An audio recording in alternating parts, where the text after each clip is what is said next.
Okay, so last time was really exciting.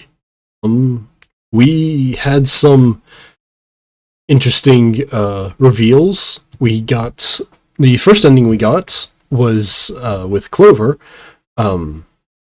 She murdered everyone. Yeah, it was. Oh, I can't say it was really out of the blue because she had snuck an axe. We managed to go through the one door with her and Ace, but when we were in there, we found the body of a captain who had been killed with an axe, apparently, and who had the Zero bracelet. Who he was, why he had the bracelet, who killed him, we don't know. But Clover stole both the bracelet and the axe. And then she lured everyone except Junpei, Ace, and Lotus to the two door, wherein she murdered them right then and there. Ace had something to show Lotus, something really cool, and so he and Lotus went off and kind of left Junpei alone. Junpei, brilliant moron that he is, saw nothing wrong with any of this and decided to just wait right there. This turned out badly when Clover showed back up and promptly murdered him. Oops. But then our next playthrough, we managed to uncover enough clues that we were able to deduce that Ace was the one who had tried to shove, or had tried to murder Snake. Just gonna be skipping along as best I can. There we go. Now we're on the novel screen. Yeah, we took the path in which we passed through the 5 door, and that let us notice. We were able to go back and notice that someone had taken the ninth man's bracelet, but we only did this after Clover had been killed as well. But in the end, we were able to figure out, through a combination of details, that Ace could not differentiate from faces, and that he had murdered someone else who showed up in Snake's clothes. Snake himself having been gassed and then locked in a corpse box. What do you call those? Wow, I've already forgotten the term for that. Coffin. Yes, coffin. I knew what it was called. Anyway, so he had murdered someone else who had showed up and then was promptly disposed of because he could not recognize the difference. He just knew them by clothes. But we were able to pin all of that on Ace, who decided to reveal that he had taken a gun that he found and that everyone else decided to leave behind when we were passing through the 6 door, was it? Yeah, 6 door. And so he kidnapped Lotus. He had the ninth man's bracelet, and he was gonna get out of here through one of the 9 doors. Seven and Junpei decided to give chase. They managed to corner him, they chased him down to the chapel, and couldn't pursue him because they couldn't pass through a 9 door on their own. But luckily, Snake was alive, and they got him out of the coffin. How he got in there, who knows? But with his help and the fact that he had a fake left arm, they were able to pass through the one of the 9 doors. And so they managed to corner Ace, who had the bright idea to reveal that he was the one who murdered Clover in front of Snake. Snake promptly went extremely batshit and went berserk on Ace. Ace, still having the gun, decided to shoot poor Snake 6 times, which was all the bullets he had. Snake, being the baddest motherfucker, did not go down. Or he did go down, but he didn't stop crawling, and he managed to hold Ace long enough to make sure that they were both sealed up in a giant incinerator room, in which Ace and he died. It was very sad, very dramatic, but then Junpei, he needed to go back to find June and Santo, who had been left behind. And when he tried to, he couldn't find them anywhere, so he ran back to the chapel, where he found June alone. June, who was apparently dying from some sickness that was also unexplained. She's been having fevers and high temperatures. But then, Zero announced that it was game over, and Junpei heard a door shut behind him. Junpei, being very angered and confused, decided to give chase, but found no one outside. And so he went back into the chapel, and now June was gone. And he's extremely, extremely angry. And then someone tosses the white gas into the room, he passes out, and that's the ending we got. What the hell happened there? Who the hell knows? But, yeah. That sure was a thing. So, yeah, that was that ending, the one with the yellow mark. We still have two more here, and there's one more left in the list on the save screen. So I've got to see how I can get these. I'm pretty sure all I need to do to get this is just fail something. So I might need to go through the 7 door in here, and then take the 6 door out here, and that will let me get this ending. So let's make that our first priority.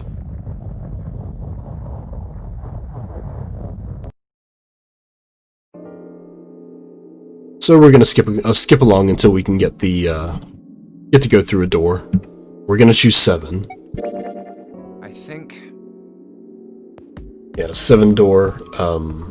That was the one we went through the first time. The operating room that had the mannequins in it. And we switched their bodies around, and Clover asked us about experiments, and 7 decided to give us a lesson on All Ice, or Alice, the Egyptian mummy who wouldn't melt and was perfectly preserved, who was supposedly on the Titanic when it sank.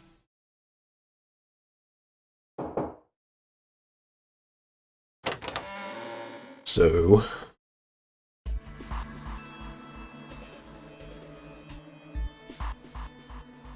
see how fast I can get through these, since apparently I can't skip the room, or at least can't fast forward. Seek a way out. Alright, so I need to get the forceps and the scalpel. Let's see, that's scalpel.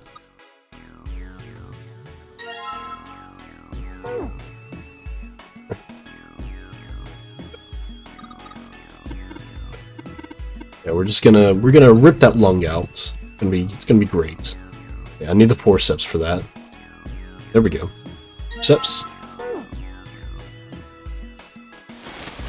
Alright, there's whatever her name was, Jane. Fake organ. Combine those two, and that gets us the key. There's the chest. Oh, that was the wrong one. Or no, wait, that was... There. Yeah, let's go in the chemical room, get the chemicals we need. Let's see. This one was... it was... Yeah, carbon dioxide, ammonia, and ethanol. I need to check what the ethanol is. That's CO2. Water is ammonia. Ammonia is NH3. C2H5OH. So 2, 7, 8, 9. Okay.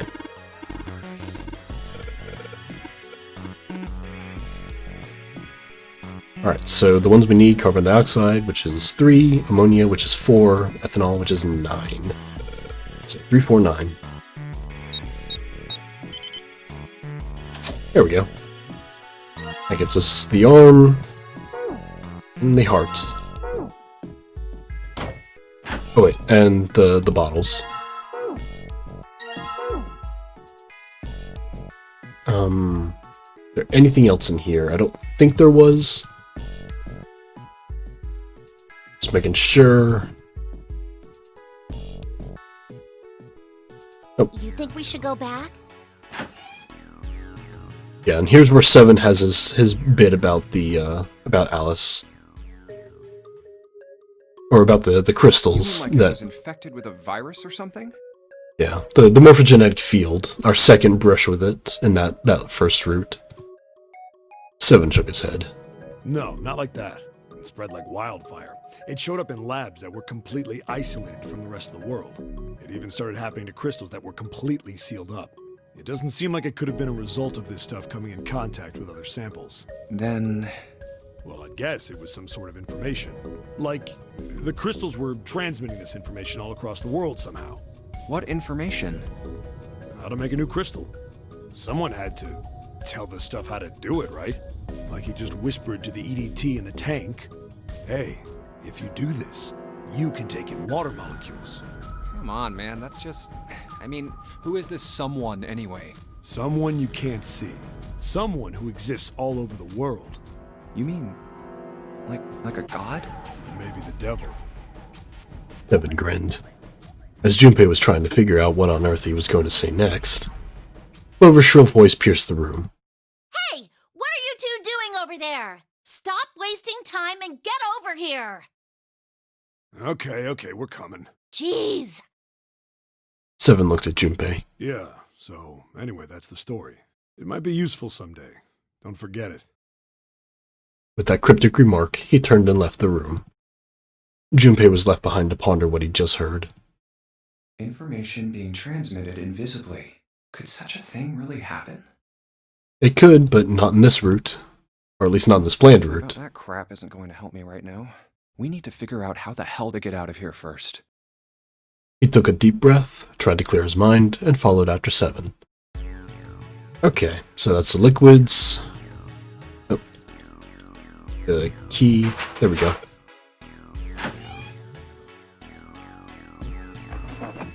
Alright, get the, I don't know if I actually need that file, but...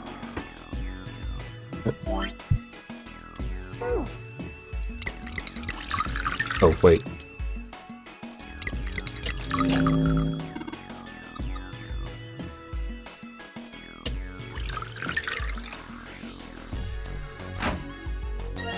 It's a leg.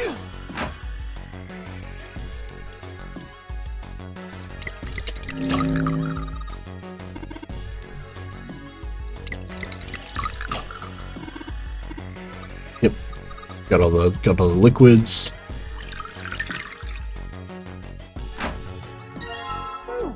Stomach, got the other leg.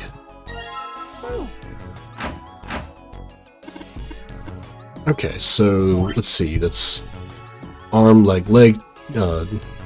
body, and heart. Okay, I think that's all the pieces.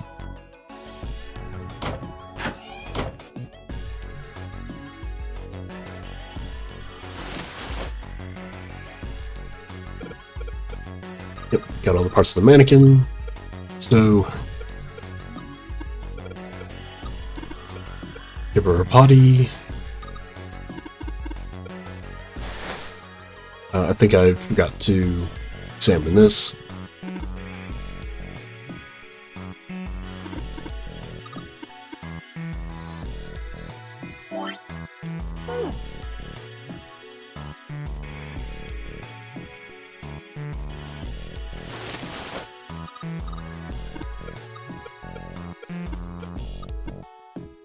Okay, there we go.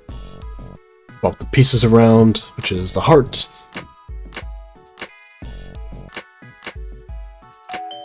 there we go.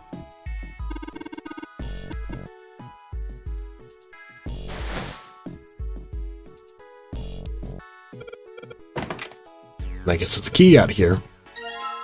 Hey. Oh.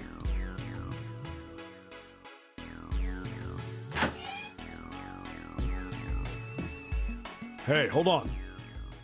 Yep, skip ahead. Because we just cleared through there. Let's just get out of here. We've got the key. Let's use it. That Yeah. cool with you? Yeah. Clover nodded, almost imperceptibly. Still, Junpei was glad to see she was at least somewhat responsive. Then it's time to go. He put his hand on her shoulder and guided her to the preparation room. As they arrived at the door, she suddenly stopped. I'm sorry. What was this? Why was she apologizing? Junpei wasn't sure what to make of her. Was she emotionally unstable because her brother had gone missing? I'm really sorry. Just forget everything I told you, okay? Don't worry about it. Really. I mean it. How could anyone pretend not to hear something like that? But something told them this wasn't the time to press the issue. Junpei gave her the warmest, kindest smile he could manage. All right. Thank you. Her smile was weak. It was almost painful to watch. Damn, what the hell took you guys so long? Seven looked up as they walked into the room, clearly irritated. You playing doctor in there or something? Maybe. Jealous? Seven avoided answering the question. They stood in front of the door. Junpei took out the Jupiter key. All right. I'm gonna open it now. Is that cool? You don't need to keep asking, just do it, alright?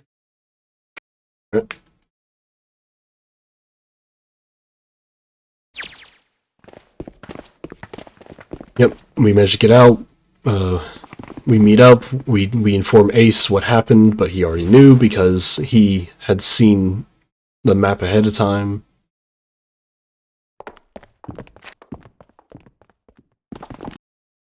So we'll have our little heart to heart, and then we'll talk. Key? Oh yeah, Ain't that what I just said? I'm talking about the Jupiter key. We found it in the operating room. Right, Junpei?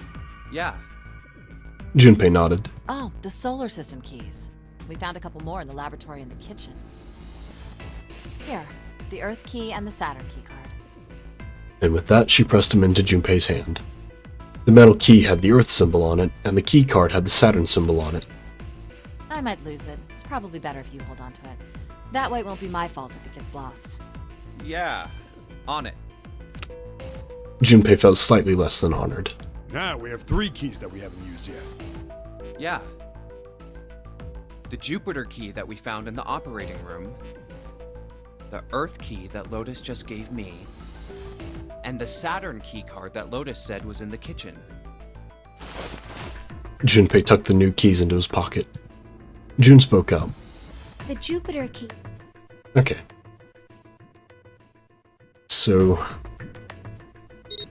we're going to want to go through door 6 when we get to the next choice, because that'll take us through the steam engine room and the whatever that room was called, the cargo room. Of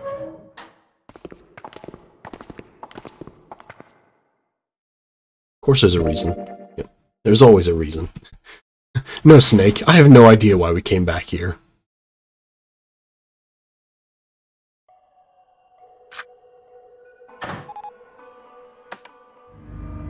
So...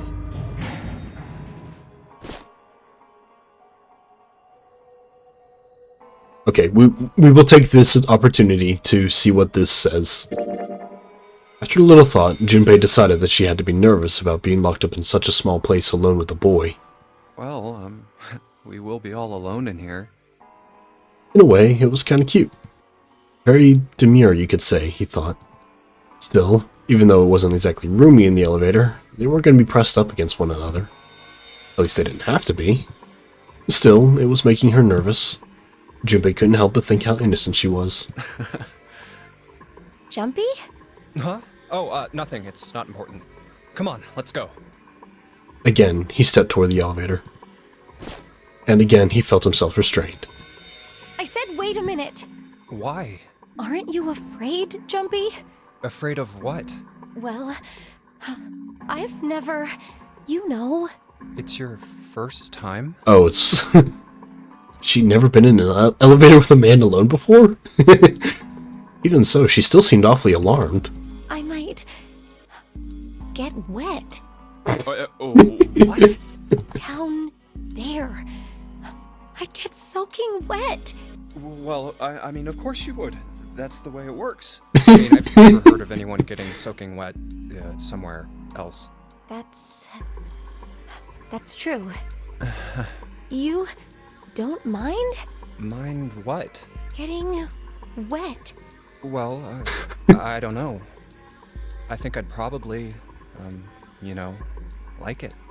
Gosh, Jumpy, you're so brave. It's like, such a fucking weirdo, Jumpy. Really? I mean, I kind of think any guy would do the same thing, you know? What happens, happens, right? I mean, if you get the chance, you've just got to go for it. That's what a man is supposed to do. I guess. You're so cool, Jumpy. I really admire you. That doesn't really seem like the sort of thing you ought to admire someone for. I'm really scared. It's okay. I've gotten in lots of elevators before. It's okay. Yeah, I mean, like you said, you've never done it before. Yes. So, I don't think I'll be able to last very long. And then it'll be... Over? Yes. I'll go to heaven. Heaven? It feels kind of like you're floating in space, and your mind gets all fuzzy, like when you pass out.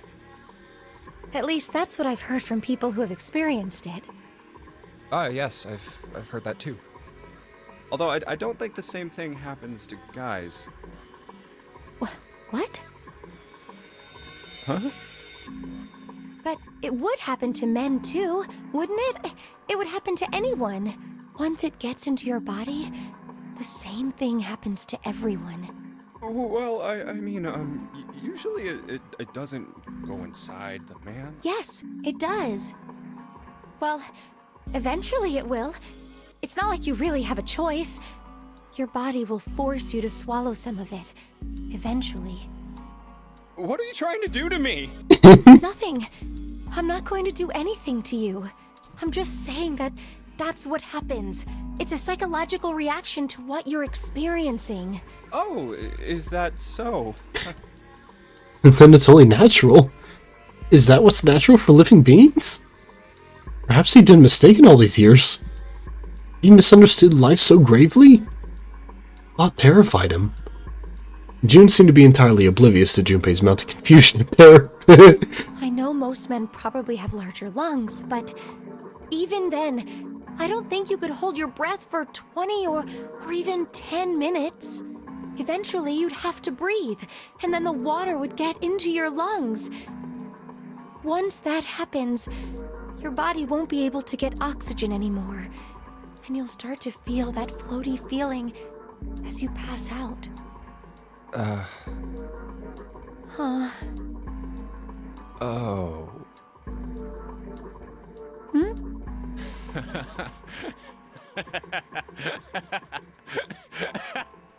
Finally, Junpei understood. He understood what June was trying to say and why she was so scared. Yeah, you're right. You wouldn't last very long. See? She was afraid that the only elevator button pointed down. That meant, of course, that the elevator couldn't go any higher than the floor they were on. As he thought about it, Junpei realized he hadn't seen elevators on the A or B decks near the central staircase. Okay, and we are done with that little, distraction.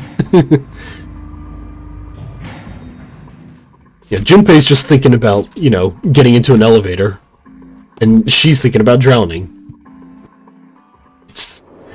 It's just fun times all around. Well, we'd probably get really wet up there. Oh my god, Junpei. Huh? At any rate, we should probably go back as soon as we can. Once we're done. And he is just going right past it, not even lingering for a second.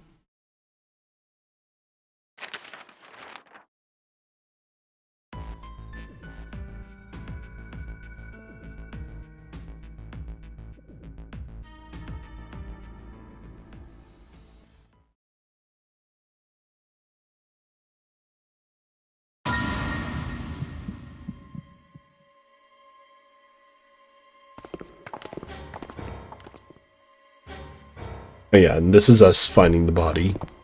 You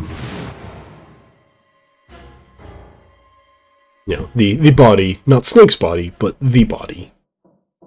It's just some random guy who was wearing Snake's clothes.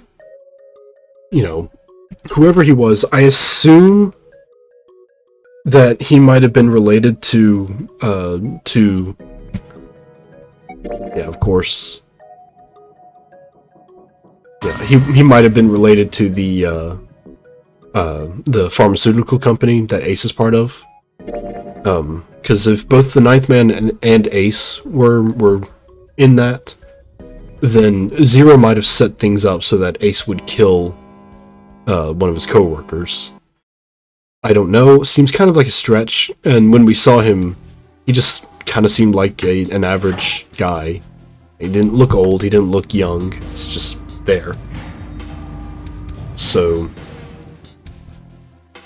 you know, it's really hard to say who exactly he was at the moment. I'm sure we'll find out later. Also, the guy who was in the captain's quarters.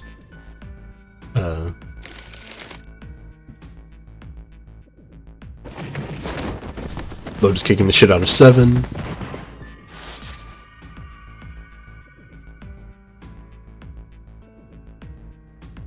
Yep, we're gonna go through door 6.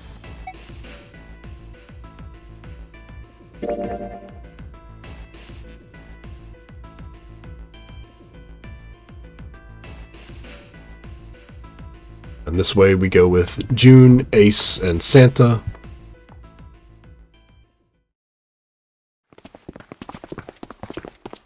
We'll... Oh, right, I've got to do the box pushing again. Oh, man. Well, I'll figure out a way around that. Actually, no, I should remember it pretty quickly. It wasn't too complex, thankfully. Yeah, June starts having big fevers. Who knows what the hell's going on there?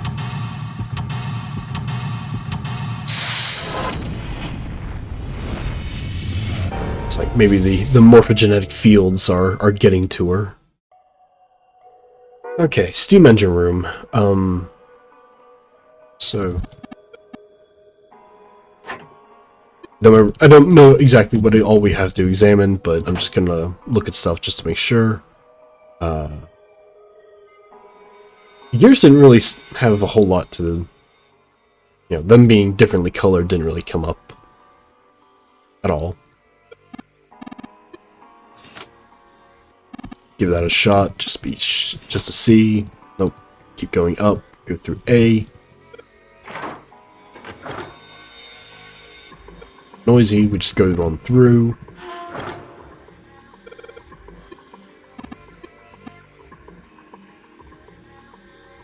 Boxes, D-door. Yeah, it's the winch with no handle. There's B-door that has the winch with the handle.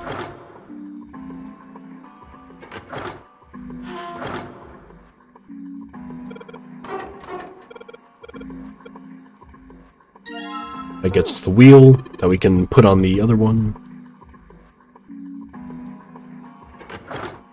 Go through B. Go through C. Then get that a yank, and that drops the coal for us.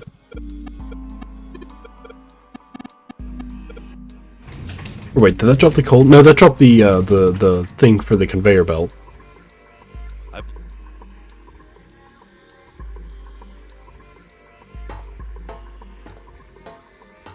They stood there for a few more minutes, no one speaking. Oh, whoops, had that on auto. Junpei and Ace followed him. Yeah, we don't get Snake's little lab rat science experiment thing.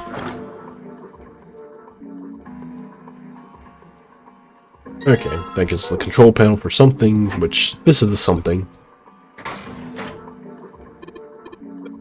We push it a button, that gets us the coal. And then we'll shovel the coal into the furnace.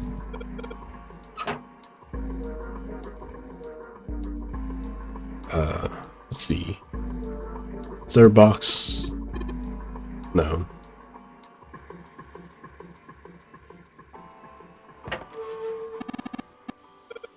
Where was the box?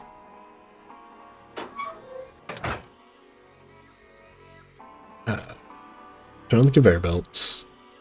Oh, there it is. Okay, so box of coal. Go this way, shovel the coal in. It's not enough coal, so there'll be manly men, and just keep shoveling.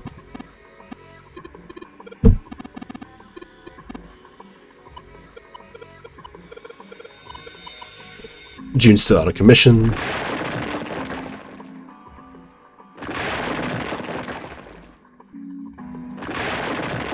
That is a really awful sound effect.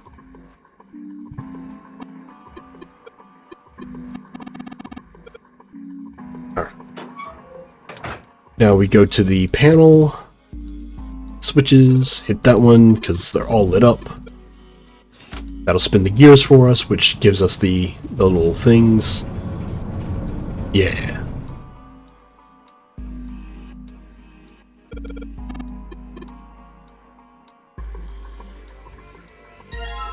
Gold disc, the bottom left. The bronze disc, in the bottom right. And the silver disc in the top.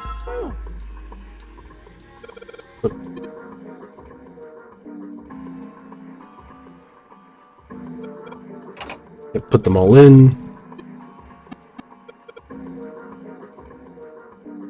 This was pretty easy to figure out.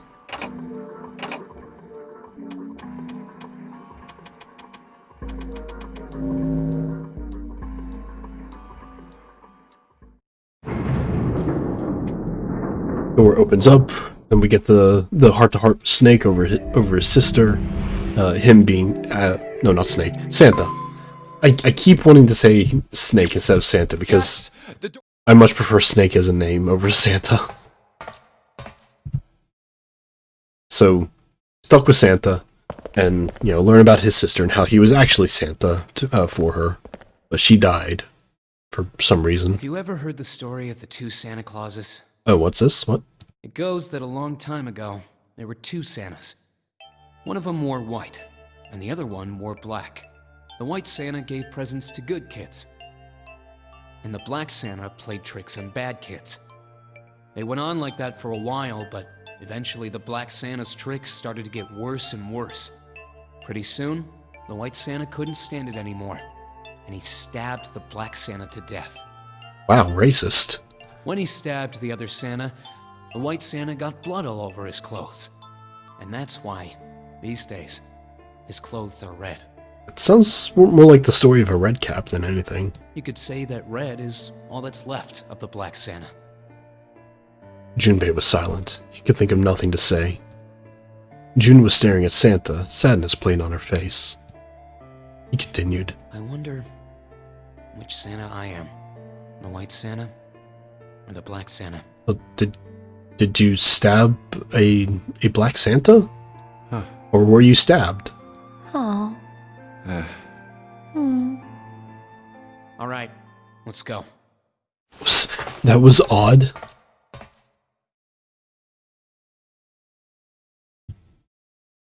Okay, so now we got to get the key cards with the faces, and we'll pass them off to Ace, and Ace will be incredibly confused and kind of have a minor panic attack because he can't solve the puzzle. The card.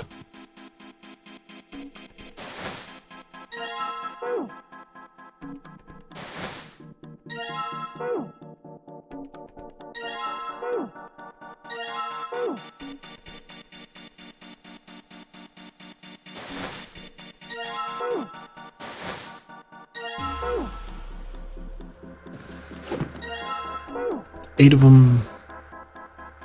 Is there...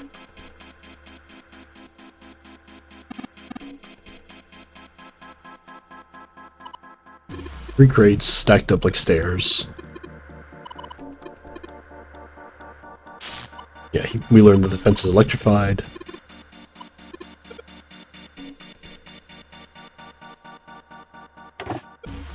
Locked, we need a key. Yeah, okay, and there, he finds the last one. Now we finally have all... I'll leave the rest to you. Hey, wait! And Ace jets out of here. He quickly turned and walked away. What's wrong with him? Oh well, whatever. Doing his best to clear his mind for the task at hand, he turned back toward the boxes. Time to solve the 9 boxes puzzle. 9 cards with pictures and 9 boxes. Junpei stared at them for a moment and then began.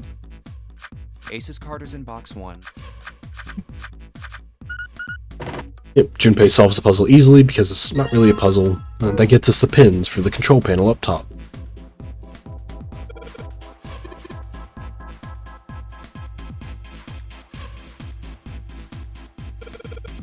Six holes, so that means I need to get all the pins to, or all the digital roots. And I need to do them 2 at a time, which sucks, because I kind of just blundered into it last time.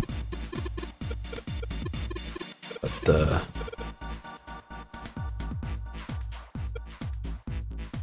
okay, so, 11.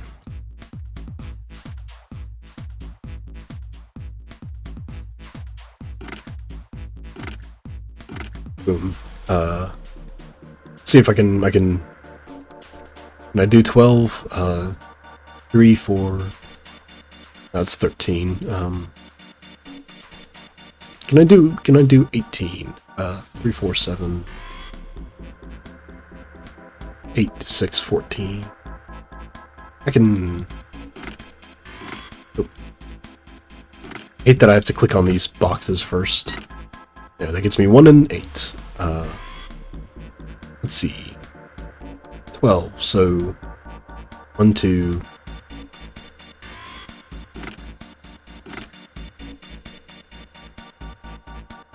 See, that's 3. Comes out to 11, which comes out to 12. Can I get 7? 17, so 7, 13.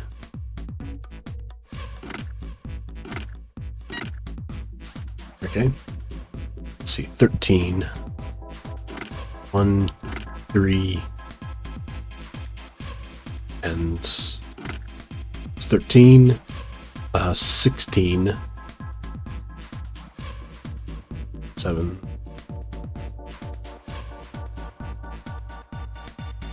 16, so 3. Or 15, I mean. So 6, 5, 6, 5, 4. And 14 and 15. 14 and 15, so gotta get 13, which means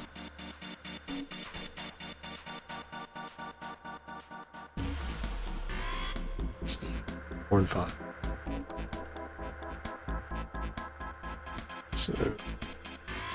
So 6.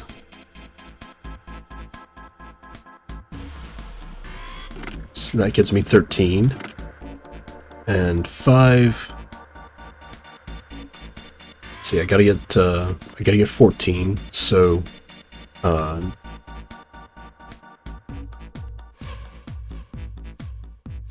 so 2, 7, and 5. Hey, there we go. Yep, and this one was the bitch, because I meant it needed to be 15 in every single path. So it was 5 in the middle. I think it was it 1 on, let's see, so 5, 6, I think it was like that. Alright, that gets me 6, 9, 15 in right there. So to get 15 with the 1, I needed 6, and the 8. With the 9, I needed 2 and 2, 4. That leaves me with the, let's see, 6, 9, no, that's 6, 13. Yeah, there we go. There we go. Yeah, that one slows me down. And this one's, let's see if I can remember this one. Yeah, the Pushmaster. Snake's gonna take a bit to explain it to us.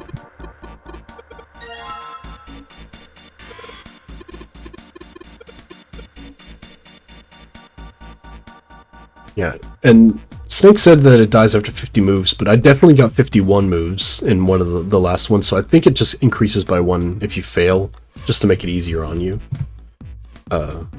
So let's see, it was...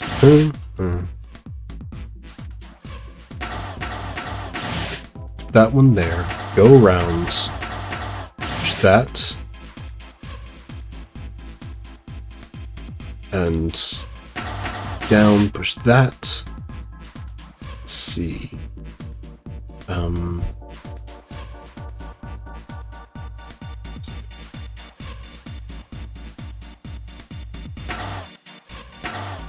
Was push this one,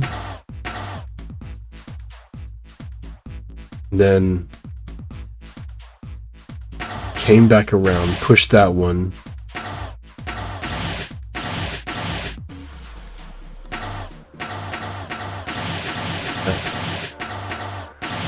Hey, got in 1. Awesome.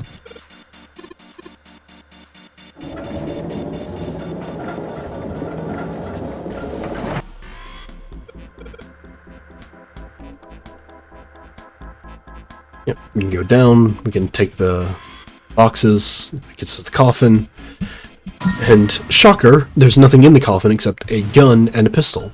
The gun, which we kind of just leave there, trusting trusting everyone to leave it there. Alright, that gets the key. Did I investigate the coffin again?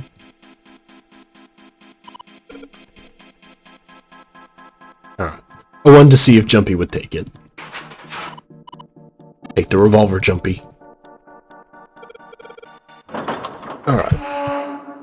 Okay, so Ace has gotten the revolver, and we have not talked with the right people Long hallway, huh? to figure everything out. Me switch the novel. We've seen this elevator before. Yeah.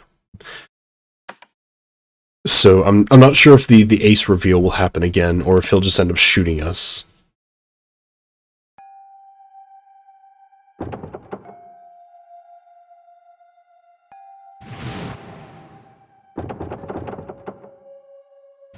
So we will see when it happens, because we're on the set path now, which should be another bad ending.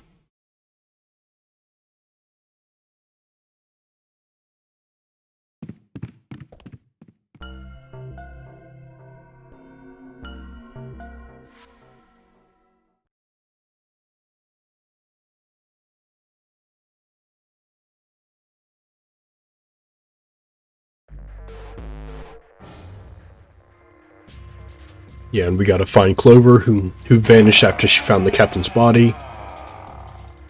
Junpei and June ran into the central hospital room and looked around. She's not here. No, she isn't. They searched a little longer, but with no luck. They couldn't find Clover. There's no sign of her. Let's go. Finally, they gave up and left the central hospital room.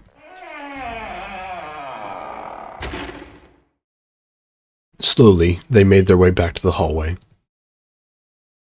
At last, they reached the stairs and Junpei spoke. Alright, I'm thinking we should probably split up. I'll head back to the stairs and take the elevator down to E deck. June, you can take the stairs up to B deck. All right, that sounds good. But, What?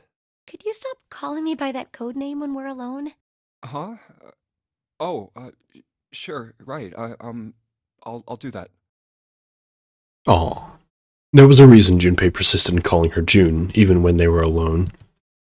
Although perhaps not the best reason. He was embarrassed to call her by the nickname he'd used when they were children. Connie. 9 years ago it came naturally. After all, they were children. But now that they were adults, it felt strange. Regardless of what he might hope for, to call a woman he wasn't dating by such a childish nickname felt odd to him. Of course, to call her Miss Kurashiki would be even more awkward, and simply Kurashiki would seem a little brusque. And although he couldn't put his finger on why, he felt somewhat forward to call her Akane, even when they hadn't seen one another for so long. In short, it was simply easier for him to call her June and leave it at that. Jumpy. Oh, no, it's nothing. All right, I'm going then. Yeah, be careful, Connie. Ah, June, or perhaps more appropriately Connie, blushed and smiled. You be careful too, Jumpy. Yeah, got it. Take care. Junpei looked after her for a moment as she ran up the stairs, then turned around and took off for the hallway.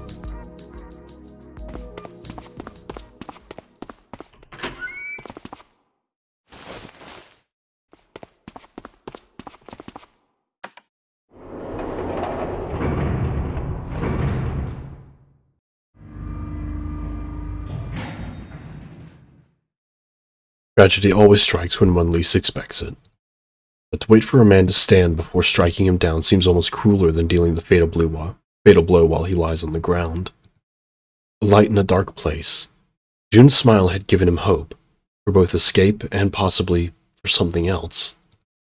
It was that hope that raised his spirits just enough that they might soon be fully dashed. He opened the elevator door, and there she was. A woman sat, slouched against the wall. Lotus. Junpei felt his blood turn to ice. Her body was limp, and her skin, smooth and pale as always, was covered in bright red blood. Junpei felt his chest constrict. He couldn't breathe, and his legs began to shake. A slow, cold drop of sweat trickled down his back. He felt his stomach somersault. Junpei's mind went blank, all his thoughts replaced with endless hissing white. Driven by little more than instinct, he began to walk toward Lotus slowly. Each slow movement of his stiff limbs brought him closer to her corpse. Finally, he stood next to her. Robotically, he bent down and put his hand against her neck. There was no pulse, no rise and fall of breathing. She was slightly warm. Something, somewhere in Junpei's shaken mind told him that meant she had been killed recently. Yes, Junpei thought, his mind slowly returning. She had been killed. Someone had killed her. There was a deep cut on the left side of her chest. Blood still oozed from it, though clearly her heart had stopped beating some time ago. The weapon had been a knife, then? Perhaps she had been stabbed in the heart once. She would have died immediately. He took little comfort from knowing she must have suffered very little. Only then did Junpei notice. Lotus's bracelet was gone. Lastly, let us discuss how to remove the bracelets. There are only 2 ways to do so. 1. You escape from this ship. 2. Your heart rate, which is 0. In other words, once the bracelet is taken outside the confines of the ship, or it detects that Ignara's heartbeat has fallen to 0, it will shut down automatically. Was that why the killer had ended Lotus's life? That they might have the number 8 bracelet? If that was true, then the killer was whoever wanted the number 8 bracelet. Or perhaps more accurately, the person who had gained the most by obtaining bracelet number 8. Who is that? Who would benefit the most from the number 8 bracelet? The thought had only just entered Junpei's mind when he heard a noise. A sound like a sharp knife cutting through wet meat.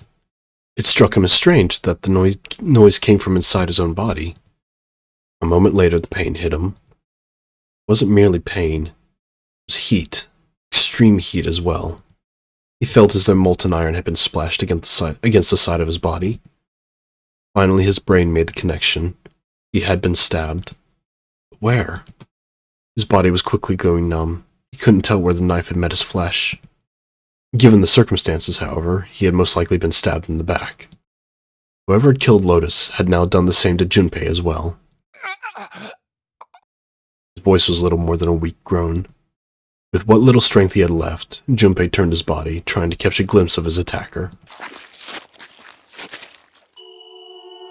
But as he did, the knife dug itself in deeper, twisting viciously. He collapsed to the floor, a puppet with its strings cut. His arms and legs lay where they fell, oddly twisted and awkwardly poised. Junpei's body was entirely numb. He could feel the blood leaking out of him, but nothing would move. Nothing save his eyes. As he lay on the floor, his life ebbing away, Junpei finally saw his attacker. 2 tiny images of the killer reflected in his eyes. That recognition came nothing. He felt no emotions, not anger, not sadness, not regret. The paralysis that had claimed his body had reached his mind. His killer glanced down at his body.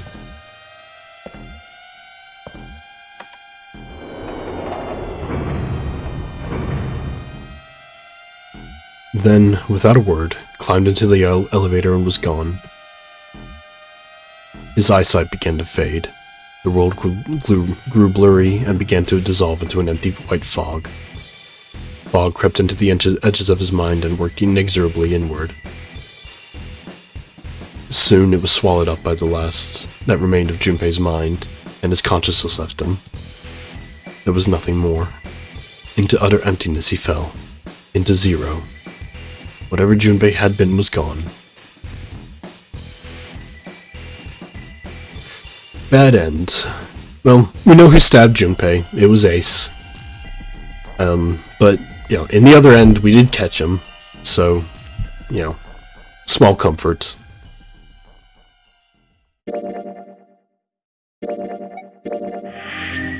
Yeah. Alright, so, that's, you know, yeah, that was the two Ace endings. You know, now we gotta go get the Clover ending. So for that, we gotta go all the way back to, like, to our first door pick.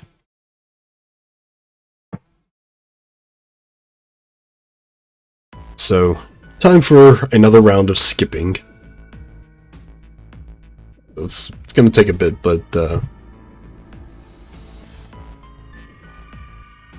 so we'll be taking the 4-door.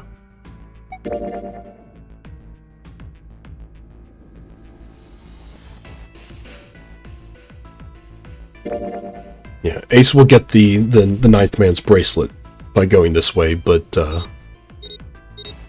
you know, there's nothing really nothing we can do to really avoid that. You know, this way we'll be learning about the morphogenetic field. And we'll also be learning about the Egyptian mummy. Yeah, we'll be learning generally just a lot of things, really.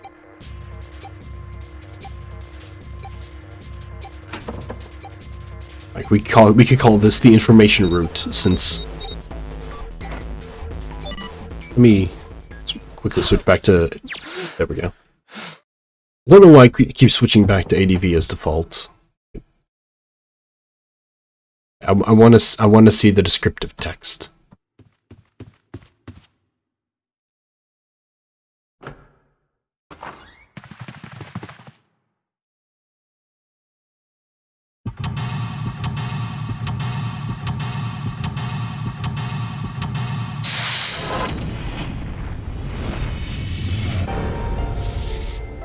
Seek a way out.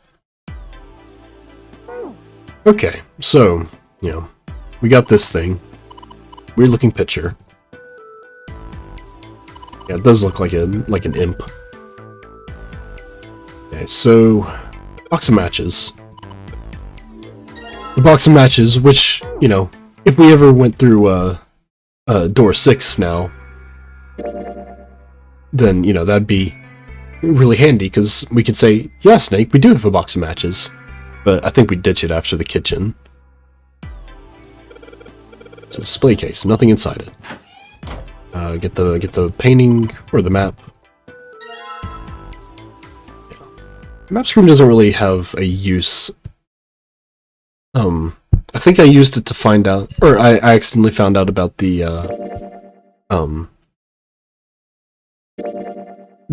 library, but I still haven't figured out how to get to the library.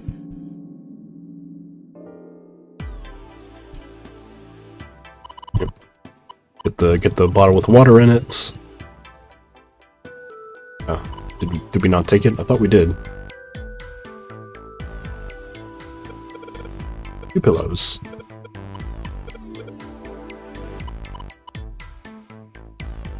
Yeah.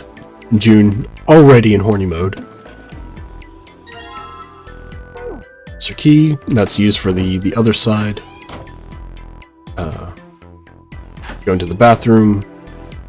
I don't think I can do anything in here just yet.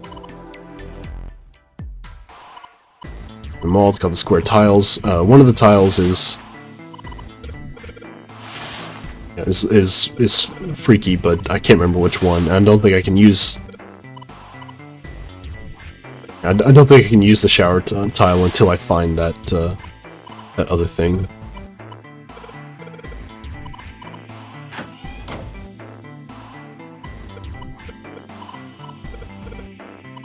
I'm going over to Lotus's room. Why the fuck are you going over there? Where the hell are you going? You think you're going, mister? Display case. Now it's got stuff in it. Don't think this is the right key. Nope. Yeah, because the key is the candlestick. We combine that and that. Bam. Yeah, we can even take the candle into here, place it down, and that'll give us the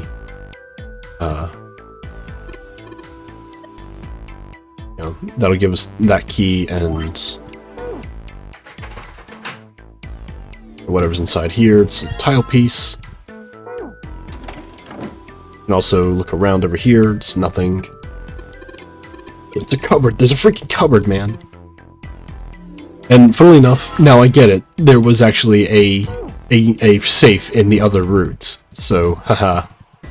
I think I wasn't meant to play this route first. I don't know. But you're supposed to be really led on to investigate the Ninth Man's body.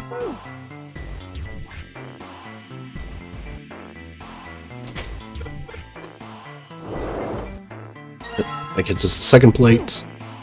Hey, Junpei, you got it? Yeah, and that gets us the 4-leaf clover, which we'll give to Clover later on. And, yeah, we also learned that Santa has some weird aversion to the 4-leaf clover and the live, laugh, love symbols of it.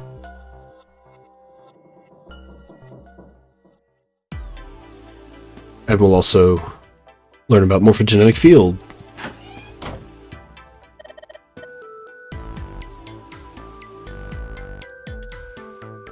Curtain up. Oh, other way. Oh.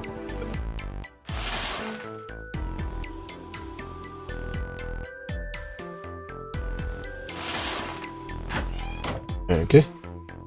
Go back into the other room.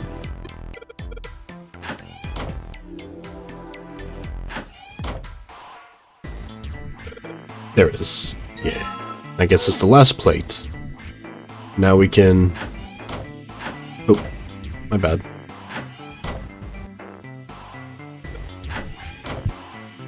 Put all the tiles in. And, it was... There we go. Yeah, and now we get to learn about morphogenetic fields, which is really fun and was incredibly strange to have explained the first time through. It's still really strange. I'm still not sure why it keeps coming up exactly, but let's say a dog this time. Maybe a dog. Yeah, because now that I've seen it, I know I can see the dog in there. No, see, you got the head here, and then these are the front paws, and then these are the back paws. Junpei traced the black contours. It's a doggy. See? Oh, I see it. I guess you've got a point. Santa, despite his constant aloofness, was clearly impressed. Junpei glanced over at Lotus. She looked stunned. How did you know? You're right. I didn't think you would have been able to guess that. For a brief moment, Junpei felt a swell of pride. So, now we know what it's a picture of, but I don't see how that helps us. Lotus nodded and began to speak. A TV show from... She explains, the TV show conducted experiments. But then she also says, oh, I made the whole thing up. So, did she make it up? I don't know. But we have the key. We can get out of here. Hey, we're out here. Right. That's wherever those cabins were.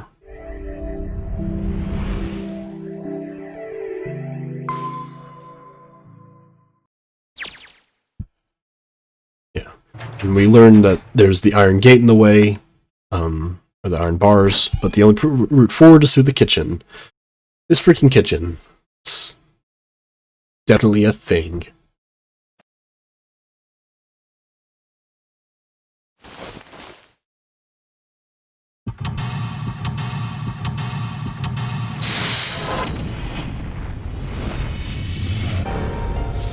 Seek a way out. Alright. I don't remember if I need to examine these, but I'm gonna do it anyway, just to remind myself. Because it was 9, 10, 15, and 16. Yeah, that one threw me for a long time. Go through here, get the knife. A rusty. And June tells us about the novels and her weird conspiracy theory stuff. Alright, we look at the cheese, we move the cheese to get the oil. Little green bottle. Alright, let's see. Is there something in here? Whetstone, right. Find those two. That gets us the sharp knife.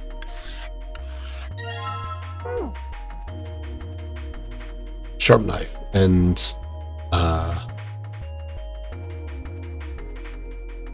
the...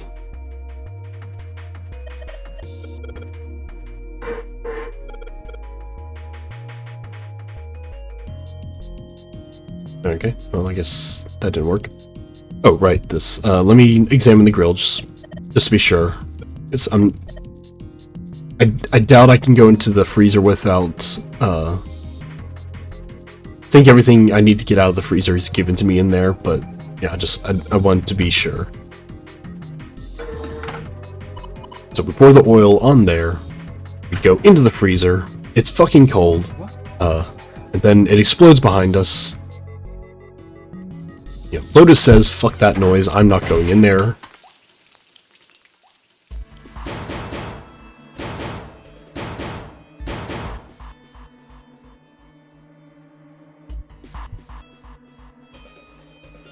Alright, so we get the pork. Solid chunk of pork, which we need to cook a bit. Dry ice.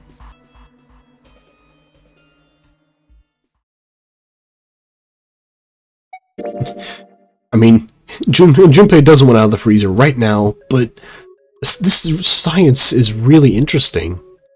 And here we learn about the crystallization. Alright, so that's that. I could get the rope. Water bottle.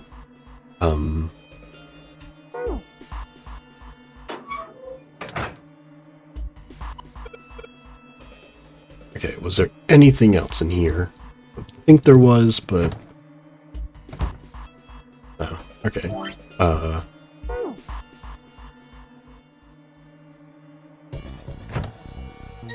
Nope, frozen chicken, right. Because we use the frozen chicken to break the dry ice. Find that with the water bottle. Find those two, and now we have a water bottle bomb. The water bottle bomb. We can slap that on the door.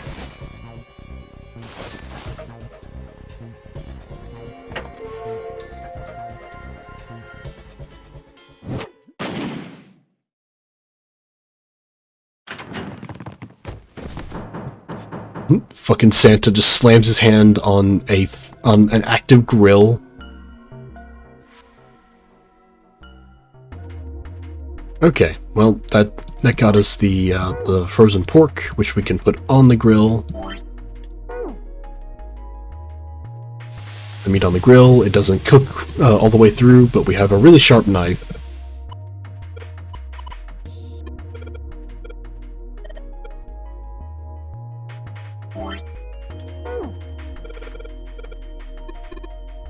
Cut the pork. C plus 10 plus F. And that gets us our code, which I believe was 43?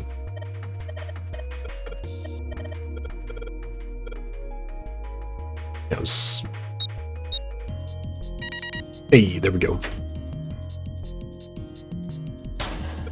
I guess the key card, and we can get out of here.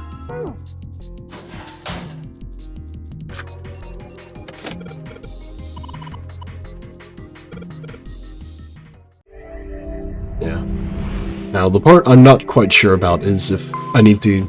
I'm pretty sure I go down Route 7. Or, not 7. Yeah, 7. We've been here before.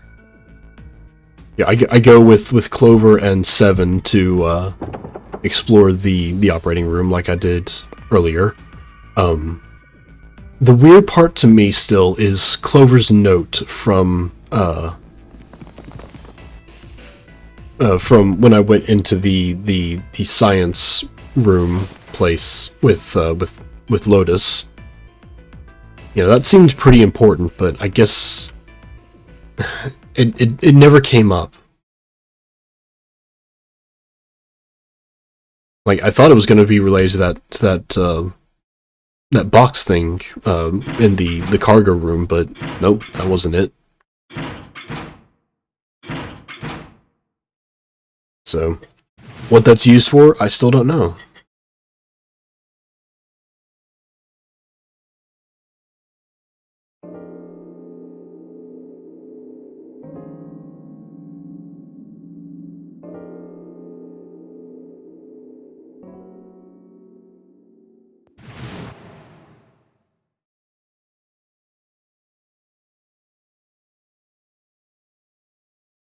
The group has met up.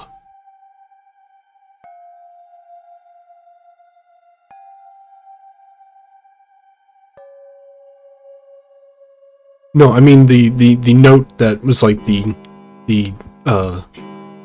3x3 boxes that had numbers in the boxes. Like, I never found a use for that.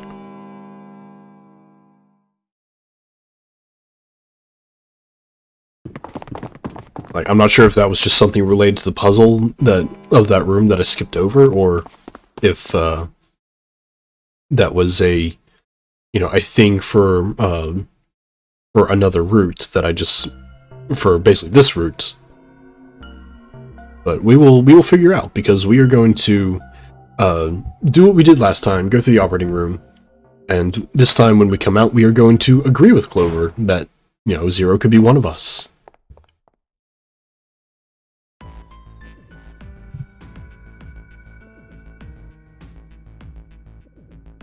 Let's head back to the large hospital. Huh? Yeah, I'm just... Well, I mean, Oh, I'm just gonna go ahead and wait.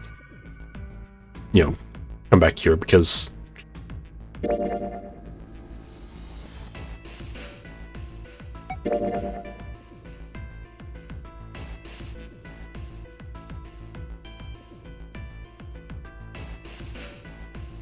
don't remember if...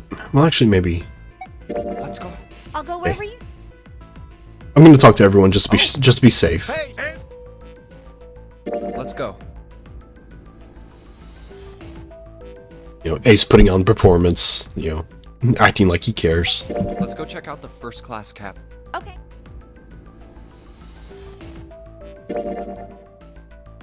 Talk to Clover. She does not like us talking to her. She gets really mad. She yells at us. It hurts our feelings, but we understand. We understand. Hey, why don't we go back? We can take. Okay. Just go up and down and all around. Oh.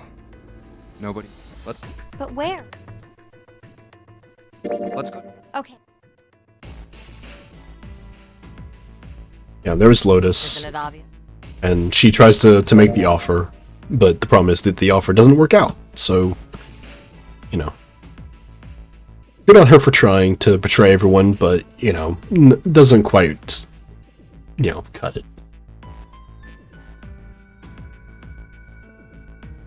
So, back to the large hospital room. And finish searching. There, I talked to everyone, I wanted to get that out of the way.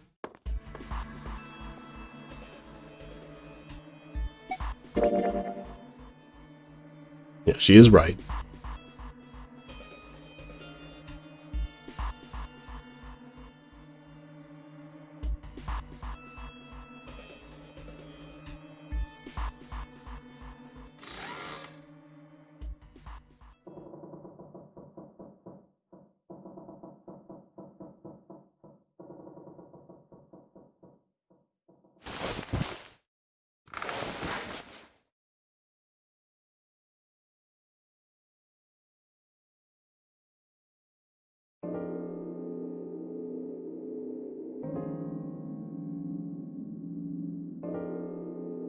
So, yeah, I'm going to choose door number 7.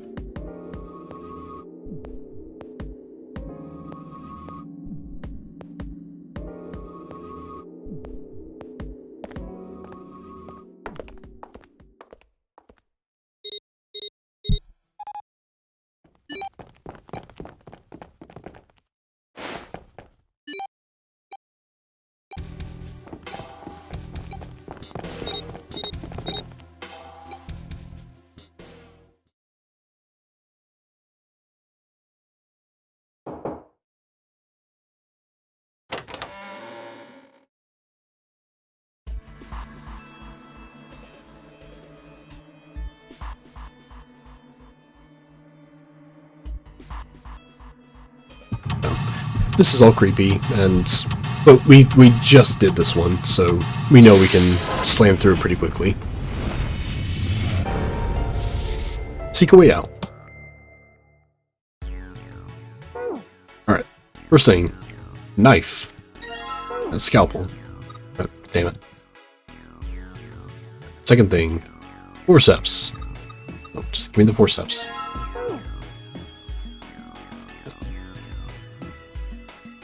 We pull out the fake organ, we cut it open, that gets us the key.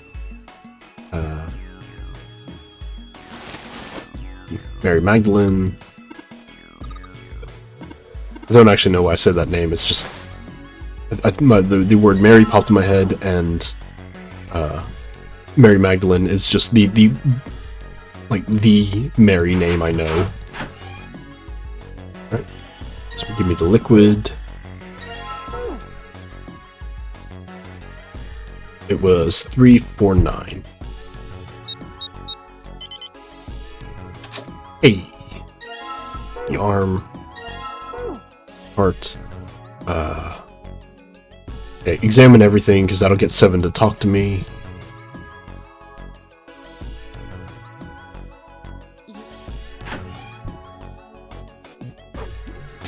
Yeah.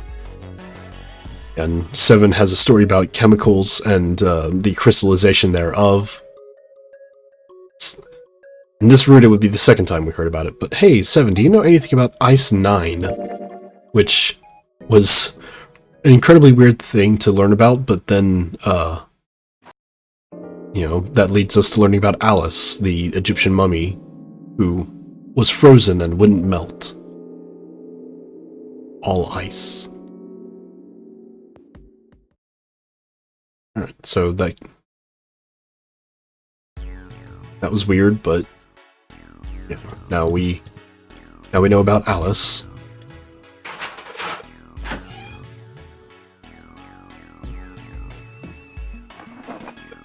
Pretty sure I need to grab this, just to be safe. Okay, so...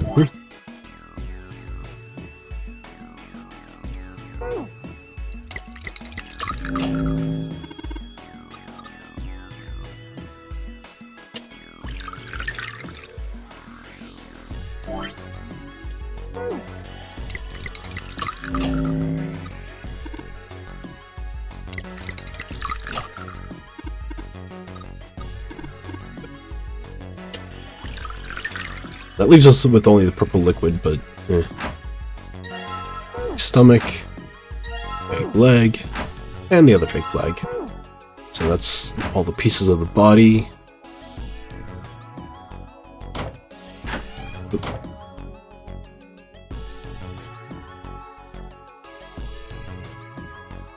Let's make sure we look at Mr. John here. John and Lucy, that were their names.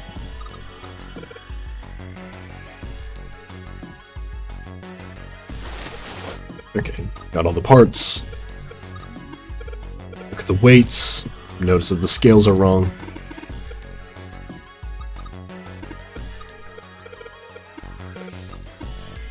Yep, that tells us how to do the thing.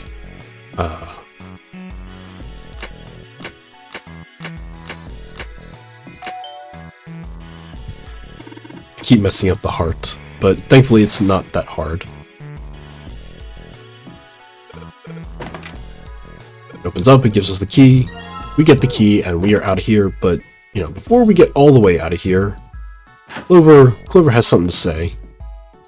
Hey, hold on. Yeah, she's curious about something, but you know, we're there with a kind word and you know, and a four-leaf clover.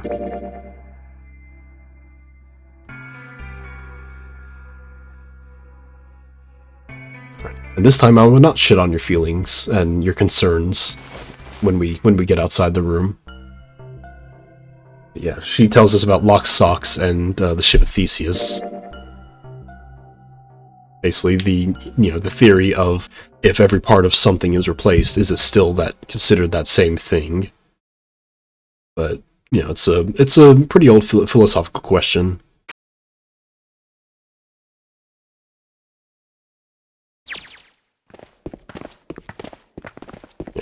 We meet back up with the group. They've come from the other way. They also got a key. But, you know, we'll get back in the hospital room. Ace, he's shocked. Well, not that shocked.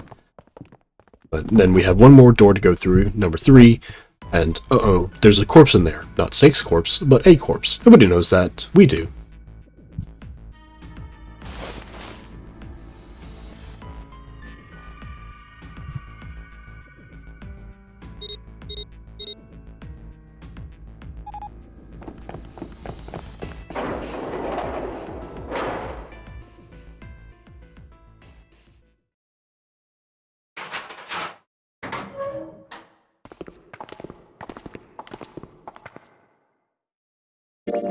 God damn it, Santa.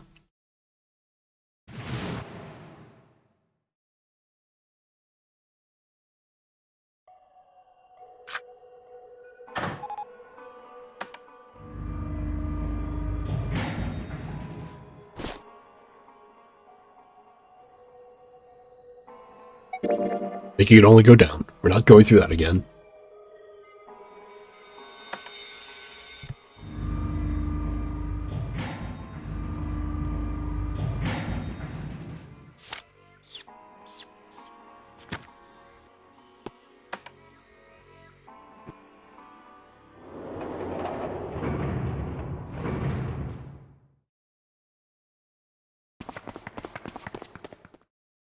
Hey, we found 3 more doors. It's fantastic. But, you know, now we gotta go back and meet up with everyone who has some shocking information.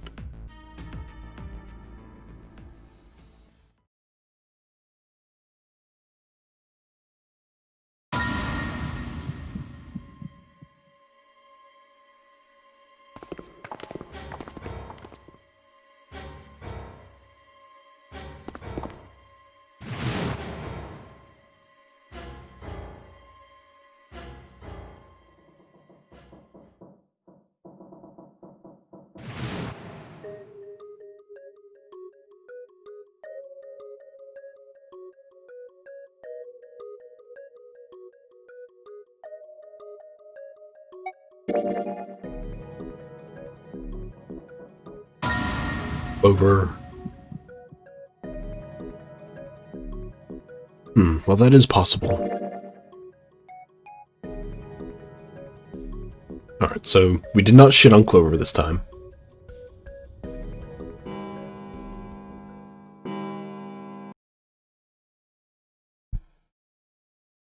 Alright, so I'm pretty sure... I'm pretty sure that I need to go through door 1. Because, you know, two, yeah, I shit on Clover, but, 2 led me to the sub ending last time. You know, why the sub hasn't really come up again, I don't know. But that's been weird. You know, door 6, that leads to the Ace endings. Door 1, you know, was the one where we found all the good stuff.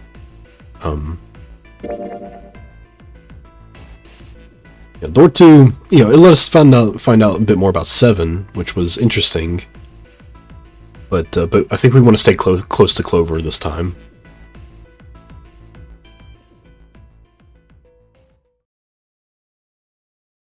Yeah, led to the axe ending, but I'm just gonna pause that. Yeah, this is the route I wanted, because I'm gonna see if that led me down the other way. Hopefully it does. If I fucked up, I don't know exactly how, but we will figure it out.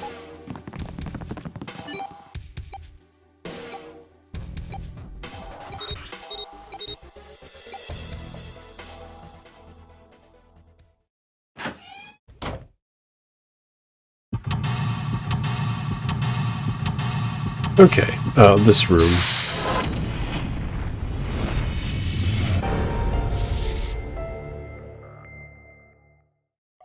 Thankfully, I still have my notes from last time, so I still remember the order. Open that up. Got the nautical charts. Get the red pins. That lets us pick out the right chart. Get the pocket watch. And this time, I'm not gonna just immediately yell at Ace. Well, not a problem, but... That's a lie. I wanted to get rid of Ace. I sent him to the wheelhouse at the beginning for a reason. I wanted to talk to Clover alone. There's something I want to ask her. And I don't want anyone to overhear us. I'm pretty sure Clover won't talk if there's anyone else around. I'm a little desperate to send him back. Quick. He has to leave. Ace opened his mouth, then took another look at Junpei and shut it again. A small smirk appeared on his face. Oh, I see. Of course. He looked Junpei over, then glanced at Clover. I apologize for the intrusion. Well, best of luck. Yeah, trying to be affable. I know who you are. I know your game. Ace gave Junpei a knowing pat on the shoulder and left.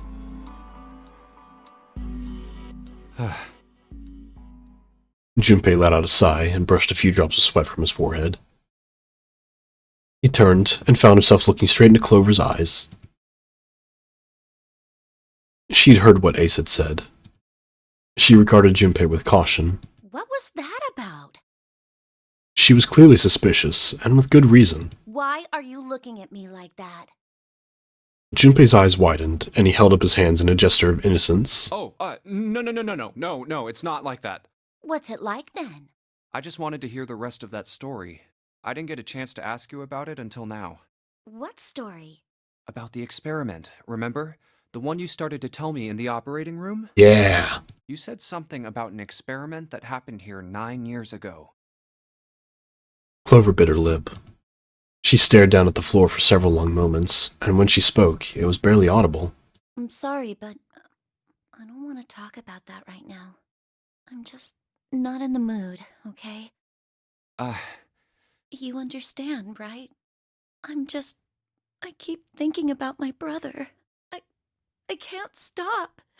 I mean, who would do something like that to my brother? I can't forgive them. I'm not gonna let them get away with it. they're gonna pay for it. I promise. So... Her shoulders were shaking. Drops of blood had sprung up on her lips where she was biting them. She wiped it off and looked up at Junpei, her eyes fierce and angry. Junpei, who do you think did it? Her voice was cold and scarcely above a whisper. Junpei gulped. Well, if what Seven said was right, then there would have to be at least 2 of them. You need at least 3 people to open the numbered doors, and if you subtract Snake, that means there were at least 2 other people.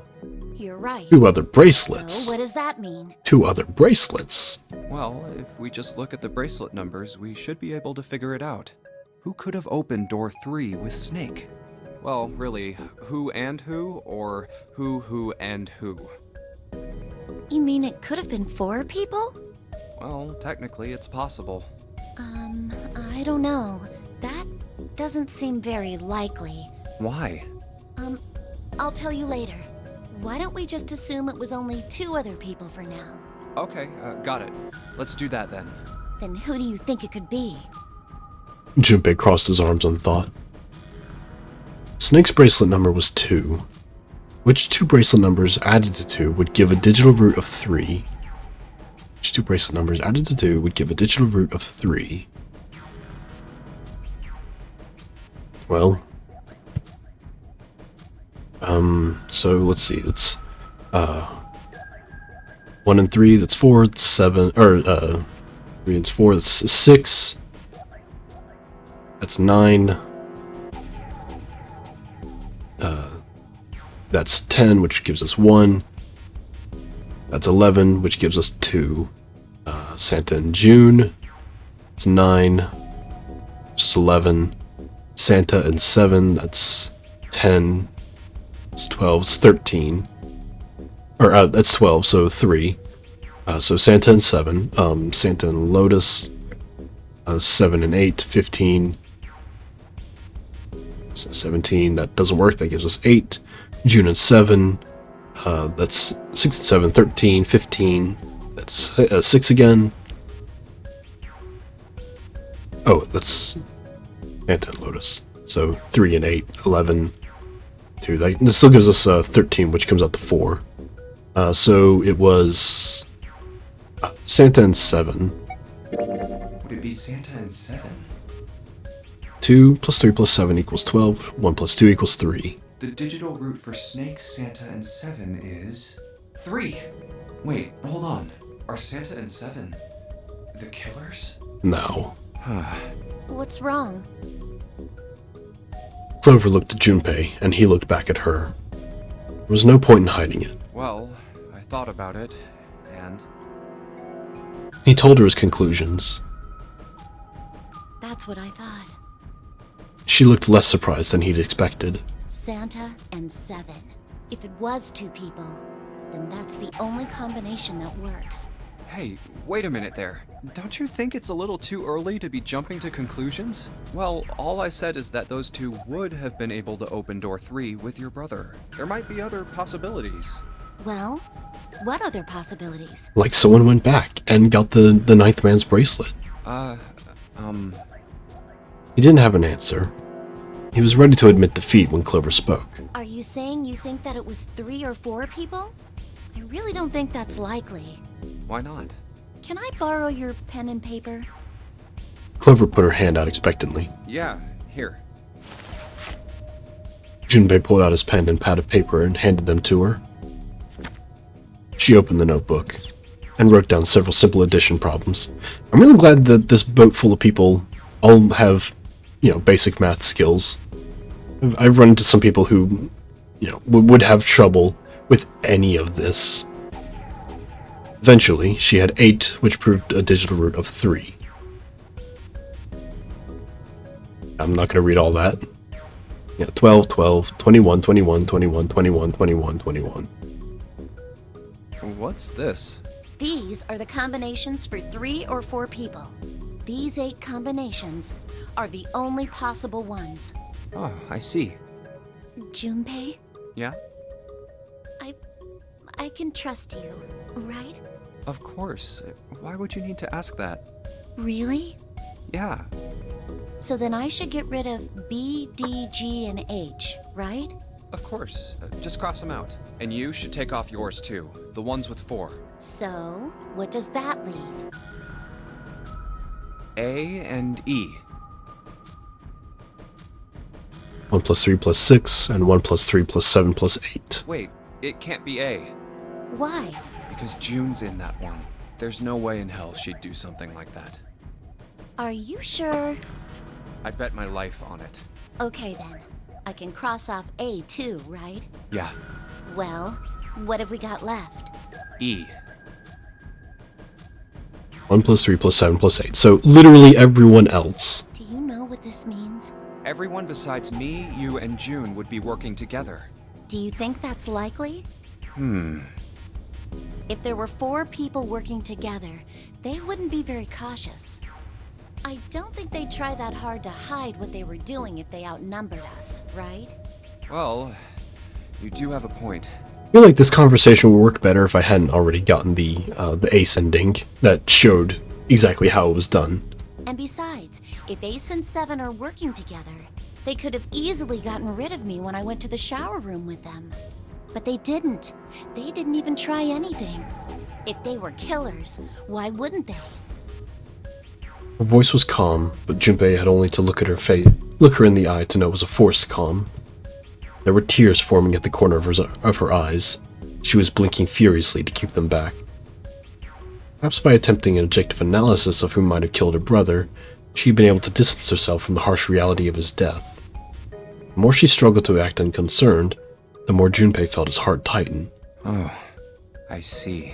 Anyway, I understand now. It seems pretty unlikely that it was as many as 3 or 4 people.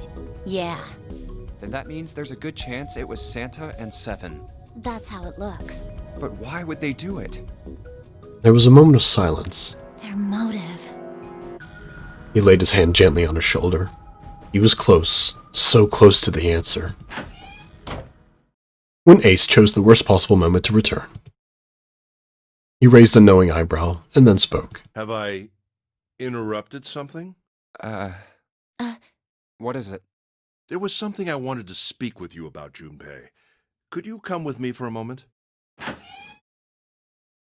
Please don't stab me. He turned on his heel and walked back toward the wheelhouse. Go ahead. Okay. Junpei looked over at Clover. He gave her a short nod, hoping that she would be willing to talk to him again later, and followed Ace. What did you want to talk about? Ace looked at Junpei and smiled. Perhaps more of a smirk than a smile. There was something I wanted to check. Yeah? What's that? If you'll excuse me. Yep, and then he figures it out. Hey, what the hell are you doing? I'm just checking. No, stop! He reached for Ace's arm, but it was already too late. In the older man's hand were the pieces of paper Junpei had balled up and hidden in his pocket. Just as I thought. What exactly are these pieces of paper hiding in your pocket? You switched them, didn't you, when we voted? Well, I can't say that I care. I managed to get through the numbered door I wanted, despite your mischief. Then, why did you... Oh, simple curiosity. I hope you won't think ill of me for it. Ace smiled, gave Junpei a friendly pat on the shoulder, and then turned on his heel and left. Well, he didn't really leave, he just kind of walked 2 feet to the left. It was a small defeat, but it was a defeat. Junpei had lost the upper hand, and he knew it. He could feel his stomach begin to tense. Damn. Alright. Okay, so we talked a bit more with Clover. That was good. Let's see, was there anything else? We got the nautical book, the log book, and that tells us the... Nope, not that one. Ship's log. Yeah, I've still got my notes here.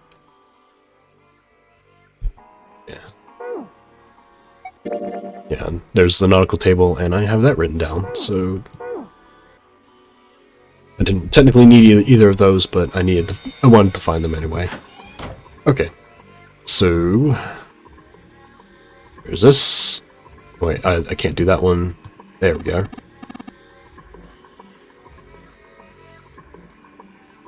It still moves. Can I...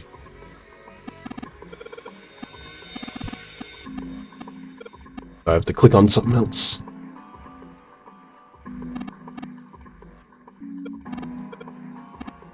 Oh. Okay, there it goes. Okay, so it was... Let's see. Okay, so it was south. This one takes a long time. West. Southwest. Northwest. East. North. Yep, handle came off, and then I can put it on the thing.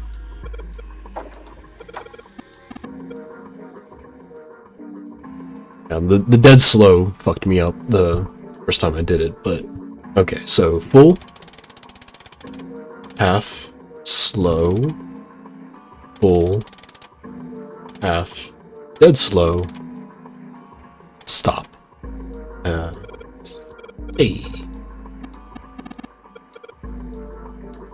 Yeah, because having slow and dead slow was just weird.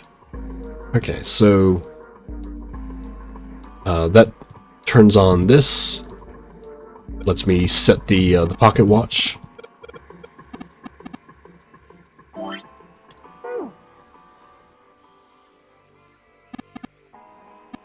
Yeah, Ace sets the pocket watch for us because Junpei doesn't have a clue in his brain.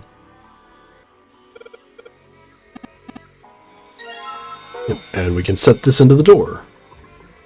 Bam. That opens up, and we are good to go.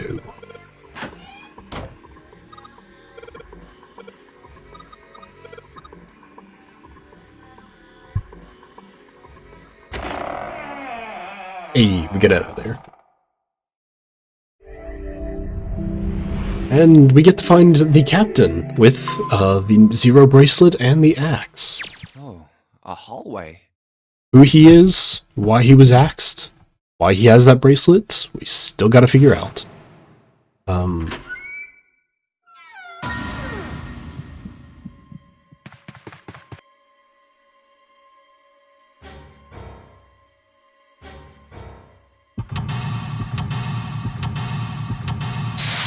Yeah, it feels a bit odd,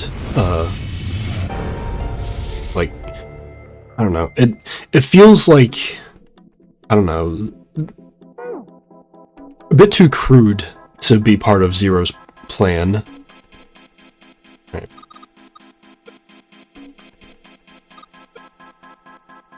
So, music box.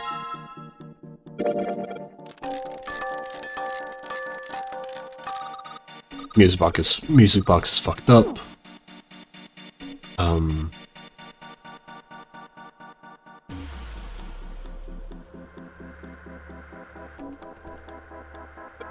Cameras, we switch them to 0. Got those written down. Oh. Huh. Well, So let's see, it'll even be... if he wasn't one of us, there's no way that man could be Zero. Huh? Don't you get it? The letters that spell 0 on the TV screen, the captain's clothes he's got on, and of course, the bracelet with a 0 on it. It's too obvious. Look, this is 0 right here. This dead body is 0. Isn't that kind of fishy? You're right. Only an idiot wouldn't see through something like that. Oh, Clover thought it was 0. No, that's not the point. Oh, she's sad. So I'm not trying to make fun of them for thinking a trick like this would work. I'm sure they didn't think it would work, which makes me wonder.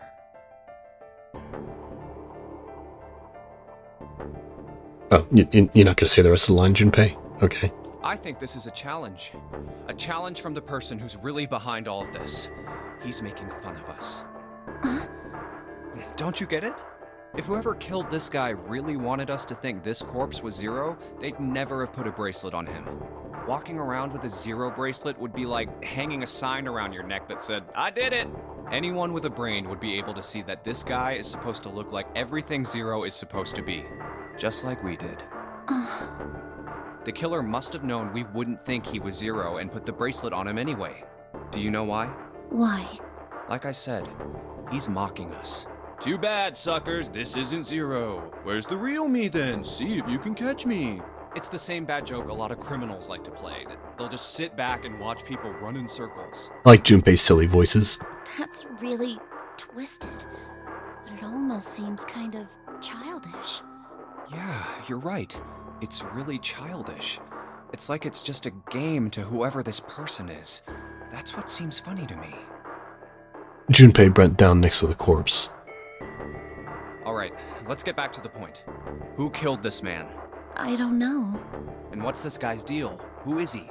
How would I know that? If I knew anything, I would have told you.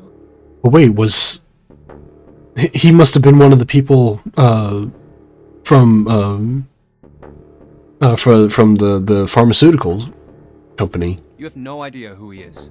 Why would I? Junpei sat back on his haunches and thought. We should check and see if he's got anything on him that might tell us who he is. Hey, ask Ace if he recognizes him. Give me a hand here, Clover. Huh? We gotta flip him over. How else are we gonna search his pockets? Clover didn't move. Okay, fine. Guess I'll do it. Junpei had no choice but to move the body on his own. Here we go. He grabbed hold of an area not completely covered in blood and shoved. It took a moment, but eventually Junpei felt the man's bulk begin to shift. But just as it did, Huh? something fell from the man's left wrist. Hey, it's the... The bracelet with Zero on the face. Lastly, let us discuss how to remove the bracelets. There are only 2 ways to do so. 1. You escape from this ship. 2. For Hartley, which is Zero. In other words, once the bracelet is taken outside the confine of the ship, or detects that the wearer's heartbeat has fallen to 0, it will shut down automatically. Oh god. Junpei stared at the bracelet. This man... He's dead, isn't he? Junpei! Huh? He's dead? Oh my god. I couldn't realize with the blood all over him. No, it's just... I guess I didn't really think about it until right now. If his bracelet's off, that means he's dead. Well, it's pretty obvious that he's dead. You don't really need to look at his bracelet to figure out that he's dead. Yeah. I guess you're right. It is... Well, he looks a lot better than the other bodies we've seen, though. You know? I mean, if there wasn't all this blood, he'd almost look like he was still alive. I mean, I know it's kind of a messed up thing to say, but he kinda has it better, you know? Dying from a bomb going off inside of you, I mean, that's just... Some of Snake's bones went right through his skin. I think the explosion must have thrown him against a wall or something. There was a broken bone just sticking out of his left arm. Hey, Junpei mentioned it! And, Suddenly, Junpei realized what he was saying. How could he have been so cruel? He clapped his hands over his mouth. It was already too late. He turned to look at Clover. She was glaring at him furiously. What did you just say? Her words sounded cold. He knew an apology could hardly atone for what he'd done, but he tried anyway. Oh man, I am so sorry. I shouldn't have said that. I really don't know what I was thinking. I mean...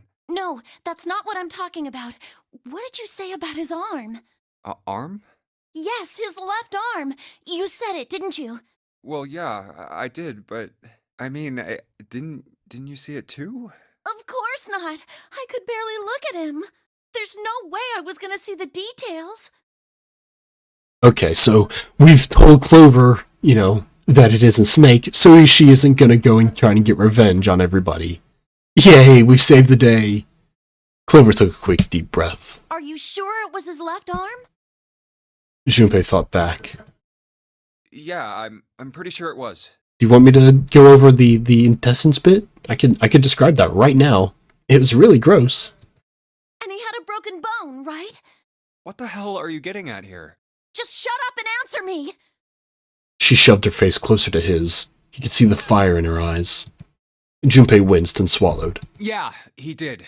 It was pretty bad, too. The bone was sticking out of the arm.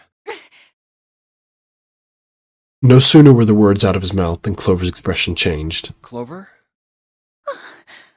What's wrong? Look, I'm sorry if I said anything. Suddenly she was crying. Junpei wasn't sure what to do. Thank you. It was close to the last thing he expected to hear. Huh? What are you... Junpei had no idea what had just happened. He didn't think he'd done anything worthy of thanks, and he couldn't understand why she would have chosen that moment to begin crying. So he simply stood there, confused. Thank you so much, Junpei. She thanked him again, and then something even stranger happened. Clover threw herself into Junpei's surprised arms. Hey, what's going on with you? I'm sorry, it's just... I'm so happy! Why? The body in the shower room, it isn't his! It isn't my brother! Huh? It's not Snake! Why on earth would you think that? Because his left arm is... She stopped herself. I'm sorry. I really shouldn't be talking about this. Junpei decided it would be prudent not to press her for any more information. If she did not wish to tell him, she certainly had a reason for doing so. Perhaps more importantly, however, if Clover was so certain that then she was likely right. It meant that the body in the shower room wasn't Snake. It wasn't much, but that knowledge lifted some of the weight from Junpei's heart. But he's still alive. I'm so happy. Tears shone in her eyes. Those tears melted Junpei's heart. As she cried, she pushed herself up against his chest, like a child. Junpei put his arms around her and held her tight. I'm so glad. Huh? Junpei, you were right. Huh? No matter what happens, you can never lose hope. Aww. You have to remember what's most important, and that's to have faith and to have love. Oh my god. If you can remember all of those, that'll bring you good luck. Clover reached into her pocket and pulled something out. That's... It was a laminated bookmark with a 4-leaf clover. I only made it here because you gave me this. I was suspicious of everybody, and I was angry and miserable. But because I had this 4-leaf clover, because of what you said to me, Yeah. Junpei hadn't thought his words would have made such an effect on her. Her words were making him feel a little awkward. Thank you so much, Junpei. She looked up at him. He scratched his nose and pretended not to notice something interesting somewhere else in the room. Oh, if you really want to thank somebody, you should be thanking Santa. Santa? Why? Well, he was the one who gave me that thing. And the words for each leaf, I got that from him too. Oh. Awkward. Then suddenly, Clover broke away from Junpei. Huh? He looked confused. He hadn't thought she'd react that poorly.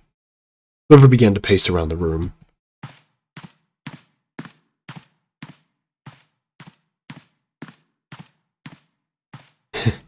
Six steps to the left, 6 steps to the right. 6 to the left, and then she stopped. Did Santa really tell you those things?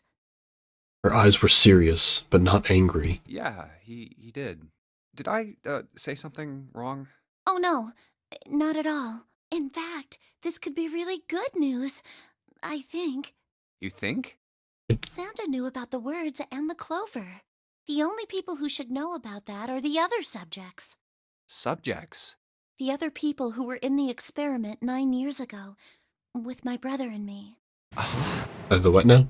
But he's blind, and I was part of the Nevada test group, so neither of us would be able to recognize the faces of the people who were on this boat. You what? Whoa. Okay, time out. Junpei held up his hands. He took a deep breath and let it out. Let's just calm down for a second, okay? Start from the top. Don't start with the end and then jump to the middle. You gotta start with 1 and then move to 2 and 3 and 4 and so on. If you don't tell me stuff in the right order, I'm never gonna be able to figure it out. Okay. Clover nodded. All right, let's start with this experiment. What happened on this boat 9 years ago? Do you know about morphogenetic fields? Oh my god. Clover, do not get me started on morphogenetic fields. Morphogenetic fields? He did, and the realization sent chills down Junpei's spine. All right, how about this? Theory of the telepathic mechanism. I think Lotus mentioned something like that. Junpei recounted what Lotus had told him earlier. Clover nodded. Telepathy, huh?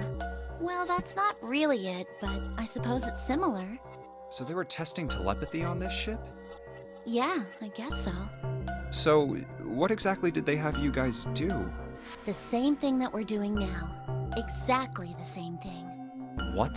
The nonary game. 9 people were put on this boat, and 9 others were put in the building in Nevada, and the game started. Junpei grabbed the sides of his head. Look, I'm sorry, but I don't get it. What do the nonary game and some telepathy experiment have to do with each other? Am I missing something here? Clover bit her lip. She blinked back sudden tears. What had happened to her in Nevada? The ability to access a morphogenetic field is affected by a couple of things.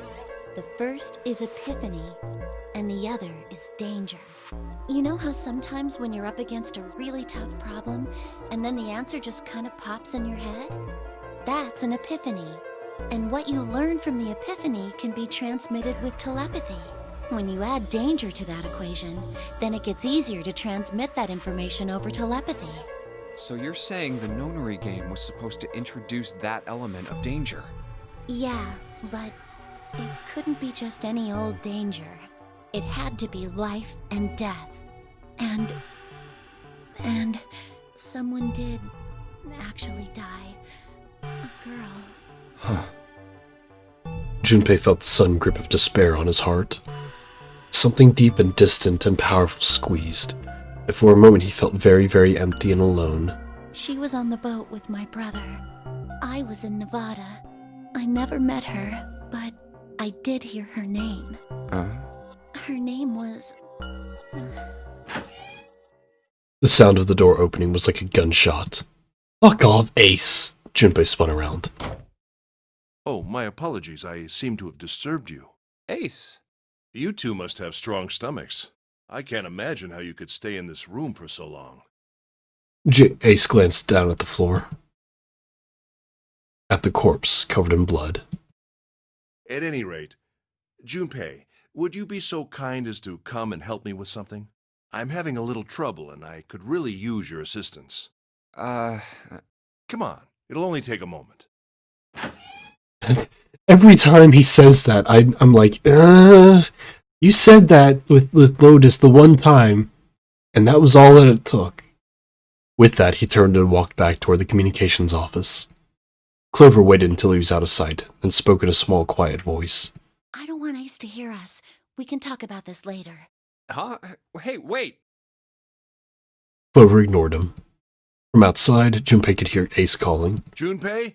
What are you doing in there? Hurry up! I'm surprised they keep closing the doors in between rooms. Like, just leave them open. Jeez. Grumbling to himself, Junpei stumped off toward the communications office.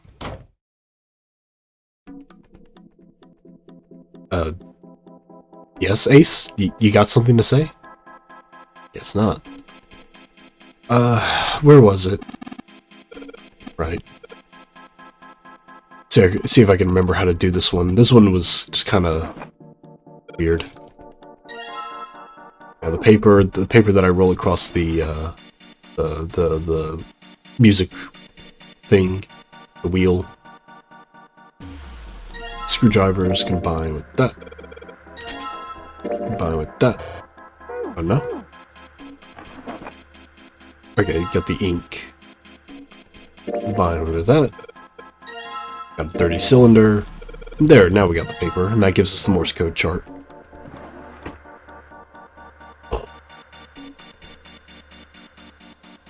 Got the Morse code.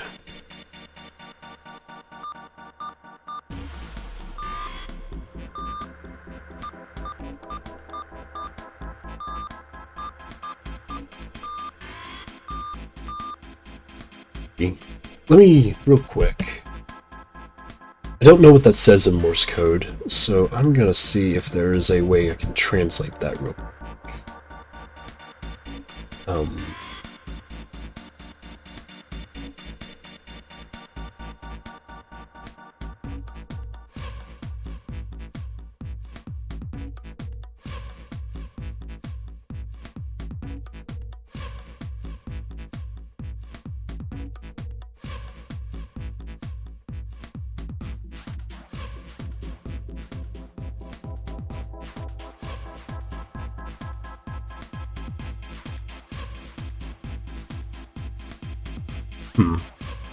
I'm not sure if I messed something up. Because I get... First line is 3, second line is 5.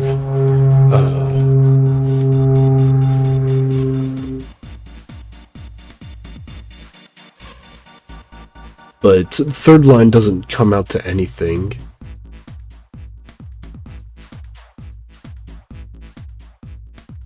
Yeah. The last line comes out to M. So, I'm not quite sure what that's trying to say. Oh, no, it's... Oops. Last line comes out to Z. So, 35 something Z.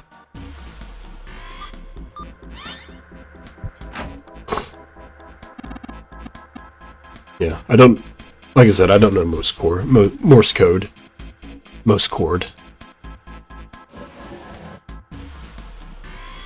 Hey, and there's the Alice book, all ice. But this time we actually might be able to read it. All ice. Alice. Does this mean... Well, not read it, but you understand it. Junpei couldn't hold back. He had to know what was in that file. Each page was covered with strange characters. Yep, So it would seem. Bottom deck, library. Yeah, the library. Still haven't gone there. Oh. Junpei remembered something he heard from Seven when they'd been in the chemical closet. Seven said something like... Yeah, a sea of letters or something. Alice sleeps in a small chamber past the Forest of Knowledge beneath the navel of the Gigantic. Forest of Knowledge, that's right. Could beneath the navel mean the bottom deck, and the Forest of Knowledge is the library? Then could Alice be in a room somewhere beyond the library? Let's find that mummy. What's wrong? Something on your mind? Junpei blinked. Only then did he notice Ace looking at him, curiosity and concern written across his face in equal parts. Yeah. I just remembered something. Is that so? What about?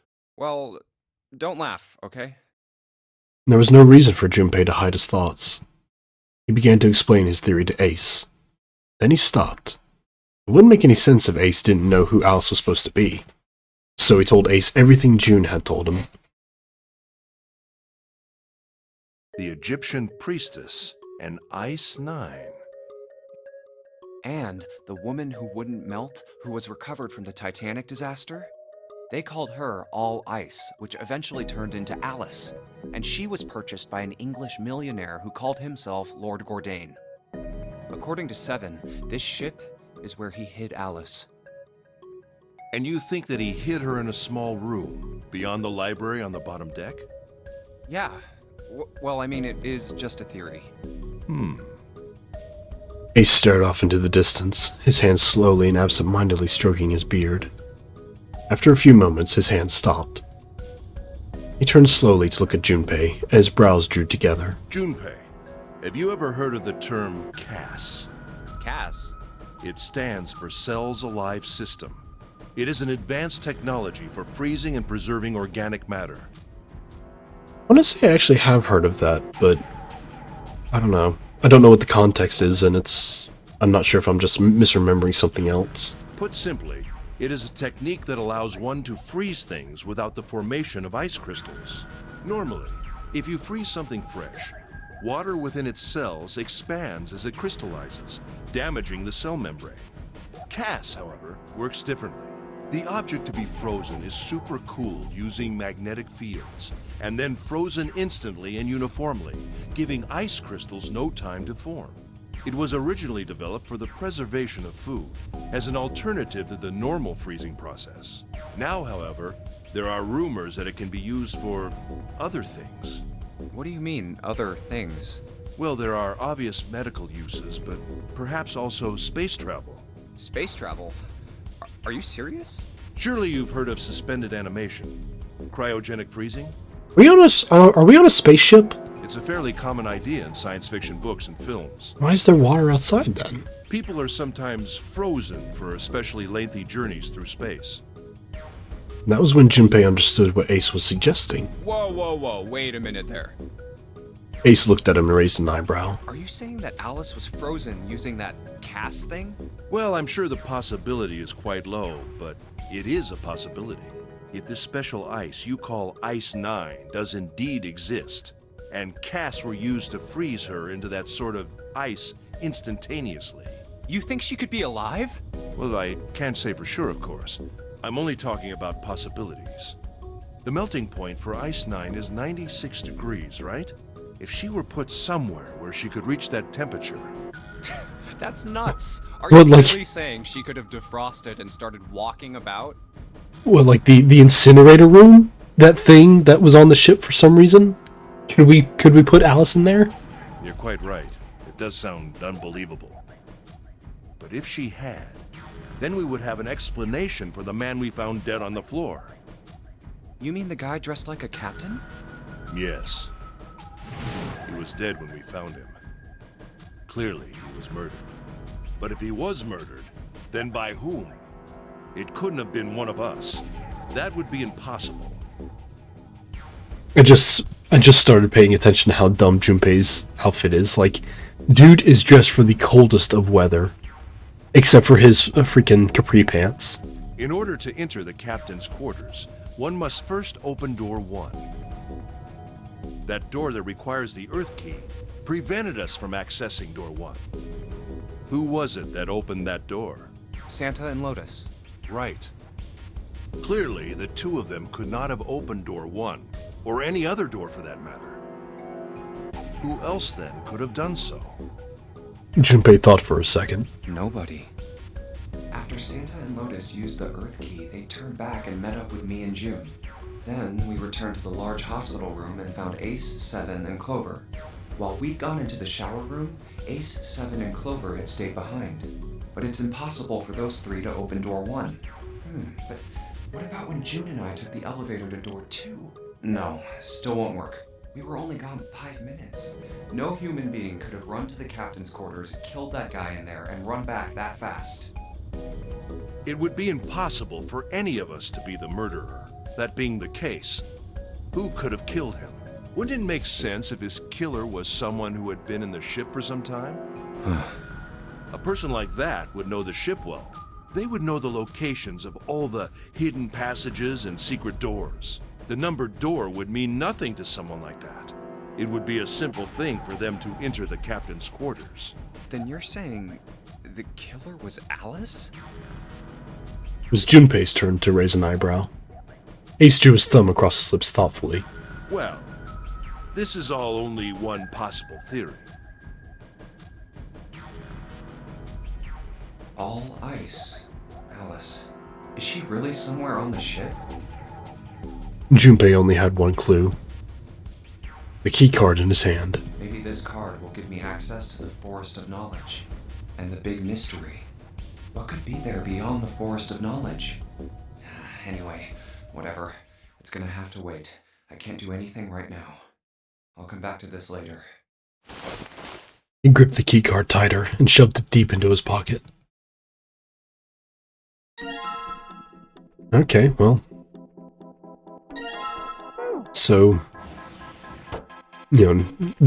that's how we learned about the library, and, now we can,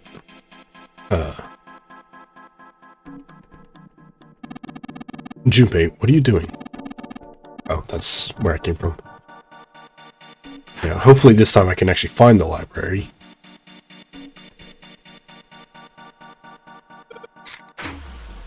Okay, where's my notes? Right, here we are. So it was 0, which is 35, 14. 35, 14, 27, and... Oop, damn it. I have to erase everything. 35, 14, 27, 24. There we go. It worked. Good job, Junpei. Good job, me. Excellent. You seem to have unlocked it. Good work, Junpei. Alright. Let's go. And Clover? Clover, you leave that axe here, okay?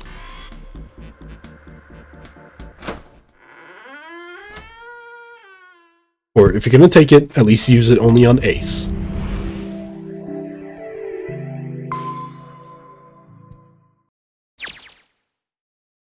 They stepped out of the captain's quarters and into another hallway.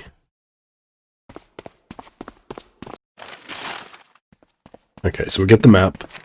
Ace sees it. He doesn't give a shit. He turns around. Clover is there. Clover? A note. Okay. A note? Yeah, I found it in the pocket of the guy with the captain's clothes.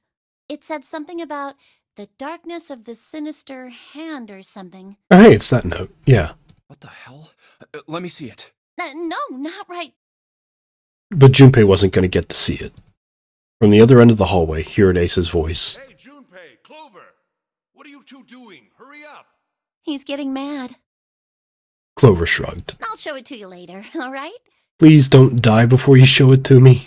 Come on, we gotta hurry. I do have a real worry that someone is going to die before we finish our conversation about the experiment. Before Junpei could protest, she was gone. Around the corner and off down the long stem of the L. A note? A note. Junpei was curious, but there was something else that bothered him. From the look of that pocket, it doesn't particularly look like just a note. Yeah, she also took the bracelet. Jeez, what are you thinking? For crying out loud. Junpei did his best to convince himself that it would make sense later, and ran off after Clover.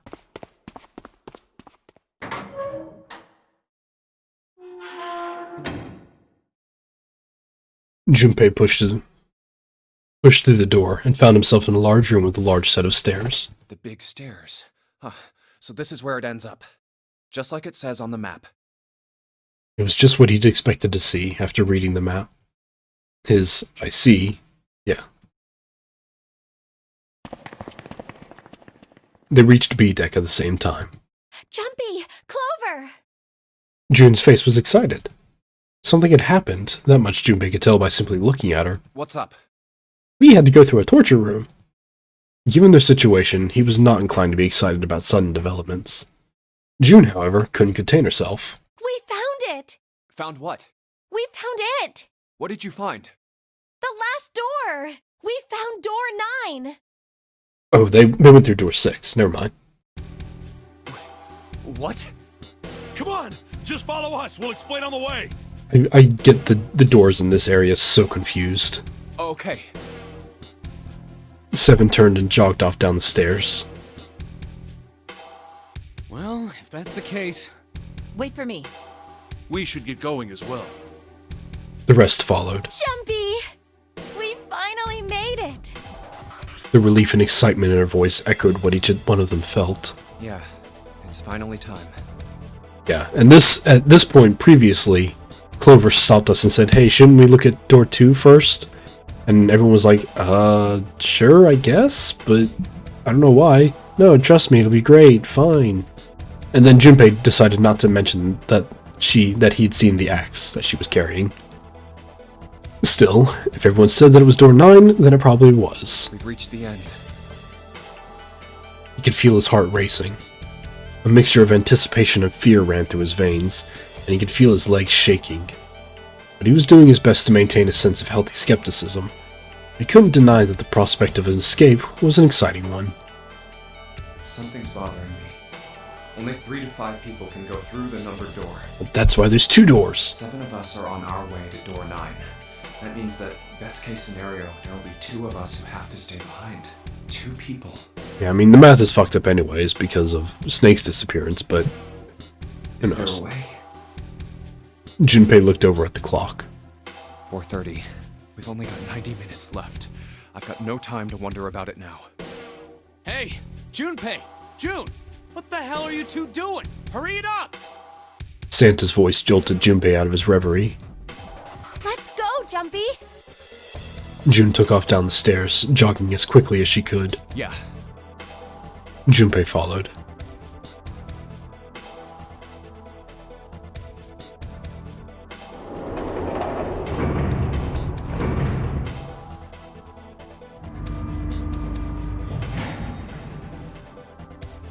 As a group, they piled onto the elevator and rode impatiently down the E-deck. It looked familiar. There was a metal grate between the 2 elevators. Seven grabbed hold of it and began to talk. I know I told you I'd explain it earlier, but honestly, there ain't much to explain. After we split off from you guys, the 4 of us got into the elevator on the left, and that took us to the other side of the grate. After that, we headed down another hallway. It took us toward the bow and eventually to the number 6 that you 2 found earlier. We opened it and kept going. There was another locked door behind it, like usual, but this time we had to complete 2 different areas before we could unlock it. Once we were through that door, there was another hallway that went the other direction, toward the stern. So, on your way, you found the elevator. That's right. So, in other words, you kinda did a lap, huh? You came from that side to this side. Yeah. That settled, Junpei looked around. So, where's the number 9 door? Over here. Follow me. Seven began walking down the hallway that led toward the stern. Junpei and the others broke into a jog to keep up with them. By the way, They had been walking for a while, June in silent step with Junpei when she spoke. you know, it's because of Santa that we're all here right now. Huh? That all 7 of us are going to door 9. What? You don't get it? Santa, 7, and Lotus, what's their digital route? 9. It's 9. That's right. They could have just left me behind and kept going if they'd wanted to. But they didn't. Yes, because Santa wouldn't let them. He said, we can't leave June and the others behind. That's why we went looking for you guys. And then you got on the elevator and went back to the central staircase. Santa seems really sweet on June. That's right. Well, I wouldn't have called that one. That Santa would be the one to stick up for you. I mean, Junpei felt his eyebrows knit as he considered that. Oh, don't get me wrong. Perhaps June sensed Junpei's concern. I don't mean that 7 and Lotus said they wanted to leave me behind. We were just talking about it, and Santa objected to it first. is that so? Junpei was about to respond when Seven suddenly stopped. We're here. In front of them stood a door. So, is this... Yeah. Junpei couldn't see Seven's face, but he could see him nod. There's no other place for us to go. Nope. Just look around. There's a big old iron wall at the end of the hallway. The other hallways on the left and right are blocked by metal grates. I see. It looked as though Seven was right. The door in front of them was their only choice. Wait, if they went through door 6, did one of them grab the gun? All right, let's get moving. Does Seven have a gun now? He is a cop. He pulled open the door and walked in. Junpei took a deep breath and followed. Oh, It appeared they'd been telling the truth. no way. First thing Junpei saw as he entered the room was the number. 9. Like all the others, it was a rough thing, made of red paint. The door it decorated sat on the back wall of a rectangular room. Junpei ran up to it. The 9 door. It was a large double door with powerful styling. Something about it was almost majestic, and it made the red paint look especially garish. We're finally here. Junpei grabbed the handle and shook. It didn't budge, but then he hadn't really expected it to. The red was bolted to the wall next to the door. Its display read vacant. No doubt about it. This is door 9. Oh, finally! This is the last. Junpei felt a flood of emotion wash over him. Felt a chill down his back, and his chest tightened even as his blood began to boil. There was a moment of complete silence. Junpei, look behind you. He turned around. Behind? What? Junpei could scarcely believe what he saw. Why? A door. And a 9. There's another one. Hey, what the hell? What the hell is going on here? His words came slowly, and his brain struggled to understand what he'd seen. On shaky legs, he made his way to the second 9. It was a small door, set parallel to the door they'd come through, but in the other corner of the room. 9. There was no mistaking the number, and if any more proof was needed, a red was bolted to the wall near the door. There's a red there too. That means... And of course it won't open. He grabbed the handle and shook the door, not because he expected it to open, but because he had to make sure it was real. But why? Why the hell are there 2 doors? It was Ace who spoke first. Do you think perhaps one is the right door and the other is the wrong one? No, they're both right. Lotus was skeptical. I don't know about that. It seems unlikely. What makes you say so? Well, think about all the rooms we've been through so far. They're full of puzzles, but there are always hints about how to solve them. I'm pretty sure there aren't any rooms where we just had to go with our best guess and leave it to instinct to solve the puzzle. Do you really think that at the very end of the game, Zero's going to suddenly throw in something that depends entirely on luck? Then you're saying there's some sort of hint in this room. No, I don't think there's a hint anywhere in here. I searched it very well when I was in here before. I didn't find anything that might have been a hint, though. Well then, that means... Yeah, both of these are the right door. I mean, if you think about it, Zero never actually said there was only one door with a 9 on it. It is hidden, but an exit can be found. Seek a way out. Seek a door that carries a 9. Junpei began to mutter to himself. So if there are 2 number 9 doors, if we split it up right, That's not gonna work. Yeah, there's only 7 of you, and that doesn't add up to 9 both ways.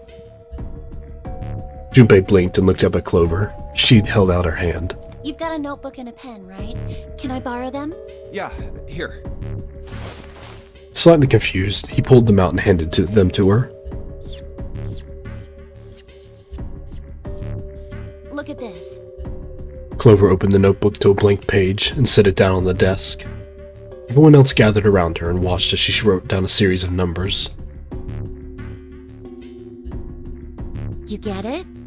The numbers on the top are all the combinations with digital roots of 9. The numbers on the bottom are the people who don't fit. There's only 8 possibilities if we split up into 2 groups of 3 or 4 people. So... If 3 people go through the door, then 4 are left behind. If 4 go through, then 3 are left behind. Right? yeah. Clover nodded, almost as if she were pleased with herself for solving a difficult math problem. I mean, solving all these in quick succession is pretty difficult. No way. Yeah, it is just basic addition, but it's basic addition with a twist.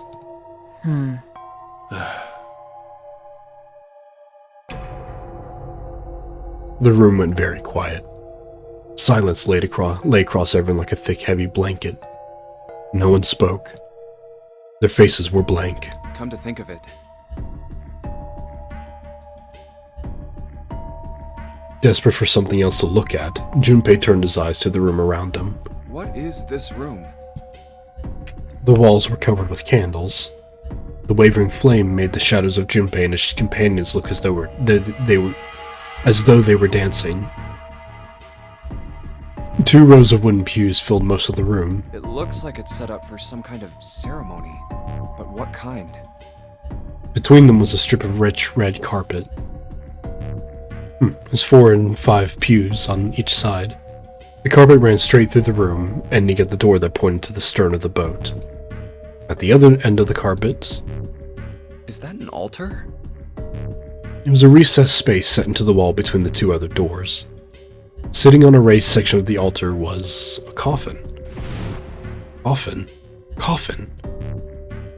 A coffin? No, it couldn't possibly be. But if it wasn't, then whose body occupied it? And that was as far as Junpei wanted to pursue that line of thought. He decided not to think about the coffin, for the time being. Junpei, think about the coffin. At that moment, Seven spoke. There was an edge of humor to his voice, but it was forced. Okay, I give up. I give up. I figured if we sat around here long enough, someone would volunteer. But I guess nobody's got the guts to do it. What are you talking about? Junpei didn't understand, and he wasn't the only one. What? You guys didn't figure it out yet? Fine, let me enlighten you. Clover was mostly right with her little explanation earlier, but she missed something. She wasn't really wrong, she just... screw it! Let me just write it out. Seven snatched up the notebook and began to write in it. Everyone else clustered around him, desperate for a look. If you're trying to leave with a group of 3 and a group of 4 and get everybody out, Clover's right. But there's another way. Only one combination, though. If you split us up into groups of 3, 3, and 1, you can make this combination. Wait, this means... Don't get me wrong here. I'm not trying to copy Ace or anything like that. Even if he hadn't been the hero back in the big hospital room, I'd still be saying the same thing. The same thing? Are you saying? Yeah, I am. I'll stay behind.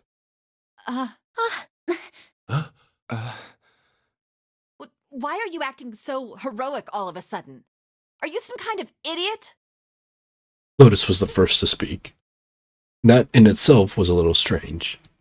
She'd reacted much differently when Ace had volunteered. No, I am completely against this. I'll be goddamned if I'm gonna have to owe you for getting out of here. The rest of them began to speak all at once. I'm against it too. I didn't want to leave Ace behind, and I don't want to leave you either. I don't like that idea. There's gotta be other options. I disagree as well. I can't say I care much for you being the hero. Ace still putting on that facade. Finally, they quieted down. Junpei looked at Seven. Well, there you go, Seven. Proposal denied. Clover's right. There's gotta be a better way than this. Seven made some noise that was somewhere between a derisive snort and a cough. Doesn't make any sense. He was doing his best to pretend they were making a foolish decision, but Junpei could see the twinkling of water at the corner of Seven's eyes. That was when Santa spoke. Whoa, hold on a minute. I haven't said anything yet. Whoa, I'm good with this proposal. Until then, Junpei hadn't realized that Santa had stayed quiet for the whole discussion of Seven's fate. Something in his voice made Junpei uncomfortable. Are you... agreeing? You want to leave him here? Santa shook his head. Nah, I'm against it. I don't want to leave Seven here alone. Then I don't see how it matters. I said alone. Huh? I said I don't want to leave Seven alone. There was a dull shine in Santa's eyes. They were cold and hard. Junpei felt himself shiver. What the hell are you... What? You don't get it? I can't leave just one person. I need 2 more. 3 people, including Seven. I'll be leaving behind 3 people. That's my proposal. No, those are my orders. What do you mean, orders? What the hell makes you think you can order us around? Who the hell's gonna listen to you? You all will. In 3 seconds, you won't have a choice. Santa? What? Did you have the gun? 3, 2, 1. Santa was so fast, Junpei could barely see him. When he moved, it was almost like watching a dance. His feet moved like lightning. He spun and... Santa? What the hell? He had June. See? I told you. His lips curled into a cruel, mocking smile. Huh? What? What the fuck? A shudder traveled the length of Junpei's spine. His chest froze, and he could feel his breath go stale in his lungs. Nothing made sense. Junpei felt as though his head were about to explode. Santa's sudden change in attitude, saying that he needed 2 more? Gun in his right hand, a revolver? Santa had grabbed June from behind and pressed what Junpei's shaken brain identified as a revolver roughly against her temple. Why? What the hell is that? Where on earth had Santa possibly found a gun? Junpei's questions roared in his mind, but his mouth refused to ask them. Seven spoke. almost as though he had sensed Junpei's confusion. The gun's from the other room. What room? One of the rooms behind door 6. I should have known he was gonna do this. I thought you would take it, Seven. Gun. You should have taken the gun. Damn it, you people. Well, it's too late now, fat ass. Rude. Damn it. A mixture of fury and frustration twisted Seven's face, and he glared at Santa. Santa, for his part, didn't so much as flinch. The corner of his lip twitched into a slightly wider smile. Then the smile faded, and he began to move. He walked backward, dragging June with him. Before long, his back was resting against the door. On the wall next to him was the red. He put his hand on the scanner panel, quickly, and then forced June to do the same. Now, time for you to start following my orders. Ace, Lotus, congratulations! I've chosen you to come with me. Put your hands in the red. 3 + 6 + 1 + 8 = 18. That was what Santa had meant when he said he needed 2 more. Hey, you deaf? I gave you an order. Santa's eyes narrowed to slits. He glared at Ace and Lotus. They stayed frozen, like a deer caught in the headlights of an oncoming car. Right, fine. I didn't want to waste any bullets, but you guys just don't get it. No sooner were the words out of Santa's mouth than his hand twitched, and the gun roared. A section of the floor exploded, scattering wooden splinters across the floor. A thin plume of smoke snaked out of the hole in the floor. There could be no doubt that the gun was real, and worked. He really shot it? But why? Santa, why are you... Clover's voice spoke of betrayal and disbelief. Santa, I thought you were one of us. I thought we were friends. What? You knew about the leaf words and the 4-leaf clover. Santa's cheek twitched, almost imperceptibly. What the hell is that shit? I've got no idea. You're lying. Shut up! Just shut up! You stupid bitch! You want me to put a bullet in your fucking head? Flecks of spit flew from Santa's mouth. His face twisted with rage. Clover recoiled, her eyes wide. When she spoke, her voice was very small. Santa. He snorted, then shook his head vigorously and turned to face Ace and Lotus. Alright, assholes! What are you still standing there for? Get over here and scan those bracelets! I don't have all day. Oh, what's the matter? Your hearing starting to go? Going senile, maybe? Ace and Lotus still didn't move. It almost seemed as if they couldn't move. June's face was pale behind Santa's arm. Her eyes were wild, and her chest heaved with every quick breath, like an animal cornered by a predator. Junpei's mind worked furiously. What were they going to do? Then he realized something. There was nothing they needed to do. There was nothing to debate. That's it. June's safety was the first priority. That much was obvious. Doing as Santa commanded meant that she would be safe from at least 2 threats. She wouldn't be shot, and she would leave the ship alive, along with Santa, Ace, and Lotus. There was only one thing for Junpei to do. It's the only way. He turned to Ace and Lotus. Please, go. Huh? No way. Jumpy, what are you saying? If you stay here, you're going to be stuck, Jumpy. And so will Clover and Seven. I know, but you don't need to worry about us. We'll figure something out. Right, Seven? Right. You just leave it to us. It's gonna piss me off to do what Santa says, but... Don't worry about me either. There's still something I have to take care of. No, you can't! Ace, Lotus, don't come over! Don't worry about me, please! June was almost crying. Junpei walked around behind Ace and Lotus. He gently placed a hand on each of their shoulders. Please. And pushed them toward the door. They almost stumbled, then righted themselves and took another step. And another. They turned around, and Junpei nodded. Go. Oh, all right. Fine. Ace and Lotus turned around again and walked slowly toward the door where Santa was waiting for them. After what seemed like an eternity, they stopped in front of the door marked 9. Santa smiled. Alright, now let's get those hands on the scanner panel. What's the holdup? What? You think I'm fucking around here? I don't give a shit about this girl.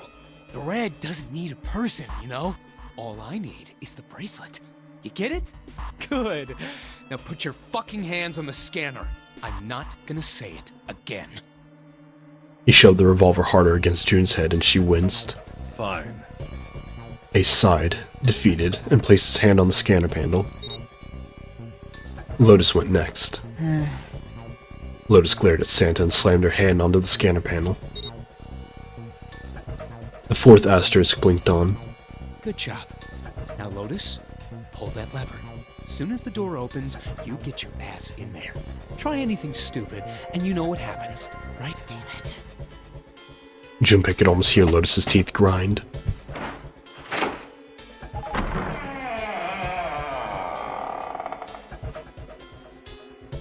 The door slid open. Door number 9 opened at last. It opened with a low, powerful rumble. A drum rolled to welcome the chosen few. Good. Go. Lotus and Ace walked through the door, their eyes furious but defeated. Santa waited until they were all the way inside, then hauled himself and June across the threshold as well.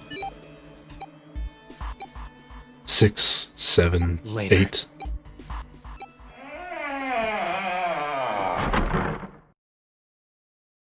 After exactly 9 seconds, the door swung shut.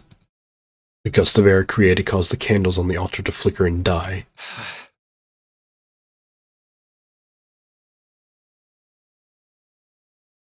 The room fell silent. Junpei, Clover, and 7 had been left behind.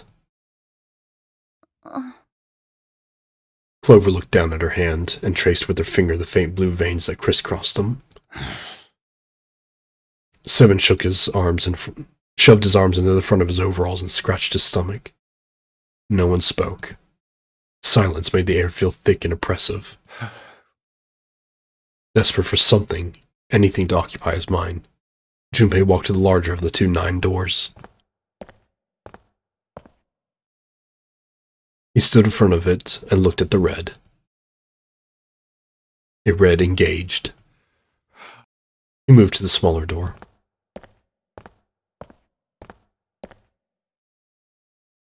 The red read vacant. The digital root of the remaining people was 7. 5 plus 4 plus 7, 16. 1 plus 6 equals 7. There was no possible way for them to open a door with 9 on it. Junpei touched the surface of the door. June. He thought about June, about Akana Kurashiki. Was she safe? That was all that mattered to him. If she was alive, if she had escaped this horrible boat, that was what Junpei prayed for. 7 came up next to him. He pulled off his hat, scratched his head and sighed. So, what do you want to do, Junpei? What do you mean, what do I want to do? What can we do? 7 opened his mouth to respond when a noise echoed through the room. Oh my god, Snake, you're alive! Someone was pounding on something, vigorously. It wasn't mechanical, certainly human. Junpei and 7 looked at one another. What the hell is that? Shh, quiet. Clover motioned to 7 to be quiet. She put one finger to her lips and closed her eyes in concentration. The 3 of them listened, trying to determine where the sound was coming from. Where is it coming from?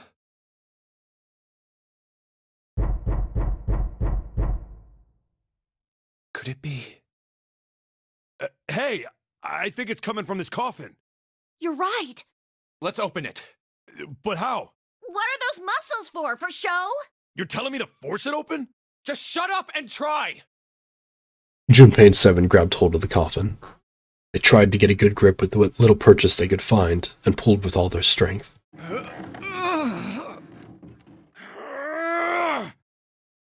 Damn it! Man, it won't even budge. There was some sort of keypad attached to the coffin. Its purpose would not have been difficult to determine. Their eyes were almost immediately drawn to it. Not another one. Yeah, looks like it. Do you think we have to put in the right password or it won't open? I think so. The noise wasn't stopping. In fact, it was getting louder. Whoever or whatever's inside this thing wants out. And now. I know that. But how?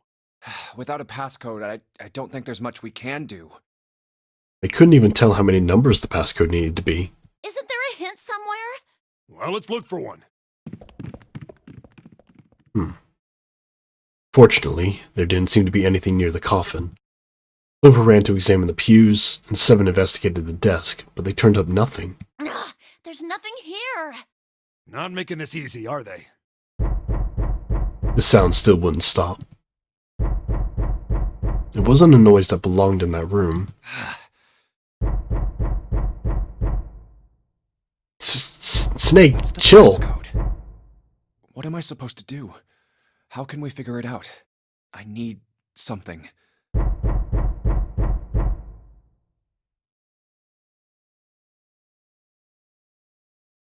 The world blinked. Suddenly, there was a voice inside Junpei's head. Truth had gone, and truth had gone. What? Now truth is asleep in the darkness of the sinister hand. Wait, what? What the hell was that? That voice? Oh my fucking god. Junpei was utterly and completely baffled. Huh? What's up? Seven and Clover ran over to him, but Junpei didn't know what to tell them. Huh? Wait, is this because I did the other ending where he figured it out? He told them he'd heard a voice, they'd laugh or worse. I think he was going insane. So all he said was... Oh, nothing. He cleared his throat a little too loud and looked pointedly down at his bracelet. There were a pair of small buttons protruding from either side of it. Junpei, he pressed the buttons left, right, left, right, left, right. Truth had gone, truth had gone, truth had gone. So right, left, right, left, right, left.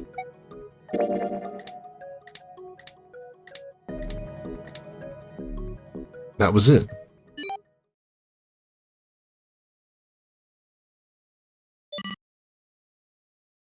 Eight numbers blinked on and then off of on the bracelet display. Junpei checked one last time. 1 4 3 8 3 4 2 1. 1 4 3 8 3 4 2 1. Huh? Huh? Hey, what the hell were those numbers? Oh my gosh, are those... Junpei didn't answer. He simply walked straight to the coffin. He knelt down in front of the keypad, running over the numbers in his head so that he wouldn't forget. 1 4 3 8 3 4 2 1. 1 4 3 8 3 4 2 1. With trembling fingers, he punched them in. 1 4 3 8 3 4 2 1. That was all of them. Punch the E button. There was a moment of complete silence.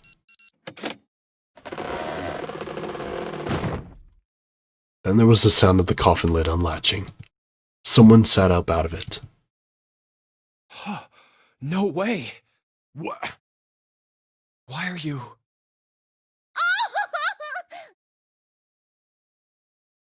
Oh? Is that you, Clover?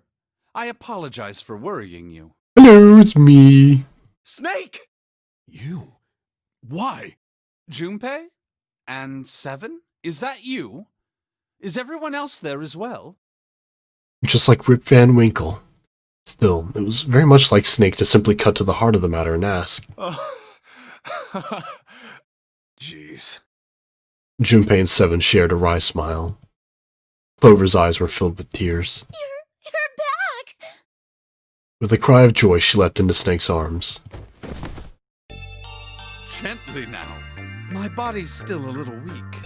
Oh, you're back! Clover looked like nothing so much as a lost child who had finally found her home. She cried and cried and cried. Her eyes were red and her nose was running. She hiccuped and gasped, as if she were about to begin hyperventilating. You're back! You're really here! Her voice was happy, but almost desperate, as if she feared he would disappear again if she stopped talking to him. Tear after tremendous tear rolled its way down her face. Her small arms strained as she clutched Snake's body as tightly as she could. Perhaps she had to convince herself he was real. Perhaps she was worried he would be gone the moment she let go. Perhaps she simply didn't know what else to do. You're back! Come now, what's gotten into you? You're acting as though I've returned from the grave. It's been a day, dude. Not as though you did. I really thought you were dead. Huh? You jerk!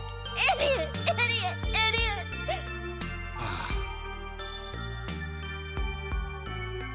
Clover broke into sobs so great she could no longer talk. It was a touching reunion between brother and sister. Even though Junpei knew they had little time, and every minute they waited was a minute they wasted, it felt cruel to pull them apart. Junpei and Seven sat down on one of the pews, waiting for Clover to calm down before explaining to Snake what had transpired.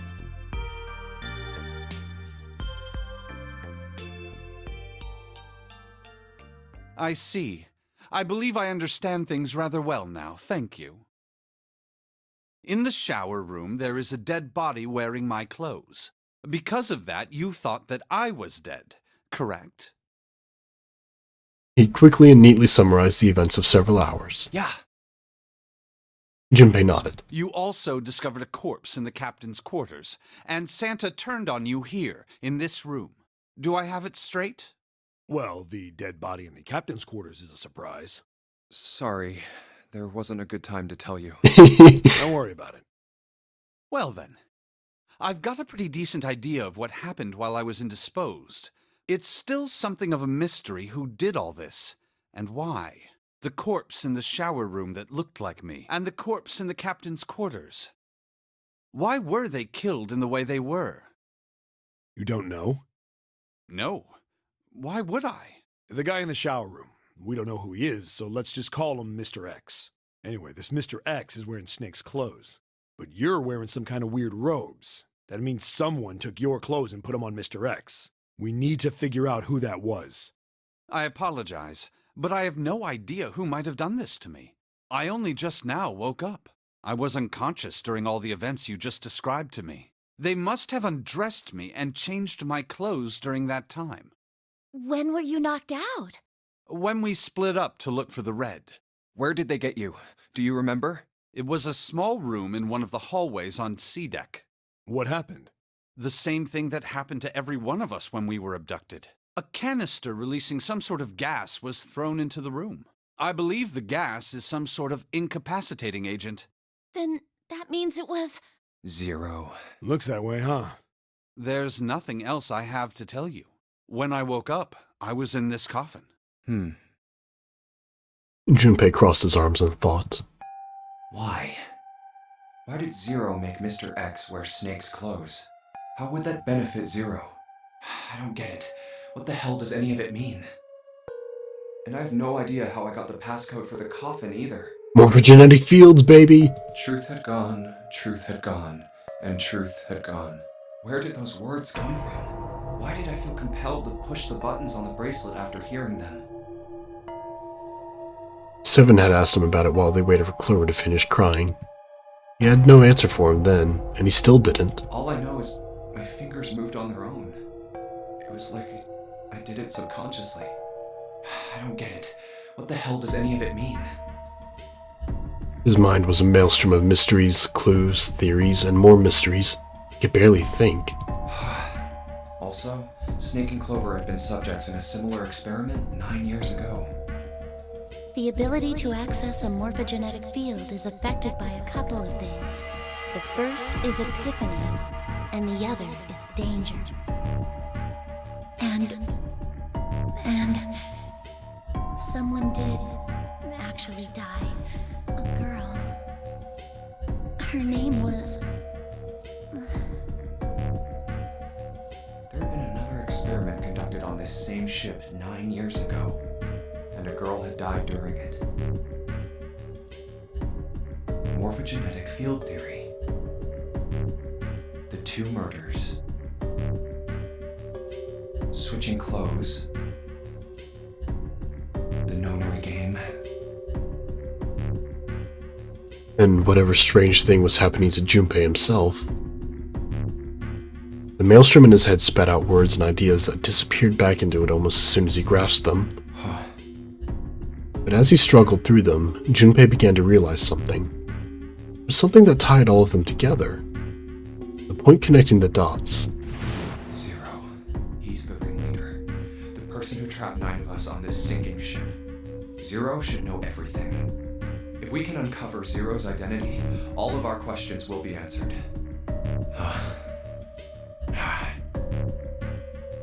Who was Zero? Junpei had the beginnings of a theory. He could only test it. Or perhaps... At any rate, we'll have plenty of time to decipher the details later. For now, it is of utmost importance that we escape. Junpei, it was 4:30 the last time you checked. That means we have less than an hour. We must hurry. Hey, how are we gonna get out of here? Isn't that obvious? Through the other number 9 door. 5 plus 4 plus 7 equals 2. Or plus 2 equals 18. 1 plus 8 equals 9. Oh yeah, you're right. With Snake, we can open the door. How handy. Don't tell me you hadn't figured that out. As they sniped back and forth, Junpei glanced at Snake's left hand. He was wearing a bracelet with a 2 on it. Come on, you gotta tell me these things. I, assumed you'd figured it out.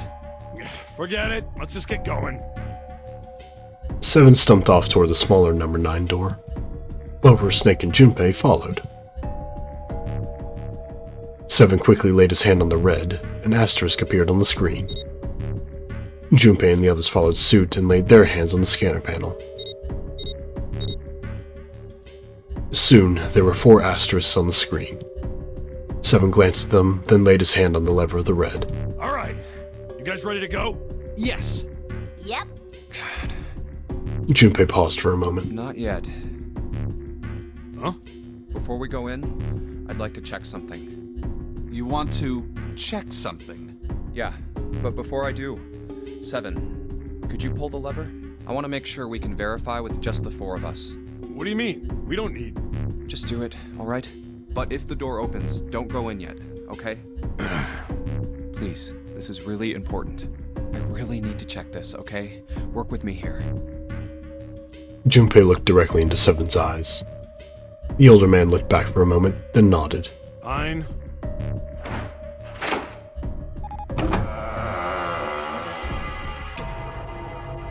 Seven pulled down on the lever, and door 9 creaked open. Then they waited. 6, 7, 8.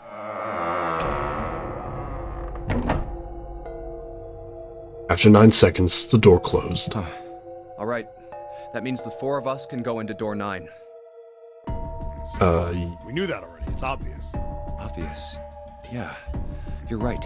It is. Now, what happens if we add Zero's bracelet? What? Zero's bracelet? Why don't you take it out, Clover? For a moment, Clover looked surprised, but she recovered quickly and stuck her tongue out at Junpei. So you did know I had it. I picked it up because I thought it might be useful sometime. She reached into one of the pockets of her voluminous jacket. I hate that word. And produced a bracelet. Junpei took it from her and turned to 7. This was on the left hand of the corpse in the captain's quarters. If you look at it, you can see it's got a 0 on the face. Just to make this a little easier to talk about, I'm gonna call the guy we found dead in the captain's quarters, Cap. Then I should be able to open door 9 with just me, Clover, and his bracelet. Though the big question is, if Cap is the mastermind of this game, would he really put one of these bracelets on? Anyway, let's just give it a shot. Clover, give me your hand. Okay. Now the captain's bracelet. And pull the lever. However... Yeah, because it's 6, which I'm still not sure why. The door didn't open. Reds display red error. I knew it. Now, what does this tell us? How did you know it, Junpei? Well, I guess. Maybe the bracelet has to be on your Failed. wrist in order for it to work? No, that's impossible. Did you see how the panel showed a third asterisk when I scanned Cap's bracelet? Whether or not it's on your wrist doesn't matter. All you have to do is put the bracelet near the panel for it to register. Seven waved his bracelet in front of the scanner panel. Sure enough, a single asterisk appeared on the red. Huh. Looks like you're right. See? So what does that mean? There's only one possibility. That bracelet isn't the number 0. Is that what you're saying? That's right. Then what number is it? Let's find out. Junpei scanned the bracelets with his combination. Snake, Junpei, Cap. I think it was 7 Junpei and Cap. It was 7, 5, 12.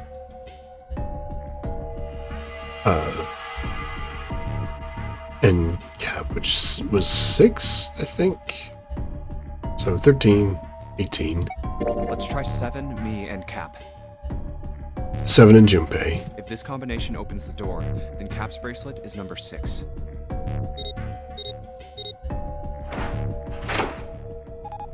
Yep, there it was. I lucked into it on my first try, It so... opened! The door opened! What? Why? What does that mean? Both Seven and Clover seemed rather shaken. As they turned to look at Junpei for answers,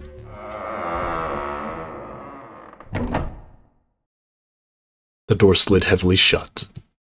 Junpei raised an eyebrow. Isn't it obvious? Cap's bracelet is number 6. But doesn't it say 0? This isn't a 0. The symbol on here isn't a number 0. It's a letter O. Oh. Whoa, wait a minute. I don't get it.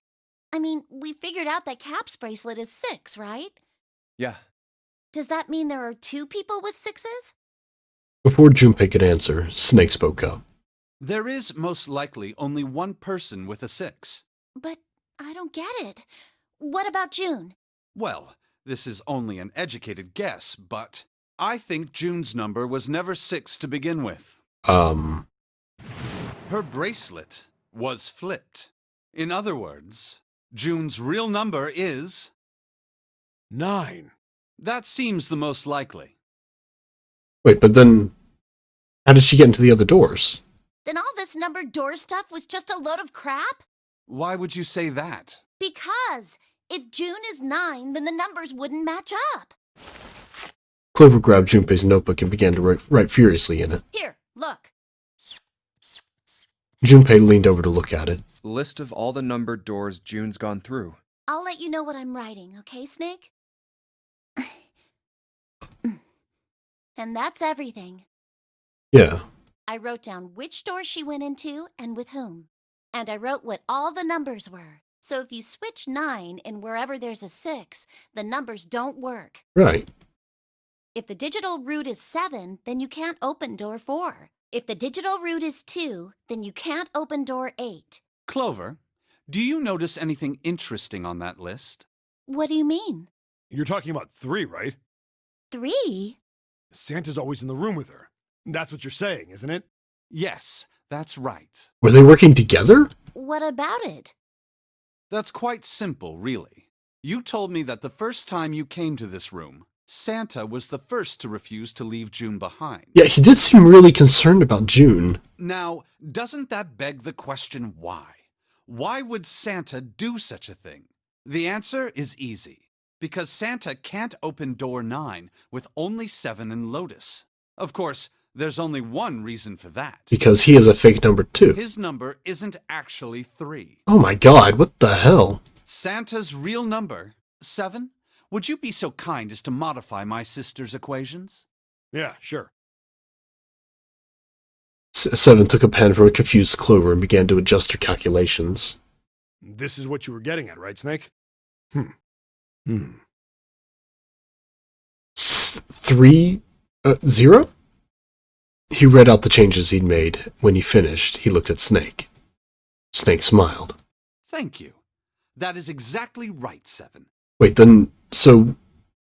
did the ninth man have 6? Santa's true number wasn't 3. That doesn't work out. I don't... It was 0. No way.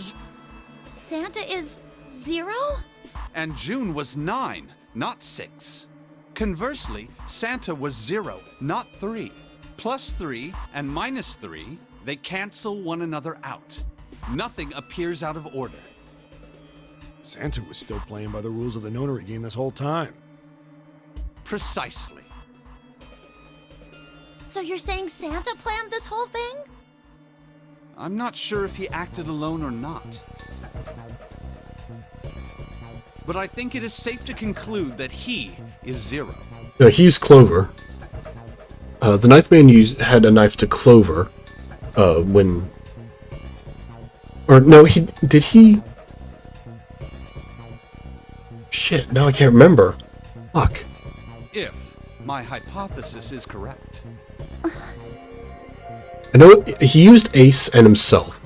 I can't remember who the third one was. He had Clover as a hostage. I can't remember if Clover was who he had pushed the thing. Junpei remained silent and thought. Snake's hypothesis. Something doesn't seem right. June's bracelet being flipped.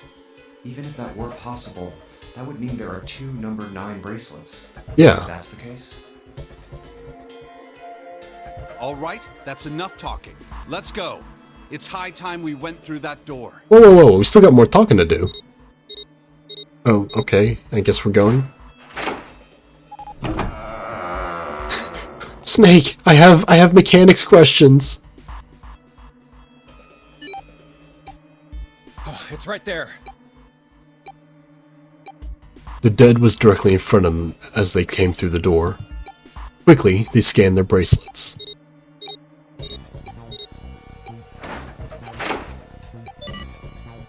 The detonator stopped. Oh. After pausing for a moment to catch their collective breath, Junpei and his companions headed down the long hallway in front of them.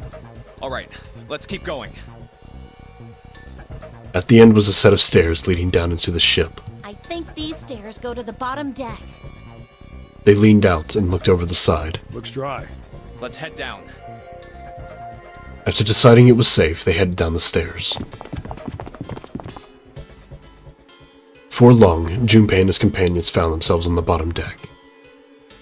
They turned left into another hallway, at the end of which they found another door. Hey, it's a...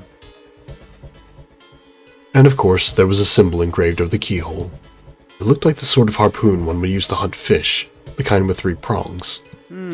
So, Neptune? Snake traced the shape of it with his fingers. This is the Neptune symbol. There must be a key around here somewhere. Neptune key. I only have the Uranus key card. Clearly, it wasn't going to open this door. It's a different planet. Plus, it's the wrong kind of key. Let's turn around and go back for now. Yeah. After examining the door for a few more minutes, they gave up and headed back the way they'd come. Hey, another door. With a little more searching, they found a metal door. And a card reader this time. Yeah, that's the Uranus one. A symbol was engraved onto the card reader. It's the Uranus symbol. This is the place. It's the library. He muttered to himself and slid the card through the reader. It beeped once, and the light on it turned green. With a heavy metal groan, the door creaked open.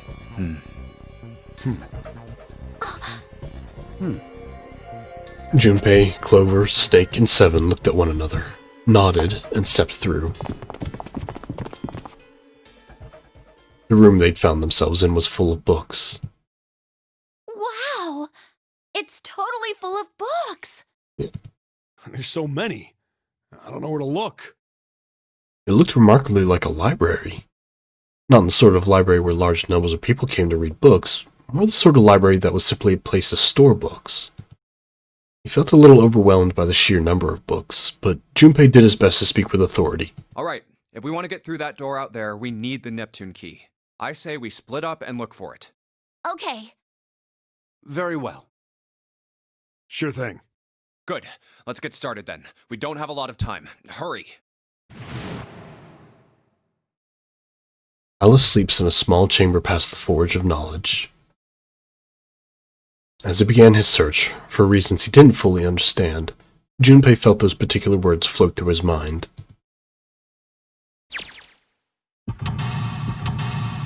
Oh boy.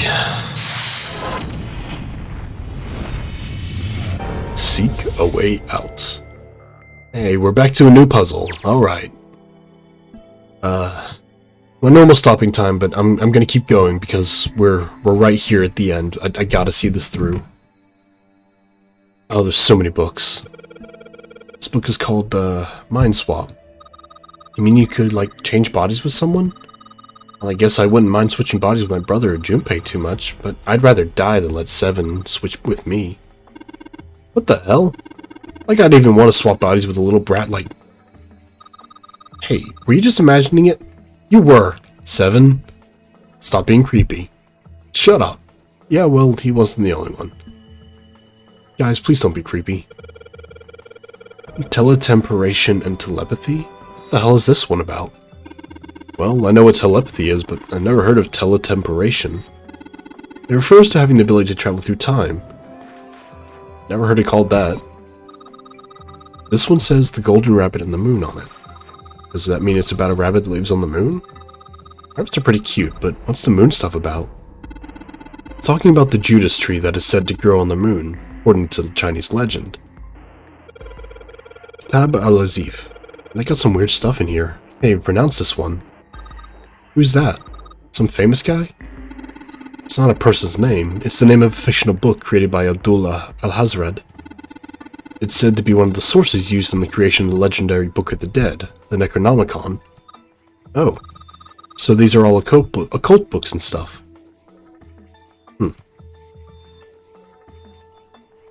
That's the one I just looked at. Energy theory, huh? I don't even understand the damn title. Looks like this shelf's all science and technology. What are these? ERNL, PEIU, NEDB, OHFB. What's the deal with these titles? They're all just gibberish. Hey, what if we, like, switched them around? Switch them around? Yeah. What if we move them so that maybe they'll spell something? Oh, I get it. Yeah, heck, it's worth a shot.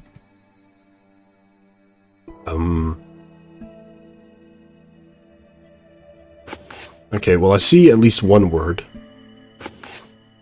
Oh, no, it's that one. One here. Blub, blub, blub. Okay, so open. Open here, find bulb. Oh, nice. I just had the E's backwards. Hooray! You did it, Junpei. Yes, I guess that turned out rather well. So the letters with the title spell out, open here, find bulb. And I found a bulb. The light bulbs look like it's brand new. And it's really big, so it'll make a lot of light. Okay. Property values going up in space too these days? Man, guess times are tough for aliens too. This one says cosmic inflation. What's this one? An overview of conformal field theory? Well, it's a theory that posits an invariant quantum field where conformal transformation can take place. Knock it off with this science voodoo stuff. You try to put me to sleep. I've had a pretty good time with the game so far. It's really fun. Quantum gravity? Seven, do you have any idea what this is? Well, how about you start by using real words? Then maybe we'll get somewhere. I mean, what is this? There's a note on the table. Lights to the books. Huh, what does that mean? Interesting. Well, intelligence often hides itself in darkness. Have you ever thought about the pages of a book? Each page only sees, what, maybe 2 or 3 minutes of light before the reader is on to the next? They spend the rest of their lives locked in darkness. Rather like myself. That's horrible. Oh, don't get me wrong. I'm not complaining. Not at all. I live in the darkness, yes, but that has gifted me with the ability to catch the truths others might miss. You can hear the voices hidden in the darkness, you might say. You should be a defense attorney. Oh my god, there's so many books. Automated robotic assembly line techniques? Huh. What's that? Some sort of comic book? Jeez, I guess boys really like that kind of stuff. Hey, that's what I studied. Sort of. No, you're thinking of a different sort of robot. This book is talking about automated machinery that's used to build things like cars. What's that one called? It says Foundations of DNA and Genetic Engineering. Communication Computer Science, huh? Pretty generic title. To be honest, it's so vague, I don't really know what it might be about. An overview of photochemistry. I think whoever set this up wanted us to see the cover, not the spine. Let's look at it, okay? Yeah, looks like a whole lot of space between these books. Look, Junpei. I think there's something hidden between the books. Another light bulb. Huh? Well, there was a light bulb here. Isn't anything here now? Okay, so I got a... This book is called Teleportation Telepathy. Golden Rabbit. Okay, so in there. What's a picture book like that doing here? Looks like it's about Little League. It does seem a little weird that it's so different from the others, huh? Maybe you ought to take it with you. There's a baseball on this one. Come on, Junpei, let's see what's in it. Gonna go out on a limb here and say it's probably baseball stuff. Whoa! It's a pop-up book. This was one of those pop-up books, isn't it? It says H-E-A-D. Head. You mean like where my brain is? You mean where the thinky bulb stuff? Or any more other books? Oh, look, Seven. Here's a book that's perfect for you. It's called Correlation of Muscle, Bone Density, and Bone Strength. You're just saying that because it says muscle. Principles of Monkey Behavior, huh? I'd imagine that's a book that's describing praxeology studies on monkeys. Monkeys are very similar to humans evolutionarily, so I imagine the research was fruitful. Functions of human brain, huh? Guess this is a book about the nervous system. I'd love to ask you to read it to me, but I don't think we have the time. I'm kind of curious about it too. There's got to be a reason why people connect with each other, you know? Human equilibrium theory, human anatomy, regeneration of eternal organs. What the fuck is all this about? This book is just called Dissection. This bookshelf must be all medical books. From what I can tell, it sounds as though these books have been organized by genre. This library must be massive. I'm rather impressed by how well organized it is. You say that, but... Okay, there's a second layer. Dadkind. the new adventures of the Dadkind. Wasn't that a German mathematician? Maybe it's a complication of his work. Or compilation. Liebernitz. This book is in German. It looks like it's the complete works of something. I've never heard of it. Well, if Snake doesn't know what it is, I don't think we'll ever know. Owen, huh? Owen isn't enough to go on. Perhaps it's about the English Revolutionary? Sheldrake. Isn't Sheldrake...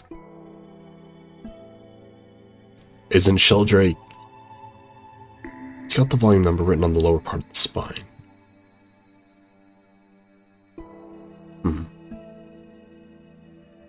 Light blue. Yellowish that says Liebernitz. It says Dadkind. Well, that's... what should...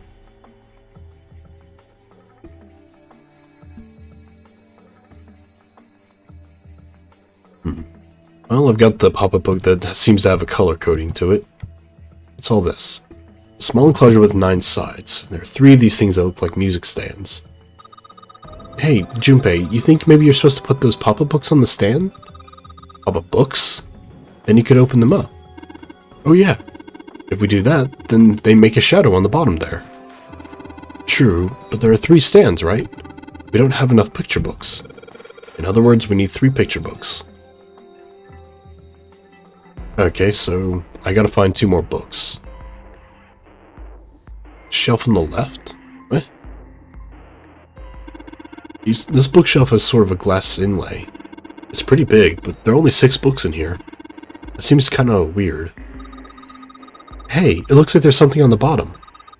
I can't really see it though. The glass is all foggy. Let's see what we got here. So many books here. Wonder what this one's... Whoa, what's this? Warm. Oh, sorry. No, I'm sorry. Stop flirting with Clover. That's creepy. What's the deal with this sappy stuff? Yeah, I remember the name. Sort of. It's a weird book, Junpei. Indian mathematics. That's funny. Why is that funny? This one's Goldbox Conjecture. Conjecture? What's it about? Like magic or psychic stuff or something? Right. I bet it's about jewelry, isn't it? It may have an odd title, but it's actually a very respectable mathematics book. It deals with one of the unsolved problems of additive number theory. Sorry I said anything. Look, let's not get into this right now, okay? It says Riemann hypothesis. What is there to hypothesize about with a Riemann? Isn't it pretty straightforward? Heavens no. There are many factors. Length, girth... Oh my god, you two. An exciting, rapidly growing field. And you two not... Just not... Okay, so... Let's see, were there any more books?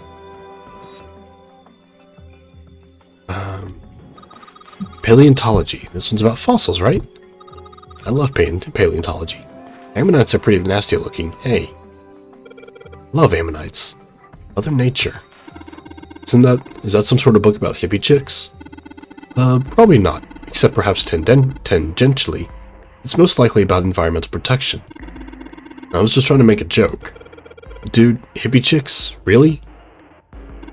This one says transition of extinct species.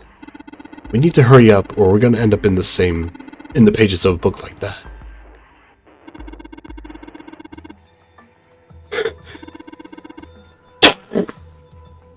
Bless me. This is that Darwin guy, right? Well, yes and no. Charles Darwin wrote a book called On the Origin of the Species. In it, he put forward his theory of evolution. Yeah, I remember that part. He called it natural selection. Exactly. Introduction to geology, huh? Thinking about the Earth, even when you're on the ocean. Kinda romantic in a way, I guess. Theories of the Cambrian explosion? Did a bomb go off somewhere near Cambria? You might call it that. What kind of explosion? Roughly 500 million years ago, during what is known as the Cambrian period, research suggests that the variety of living organisms increased by an order of magnitude. Why that happened is, however, still something of a mystery. There are a number of theories. This book is most likely a collection of them. Okay, well, the shiny books that are standing out, aren't. Well... Yeah, there was that one. The open bulb, nothing.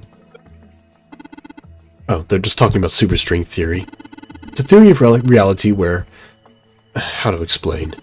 It says that all elements of the universe are governed by the vibrations and harmonics of tiny supersymmetric strings.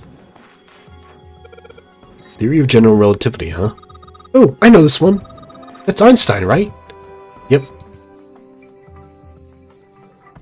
What's this? Nope, that's the same thing. Fuck. Hey, it's another one of those kids picture books here. Looks a lot like the other one we found. This one has some Native Americans on the cover.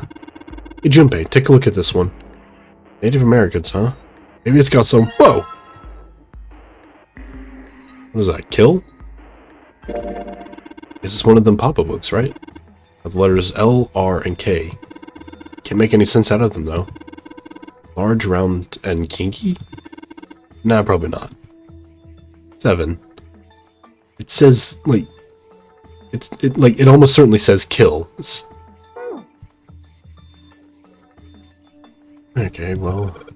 Black hole hypothesis. Gamma ray astrophysics. I guess this bookshelf had an astronomy theme.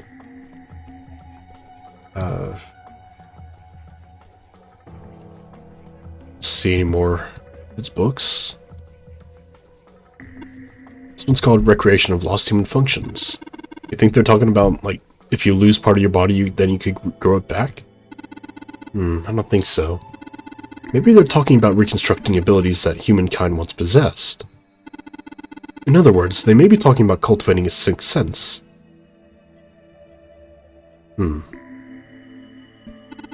Hurry up, we need to find the key with the Mark of Neptune. Okay. This sounds like a job for the best brother and sister team in the world. It's like Seven and I don't exist. Okay, well, I'm pretty sure I looked at all the shelves.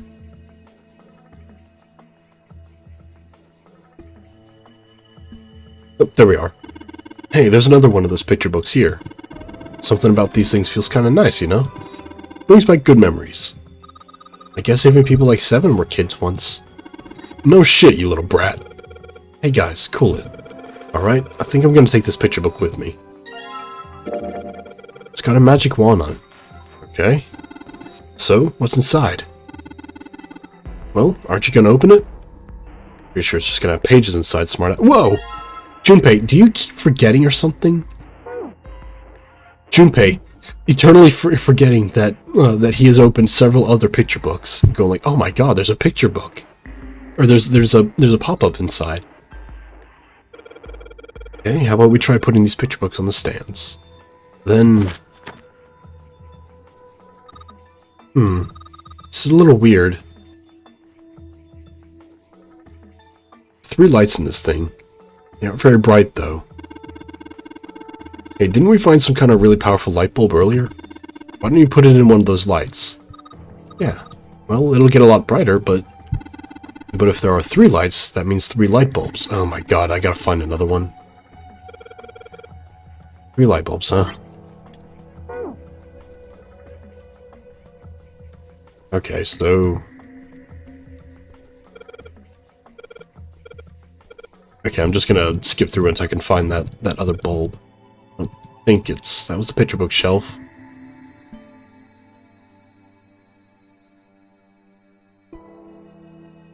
Mathematics. Yada yada. Oh my gosh. Yeah. Okay, so...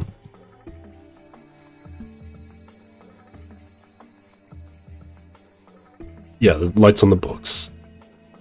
Okay, so that's that section. That's that section. That didn't have anything in it. Nothing there. This was the only thing here. We found that bulb.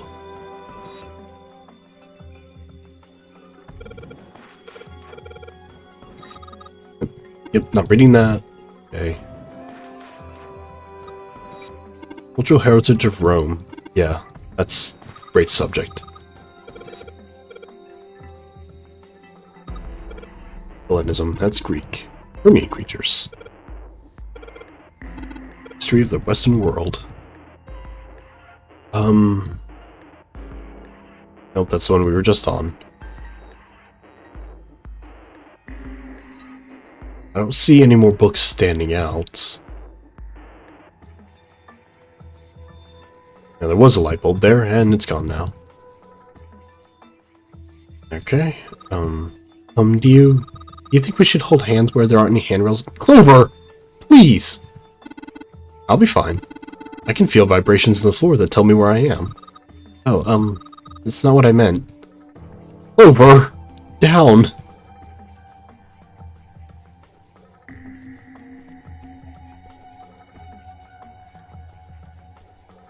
Can't seem to mess with those.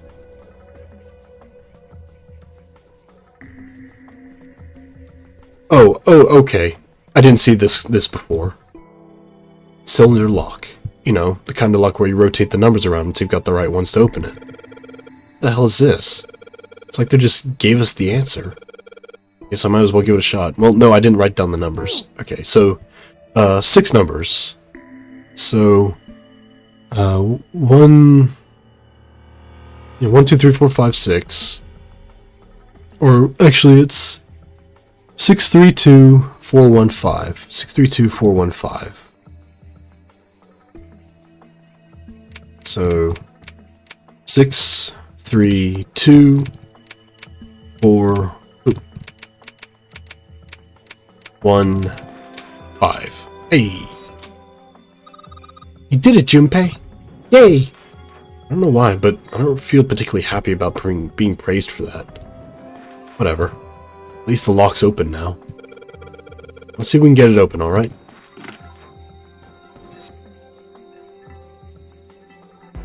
No lock. Yeah, that was kind of a cheap one because, like, the lock was hidden behind the down arrow. And there's the third bulb. All 6 books seem to be pointing at the cylinder number lock. Okay. Bulbs. So there are 3 lights in here. I'm going to change these bulbs. Now they should... Sheldrake 5. Awesome, it worked. Way to go, Junpei. Good job, buddy. There's something projecting on the bottom. These letters, they seem familiar. Okay, so Sheldrake 5. It says Sheldrake. Yeah, I'm clicking on the thing. Like, do I need to... Sheldrake 5? Okay, there we go. Junpei read the text out loud. I think I saw the rest of this collection somewhere. Yeah, I think it was somewhere around here. Let's go take a look. Okay. 7 and Clover walked off, leaving Junpei and Snake behind. Sheldrake. Have you heard of him? Sheldrake, I mean. Vaguely, yes. Junpei grinned. Yeah, Lotus told me about him. There's a British biochemist named Sheldrake. He has a rather interesting theory. Morphogenetic fields, which relies on the theory of morphic resonance. Really? From Lotus, huh? Well, Clover also said something to me about that stuff. She did? Yeah, what was it? The ability to access a morphogenetic field is affected by a couple of things. The first is epiphany, and the other is danger. That girl. I told her not to tell anyone. You did? Why? Well... Junpei's eyes narrowed. Look, man, I didn't push it because we're in a hurry, but I'm kind of sick of this. How about you just tell me, okay? Tell you what? Don't give me that. About the experiment. Snake's shoulders slumped, and he shook his head slowly. Ugh.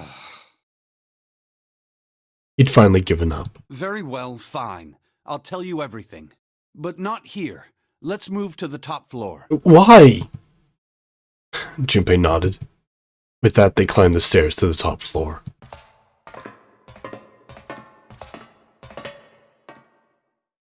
Snake was silent for a moment after they arrived, then finally crossed his arms and spoke. I suppose I might as well start by telling you why I kept quiet, and why I made sure Clover did as well. To be honest, the explanation is quite simple. Zero told me not to. I had little choice. He didn't walk up and tell me, of course. He gave me a message engraved on a card. Snake reached into his sleeve and pulled out a small, stiff piece of paper. That's a Braille card. It looks just like the one you showed us earlier. So you had 2 cards? No, only one. Huh? What do you mean? I thought that card just had some rules for the nonary game on it. Yes, it did. And those were the rules I read you. However, they were not the only thing on the card. There was something I didn't read. Well, perhaps I should say, there was something I couldn't read. And that was? Tell no one of the events that took place 9 years ago. Tell, and I activate your sister's detonator. It's a threat on our lives. Oh. Well, Snake nodded. Well, what about Clover? Did she get a message from Zero too? I don't believe she did. But doesn't it strike you as strange that Zero would shut my mouth, but not hers? Yeah. To be on the safe side, however, I told her it was best not to tell anyone. Still, apparently she told you. That girl. It's okay, I gave her a 4-leaf clover. What's wrong with her telling me? I figured some stuff out with the things she told me. I mean, it looks like the whole activate her detonator thing was just a bluff. She's prancing around downstairs happy as a clam now that you're back. Snake glanced down at Clover and 7, examining one of the bookshelves. That's very true. I've decided I can trust you. I've decided to tell you the truth. The chance that Santa is zero is very high. I feel I can assume Santa doesn't have the time to observe us at the moment. And at any rate, even if he were, I very much doubt he would kill us. Why? Clover told me about the four-leaf clover, about the words. If he knew about that, then he was in my group during the first experiment. I'm sure of it. He wouldn't kill us. No matter what the situation was. Snake paused and cocked his head, as though he was listening to something very far away. His face looked dark, as though something was weighing on him. Hey, Snake? Junpei wasn't quite sure what to say. Snake turned and looked at him. Yes, I know. You want to know what happened during the experiment. Yeah. How much do you know? Clover told me about... I see. The morphogenetic field in the experiments 9 years prior. How the experiments had taken place simultaneously at 2 locations, one being the ship and the other being a building in Nevada. And the girl that died during the experiment. She told you all that, did she? Snake looked down. His face was tight. A slight tremor shook his body, and he tried to hide it. He was putting on a good front, but even Junpei could tell that he was holding back something deep and powerful. He made as if to brush something from his face, and looked up at Junpei. At any rate, I now know how much you've learned. All that remains for us to determine is who did this and why, right? Yes. Can you tell me what happened? Yes. Snake nodded slowly. The people who organized the initial experiment were from a company called Cradle Pharmaceuticals. There were 4 of them running the show. Gentaro Hongo, Nagisa Nijisaki, Teruaki Kubota, Kagechika Musashido. Hongo was the CEO of Cradle Pharmaceuticals. Yeah, so Ace, the 9th man, I'm gonna assume he's the captain, and that was Mr. X. Nijisaki was his right-hand man, and did the lion's share of the planning. Kubota led the company's research and development division. Musashido was their majority stockholder. It was these 4 people who planned the initial experiment. Let me simplify it for you. Hongo designed it, and Nijisaki put it all together. Kubota developed the technology required, and Musashido provided the cash. So it's Hongo, Nijisaki, Kubota, Musashido... Junpei couldn't shake the sense that he heard those 4 names somewhere before. Of course, more than 4 people were required to conduct an experiment of this scale. To that end, they organized a top-secret team to assist them with their research. All in all, they gathered 10 people or so.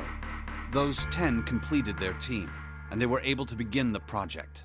They named it the Nonori Project. The purpose of the experiment was to research the prospect of controlling a human mind through sheer will. The vessel, I suppose you could say, for this control was the morphogenetic field. Why did the glycerin suddenly begin to crystallize? Why did the crystal structure of EDT undergo a sudden change? Why did the rats improve their puzzle-solving skills with each generation? Experiments with humans produce the same results. You know, we didn't hear about the rats in this timeline. The more people who knew the answer to a question, the more there were who could answer correctly without having seen the problem before. Why is that? How could it happen? The answer is that the shape of the answer has been stored in a field invisible to the naked eye. And through that field, the resonant event transmits information related to that answer. That's essentially the idea behind morphogenetic fields. But that's just a theory. Can't bring yourself to believe it? Yeah.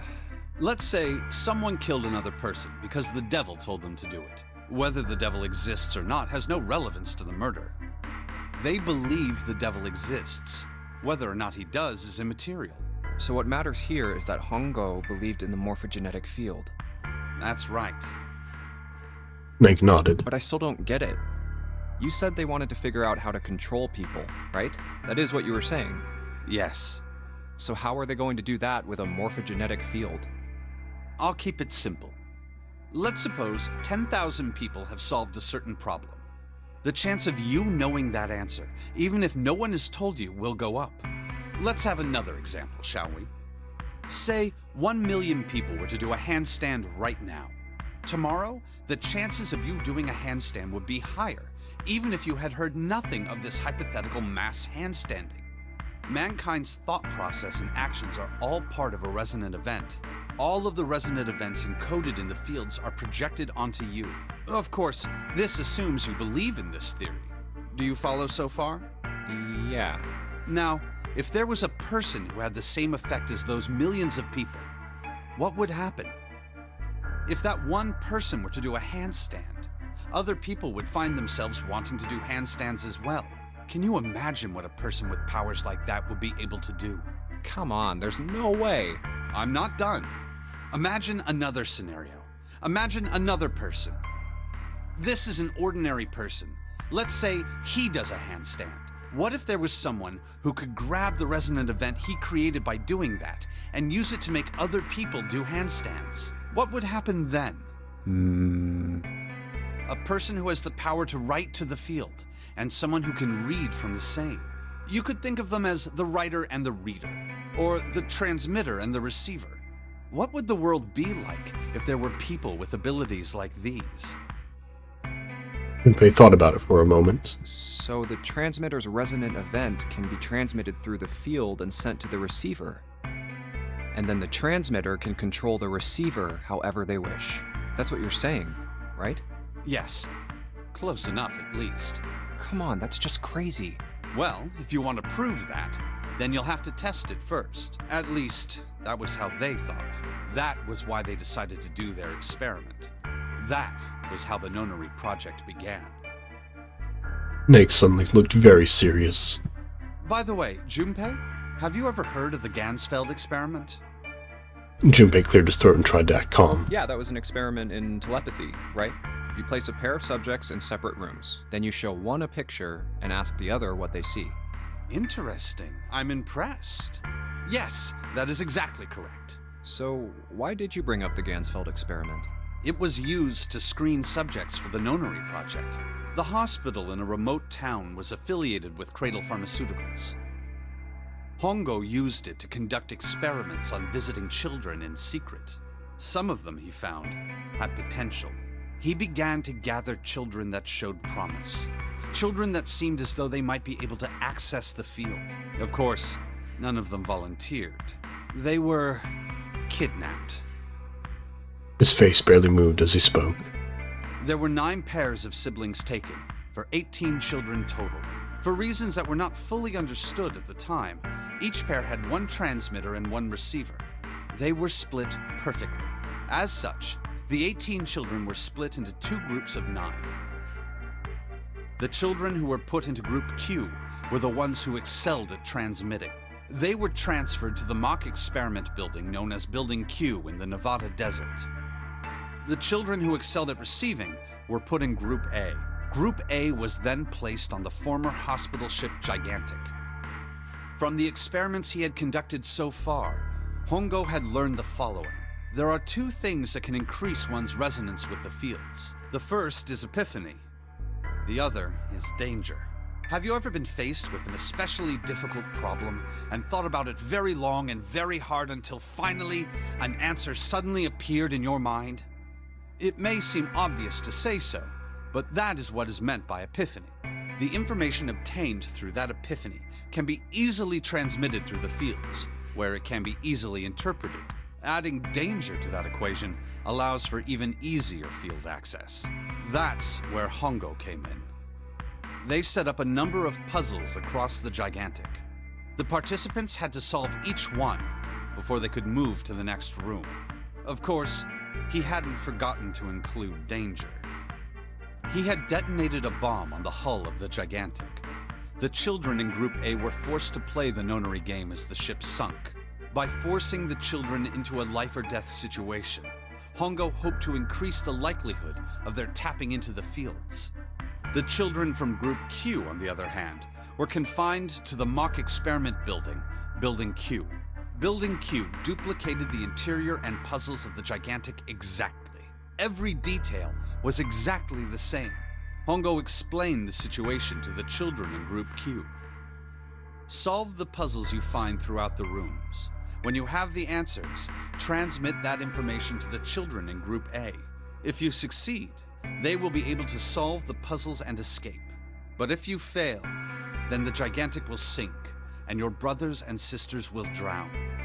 Those were his orders. Do you know why the astronauts of Apollo 13 were able to return to Earth safely? It was because NASA had access to a replica of the Apollo 13 capsule. All of the equipment, the instruments, everything. All of it identical. Everything was just like the real Apollo 13. NASA was able to replicate the situation the astronauts found themselves in. By putting themselves in the same situation, they attempted to solve the problems the astronauts were dealing with. Once they found solutions, they reported their findings to the men aboard the actual capsule. That was how they were able to return safely. It was the same with the Gigantic in Building Q. The children from Group Q had to use the power of Epiphany to solve the puzzles they found and transmit what they learned through the fields. The children in Group A, however, they had to access the fields to learn how they might advance to the next stage.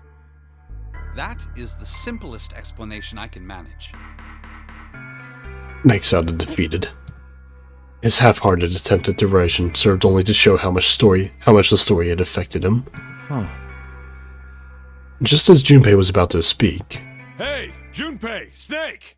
How much longer are you two gonna sit around on those bony asses? Yeah, like, Santa is probably off the ship by this point. Like, we've been talking a long time.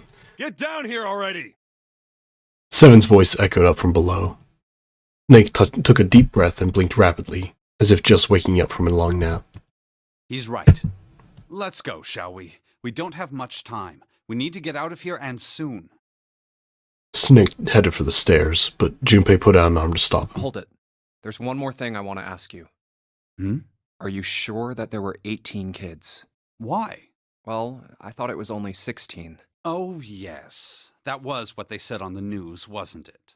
Yes, I have no doubt that 18 children were abducted and used in Hongo's experiment. After all, you couldn't exactly play a nonary game with any less, could you? Well, yeah, but are you saying that the news got it wrong? Yes, I am. There were 2 more children. However, they had no relatives that I'm aware of.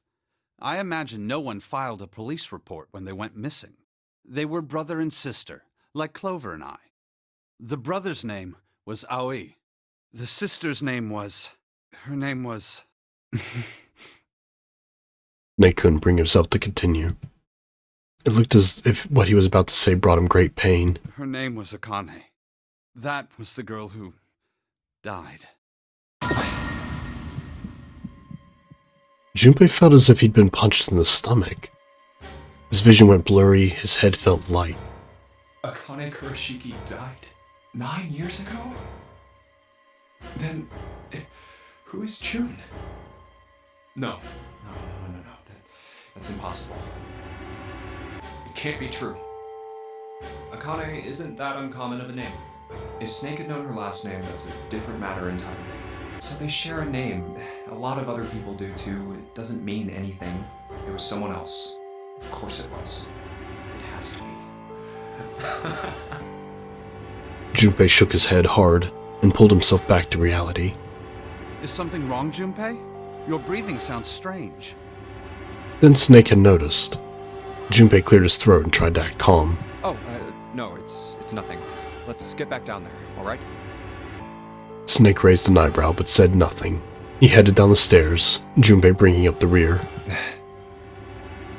I couldn't do it. Why didn't I ask? What's her last name?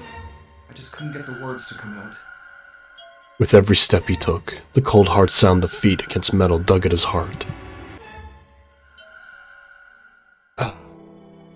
God, game. Sheldrake, this is it. This is the shadow picture. What the shadow picture was pointing to. But didn't it say 5 at the end of the shadow picture? Yes, I think we need to find the 5th volume. Nope, that's right. You guys were down here for that long and you didn't find this? Well, would you look at that? There's a big red button behind this book. Guess we should press this button. I mean, hell, what if we just had knocked all the books off the shelf? Would there be more buttons? That seems like a really easy puzzle to just kind of accidentally bumble through. What was that sound? It sounded like something really big was moving. It came from the top floor. Alright, let's go check it out. Oh, not that one. That one. Alright, this handle's gonna open the door for me. Ah! And doesn't matter how hard we pull, this thing isn't going anywhere. Looks like it's probably locked. Alright. It's a thick metal door. There's a handle in the middle of it, though. What's this? There's a keyboard in front of the numbers. 13, 14, 10, 13. 4 Roman numerals on the wall. It's gotta be a hint of some sort. 13, 14, 10, 13. Those are all Roman numbers. You think we just need to put the numbers from the wall on the keyboard? The keyboard doesn't have any number keys.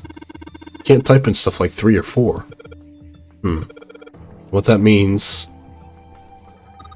Well, I bet you gotta type something on the keyboard. Yeah, but you can only enter letters. It looks like you can only enter 4 letters. Let's see how it works. I guess you need to hit enter once you type in the letters. And you can erase what you type with clear. Yeah, get the basic operation. Let's give it a shot.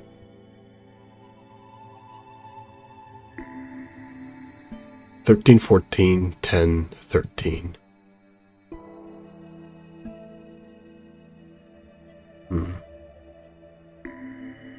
So, what? No?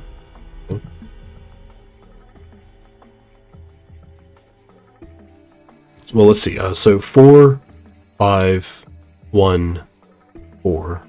4, 5, 1, 4. Or if we add them all together, let's say digital root shit. So 27, 37, 50. 5 plus 0, 5. So no, okay, it's not that. Damn it! Just don't get it. What the hell is the point of these Roman... What is Snake doing? These Roman numerals, if you convert them to Arabic numerals, you'll have 13, 14, 10, and 13. Oh my god, it's fucking hexadecimal. Jesus Christ. Just... Yeah, I get it. Where's my freaking list? Okay, so A is 10. So we've got...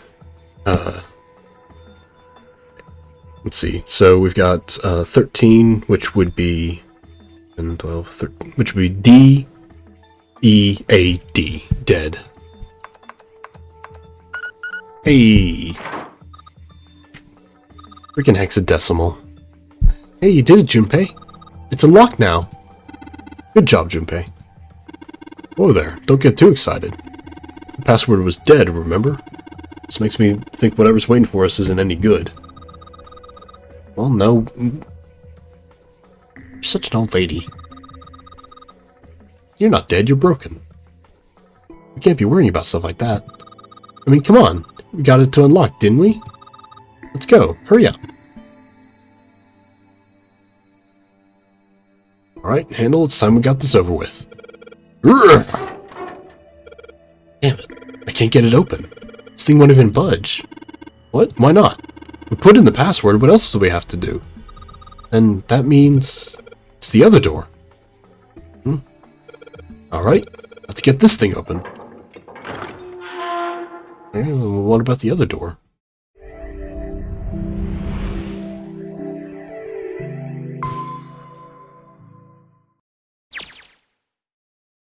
The door opened, and Junpei and the others leapt through it. Alright, this is the next...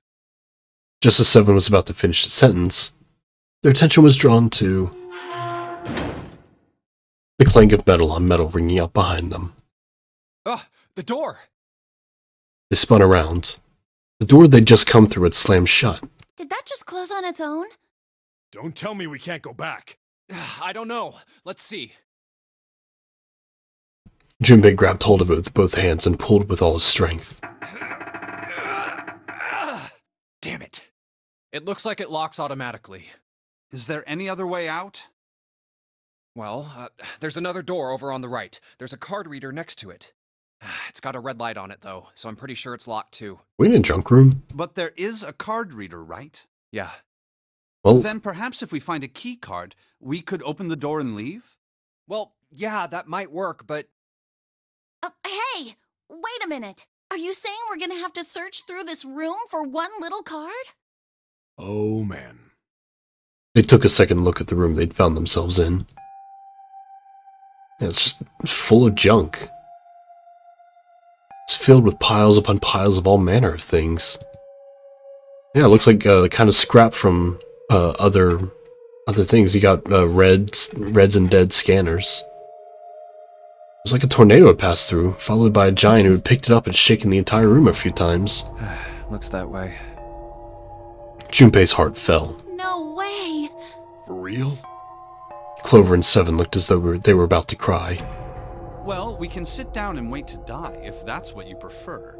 I rather doubt that, however, so it would be wise to start looking. We haven't much time. Let's find that key card. Oh, and the Neptune key as well. We won't be able to get through the hallway without it. Nice drafting table. All right then, let's begin.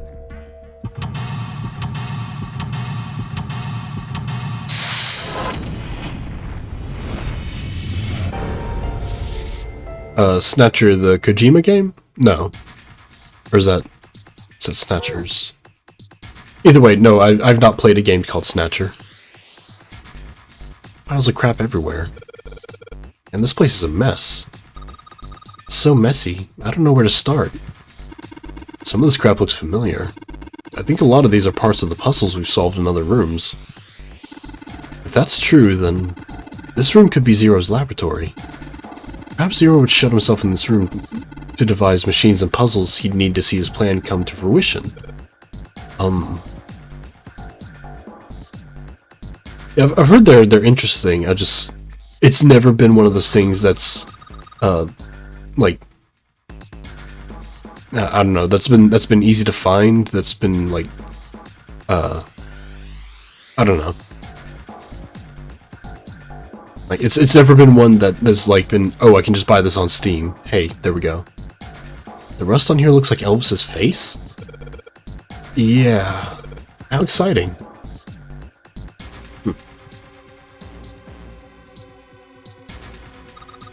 Hey Junpei, isn't this a nautical table? Yeah, I feel like I've seen this before. I start work at 6 a.m., so I mean, I can probably go to the end. Like, I'll be tired, but I'm really close to the end now, so I want to see this through. Let's see. It's a chair. Gosh, this desk is really big, and it feels really sturdy. Yeah, it does seem pretty heavy duty. Suppose it belongs to whoever uses this room, wouldn't you say? Nope, it's a chair. Just a pile of junk, nothing useful. Well, I was trying to see the the drawers. Well.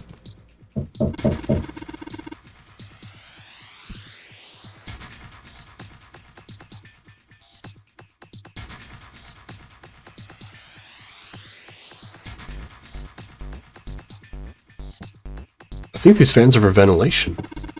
They're probably there to circulate air.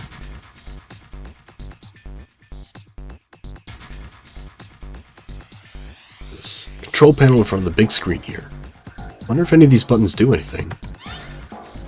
Oh boy, there's something on the screen now. What's this? There are 15 cells here with numbers and letters in them. Let me see that. Oh, I see. So whenever you touch a cell, the ones next to it turn on and off. You just gotta use that to make the all cells on the right and the bottom green. Hey Junpei, I found this piece of paper under that thing. You wanna take a look at it?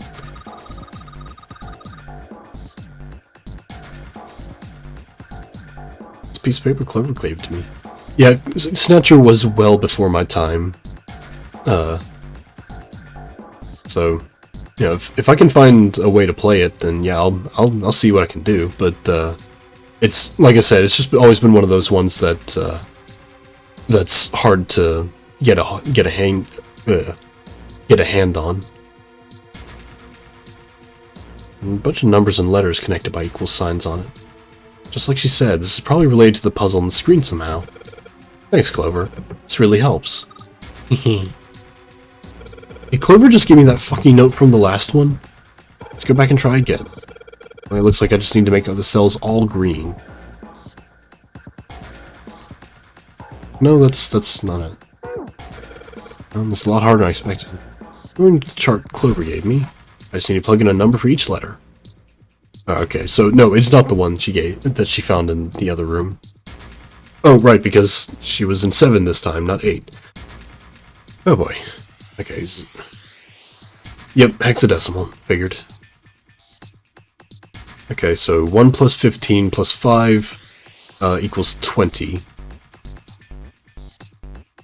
6 plus 15 plus 11. 21.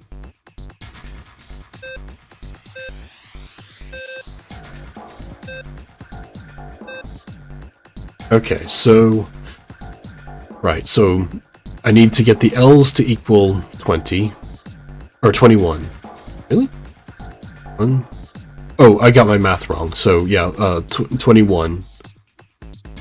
So I need to get the L's to equal 21 and the A's to equal 10. So I need to get rid of the D. So hit that. I need the 6 and the 4.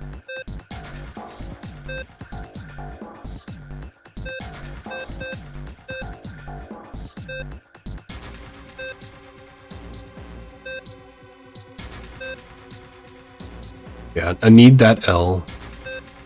C. What is C? C is 12. So 4, 5, 9, 12. So I need these 3. What I don't need is that B.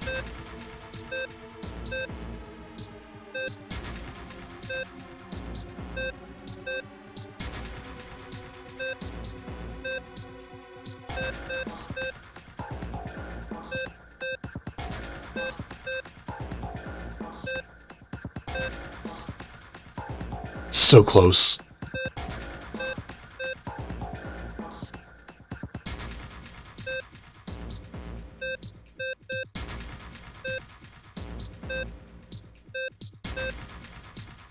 Alright. Alright, so instead of randomly hitting things, okay, so I need the 6 and the 4.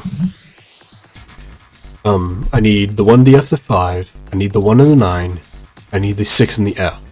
So the things I do not need are the B and the D. So, let's see.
So close.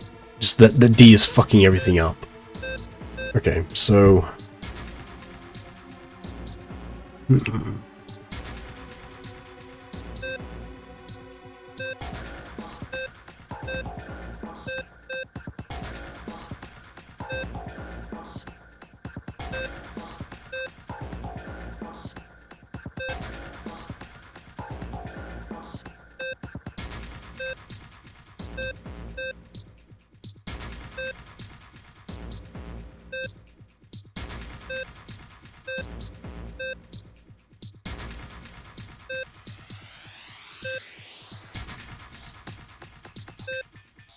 managed to turn everything off.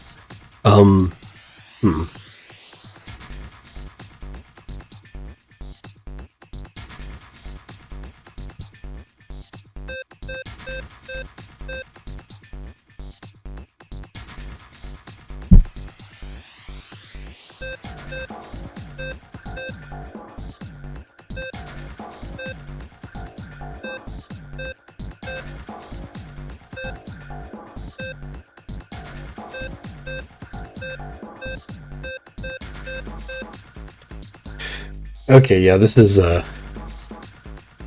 weird one.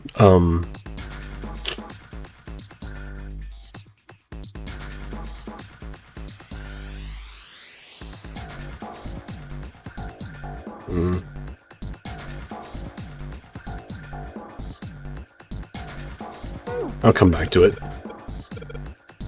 I'll see what else is in the room. Nope. Junpei. There we go. I'll see what else is in the room. Come back to that one later. Alright, so what do you got? We got... Oh,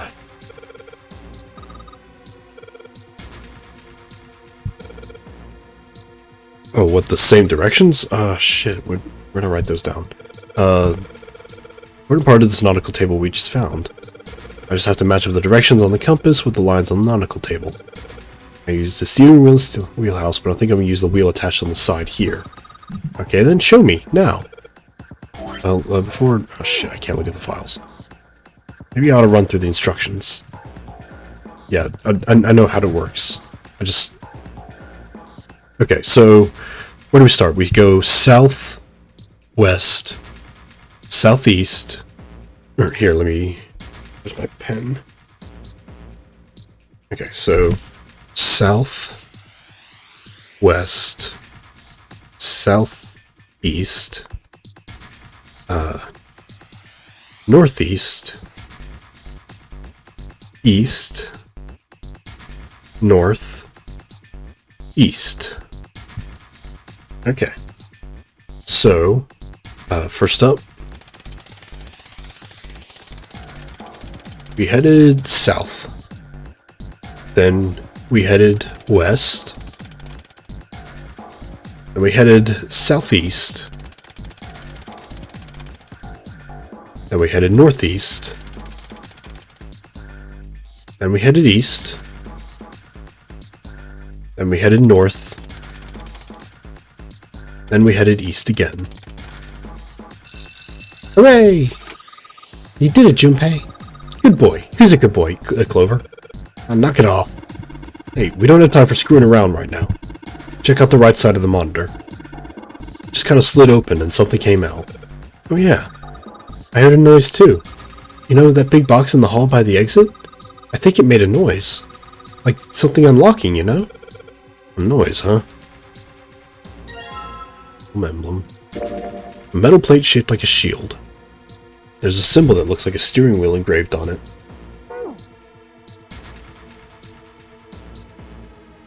Oh, is this another one? Whoa. Well, now we've got something on the screen at least. Huh? What is this? Oh, wait a minute. I saw something like this when I figured out that Morse code. Oh my god, not Morse code, please. Morse code? Yeah. The dots on here look the dits for Morse code. There's 2 dots on the first line, 4 on the second, and 1 on the last. I'm afraid I don't understand. Well, perhaps you should give it a shot anyway. Alright, I'll try.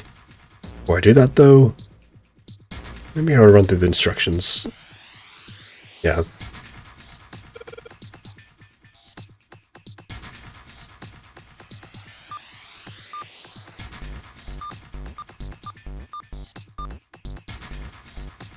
Okay, that wasn't it. No, I get that. I have nothing to... Damn it. I keep...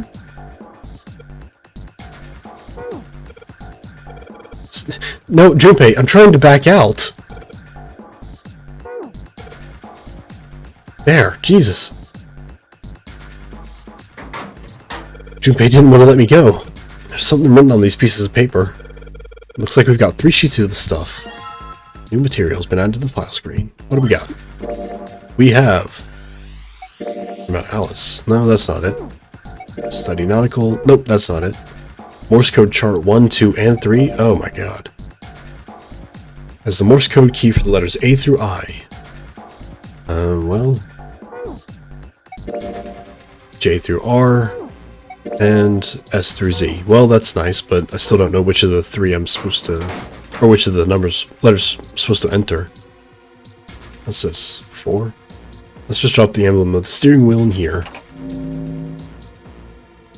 Whoa. Oh my god. Oh no, what do we got something on the monitors at least? What's that? I wonder if these are the rules. Here, I'll read them to you. When you touch a numbered area, that area will be selected, and it will turn blue to indicate this. Touching a numbered ball after selecting an area will cause that ball to move to that area. However, you cannot move the red balls. You can only move 3 to 5 balls into a single area. Press the check button once you have moved all of the balls, except for the red ones, which you cannot move. The digital root of the balls in an area must match the number for that area.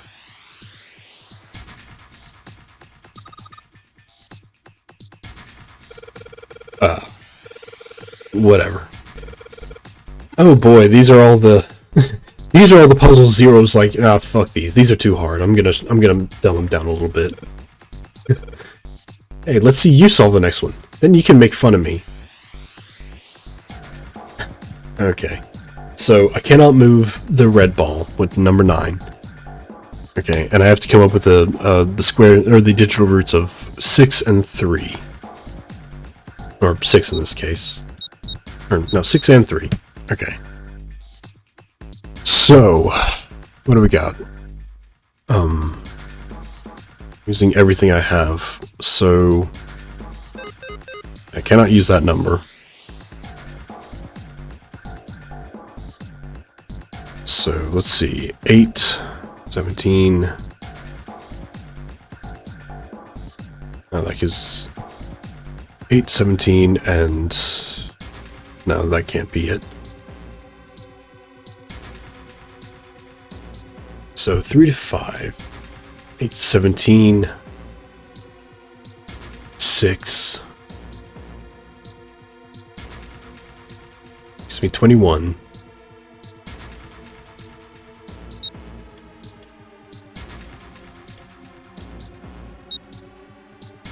Let's see, 2, 3, 4, 5. It's 5, 9, and 14. No, that doesn't work out. That just gives me a digital root of 5. So let's see.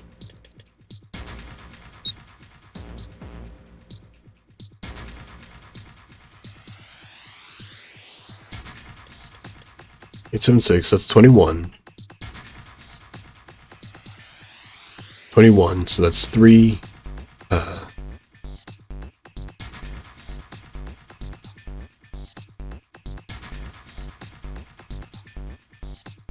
wait, why did I, oh, I screwed myself up. So yeah, 8, 7, 6, that's 21, that comes out to 3, 1, 2, 3, 4, 5. Okay, this is it, right? But nothing's happening. Still 3 more indentations left empty. Oh, I gotta fill the indentations first. Okay. Let's look at those Morse code things. So it's 1, 2, 1, 2, 3, 4, 1. Okay, so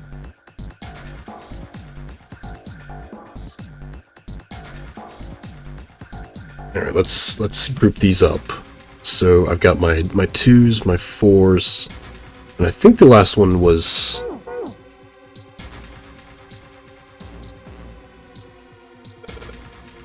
let's just check to see how many things it was. Oh, okay, it's right there. Thankfully. So 1, 2, 1, 2, 1, 2, 3, 4, 1. Okay.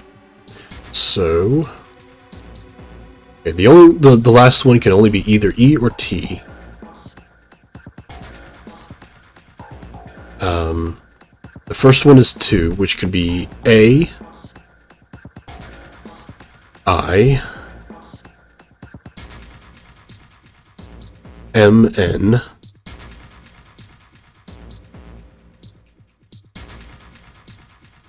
okay, so A, I, M, N.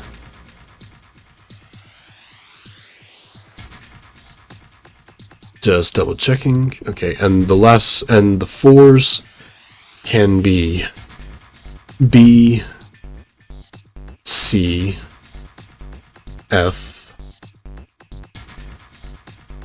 H, J, L, P, Q, V, X, Y, Z. So pretty much the entire fucking other half of the alphabet. Okay, so A, I, M, N. And the last one can either be E or T. So, let's think.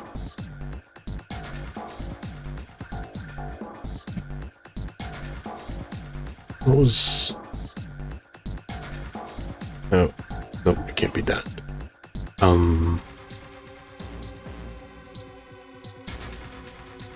Yeah, notably, none of the middle ones, none of the 4 dots can be vowels. J, L, P, Q, V, X, Y, Z. I mean, I guess technically Y can, but that's... no. So... let's try art. What was that?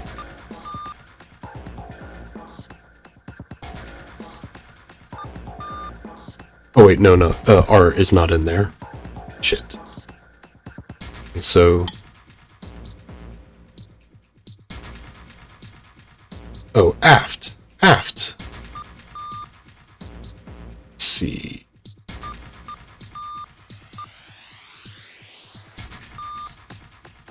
Nope, it was not aft.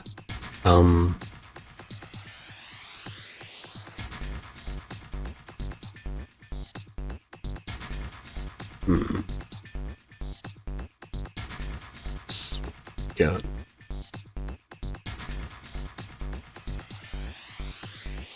What other words do we have connected to 0?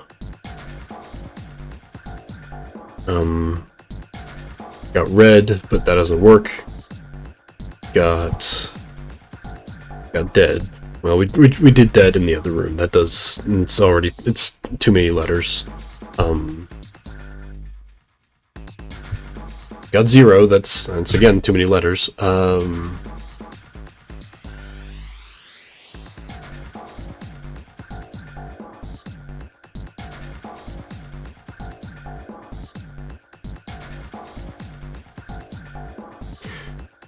Yeah, I'm gonna rule out M and N as Ace. Ace was the name of one of our compatriots, but we chose those names randomly. Like, I can't imagine that would like have any relevance to this. Yeah, no. Wonder if ice works.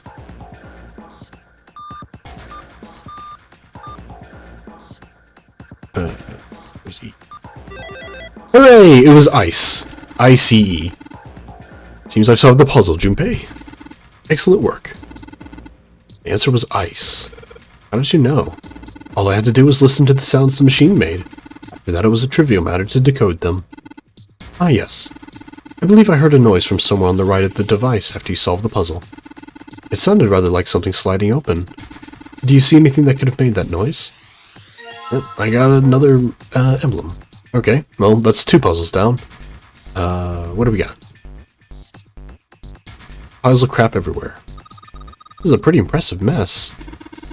If we try and search every one of these, we're going to be at it till the cows come home. Well, that doesn't seem too bad. We won't have to go bring them in ourselves, then. Don't you get smart with me, kid. How about we deal with this area later, okay, guys?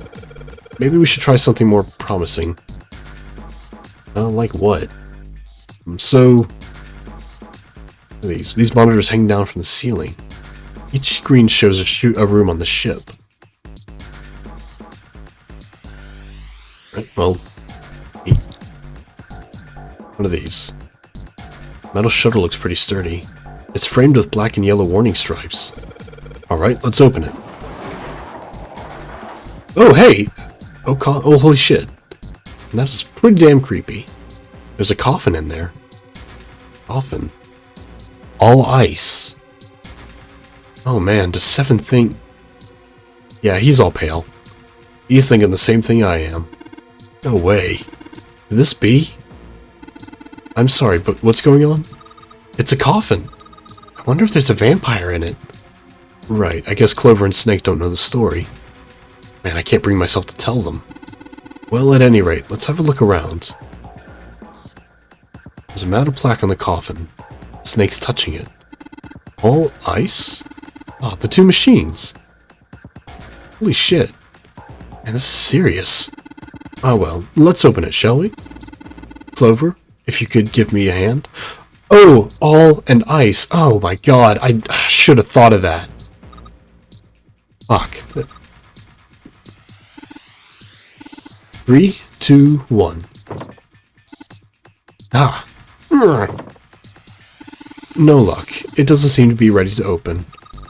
Yeah, but it's not like it's screwed shut or anything or something. Yes, I believe it's locked in some other way.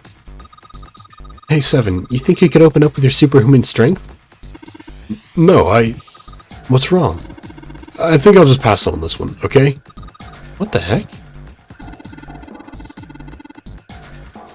Very well, we'll just have to give up on the coffin for now. Let's look around the room a little bit more, shall we? Alice sleeps in a small chamber past the Forest of Knowledge, beneath the navel of the Gigantic. Is that actually true? Well, I don't see anything else in there. Okay, well...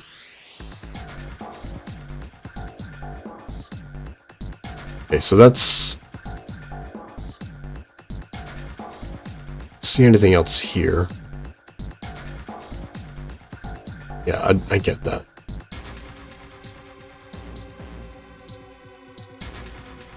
So...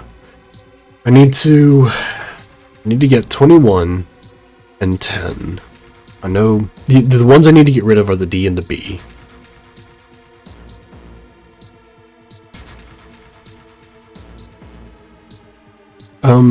Not right away. Like, I'm not gonna dive straight into Virtue's Last Reward. I've got other stuff lined up before that. But it is on the list, since it's also part of the Nonary games. Okay, so... let's see.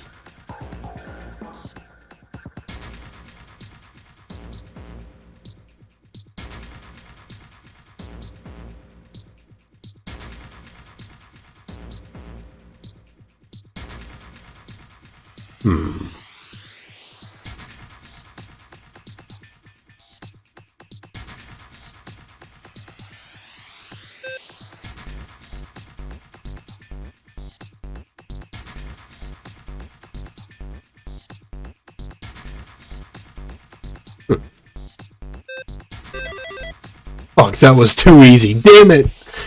Oh, that's what I hate about stuff. It's so easy when you come back to a problem. You're so smart. No, I just took a second and I walked away from a problem. Because that is always how it goes. Like, if you're having trouble with something, walk away for 10 seconds. You seem to have done an excellent job and solved the puzzle. Just what I've expected from you, Junpei. Hey, come on, you're embarrassing me. Whoa, don't get cocky, kid. We don't got time for that. Look at this. Check it out the right edge of the control panel. The lid slid open and something came out. Yeah, okay. There was something else. I heard some kind of noise from behind the shutter. Think maybe the coffin's unlocked now? What? I don't get the cross.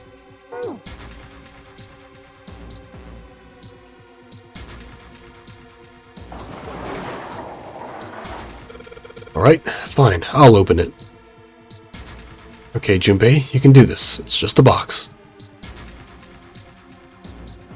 Just a box. Oh, holy shit, this is a coffin. This is going to be something horrible in there. I just know it. Okay. Deep breaths. Here we go.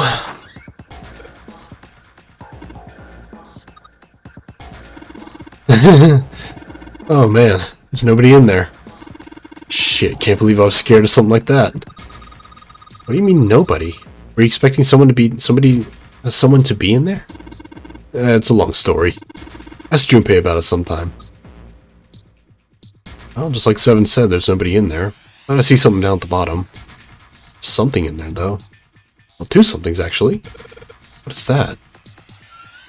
No.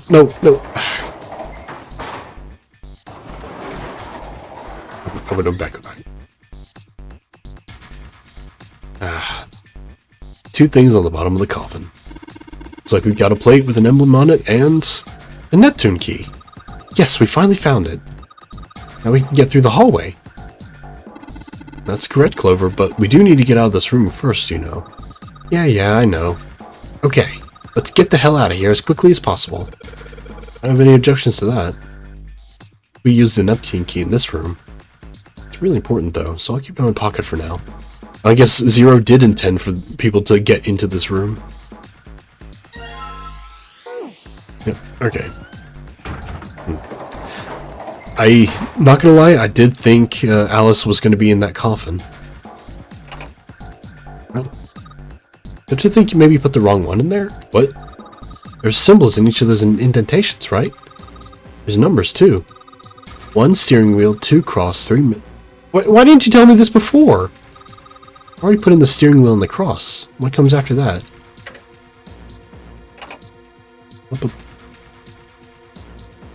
Number 1 through 4?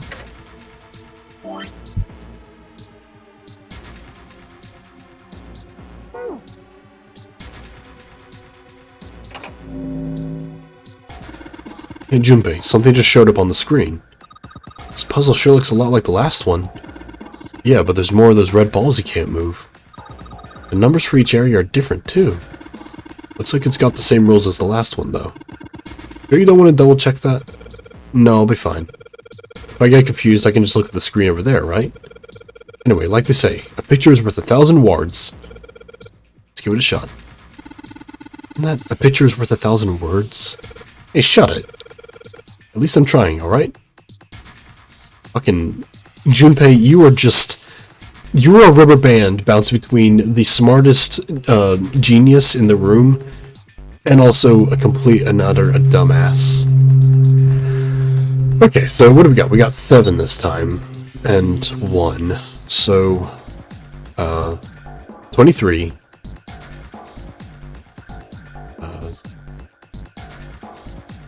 25, that gives me 7. 7, 12, 13. Nope, that cannot do. So let's think about 11. So with the numbers 2, 3, 4, 5, 6. Come on, pen, right? 6, 7, and 8.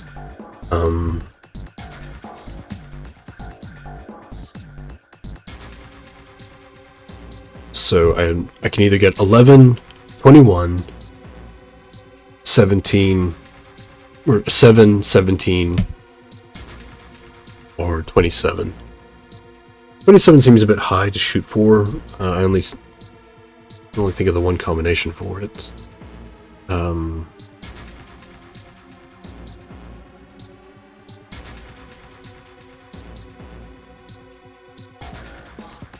Wait. I fucked up my math the first time, didn't I?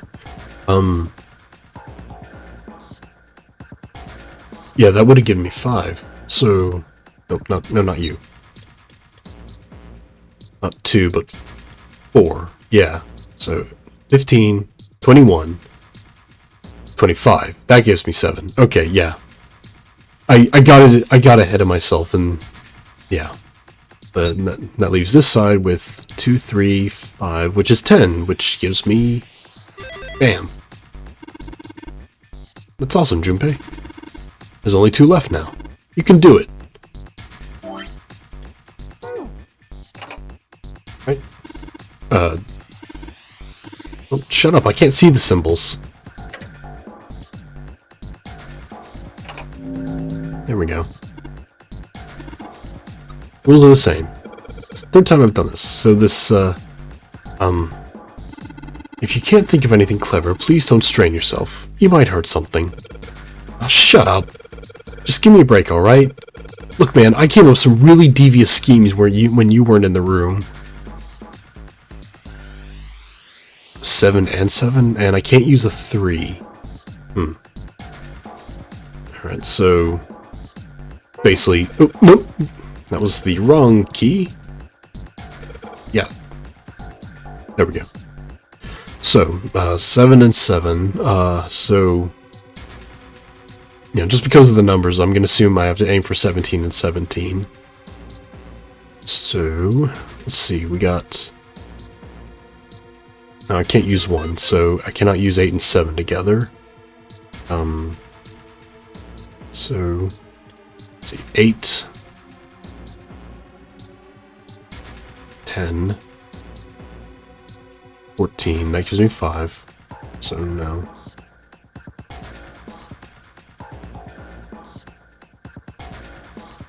Eight, 5. It have to be 8, 6. So 14. And then 2, that gives me 16, which gives me 7. And that just leaves 4, 5, 7. Hooray! Excellent work, Junpei. You've only got 1 left. I can see the light at the end of the tunnel, but you can't see. You're blind. Let's see what happens when I put the emblem of the coffin into this indentation. This is the 4th one. I suppose it looks a lot like the last couple. I think this is probably the last one. Once we solve this puzzle, I'm sure something will happen. Right, solve it in no time. Okay, I cannot use the 6 this time, so I've only got 2, 4, 5, 7, and 8 to get an 8 and a 9, so 18 and 19. Or, 18 and 17, I mean. I keep saying it wrong. I know what I mean, but the words come out wrong. So, 18, 17. So, 8, 5, and 2. 4 and 5. Well. Oh, right, because, well, I need 3 to 5 in each one, but that's impossible.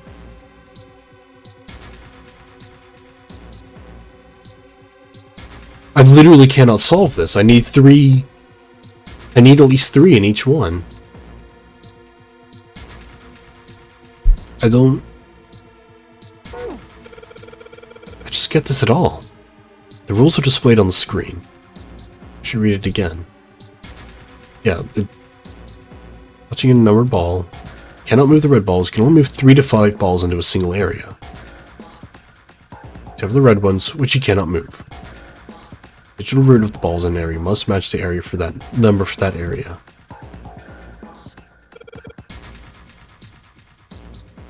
But there's only 5. Cannot fill.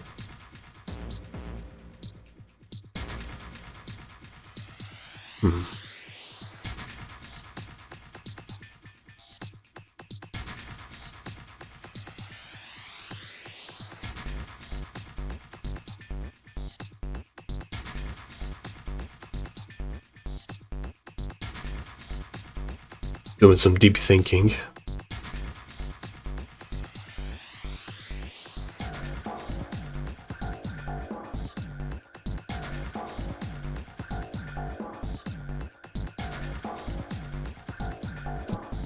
So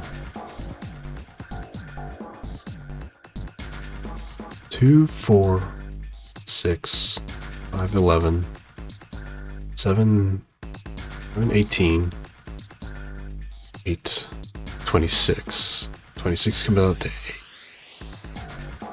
I wonder. Yeah, shut up. Oh my god. Fuck, because...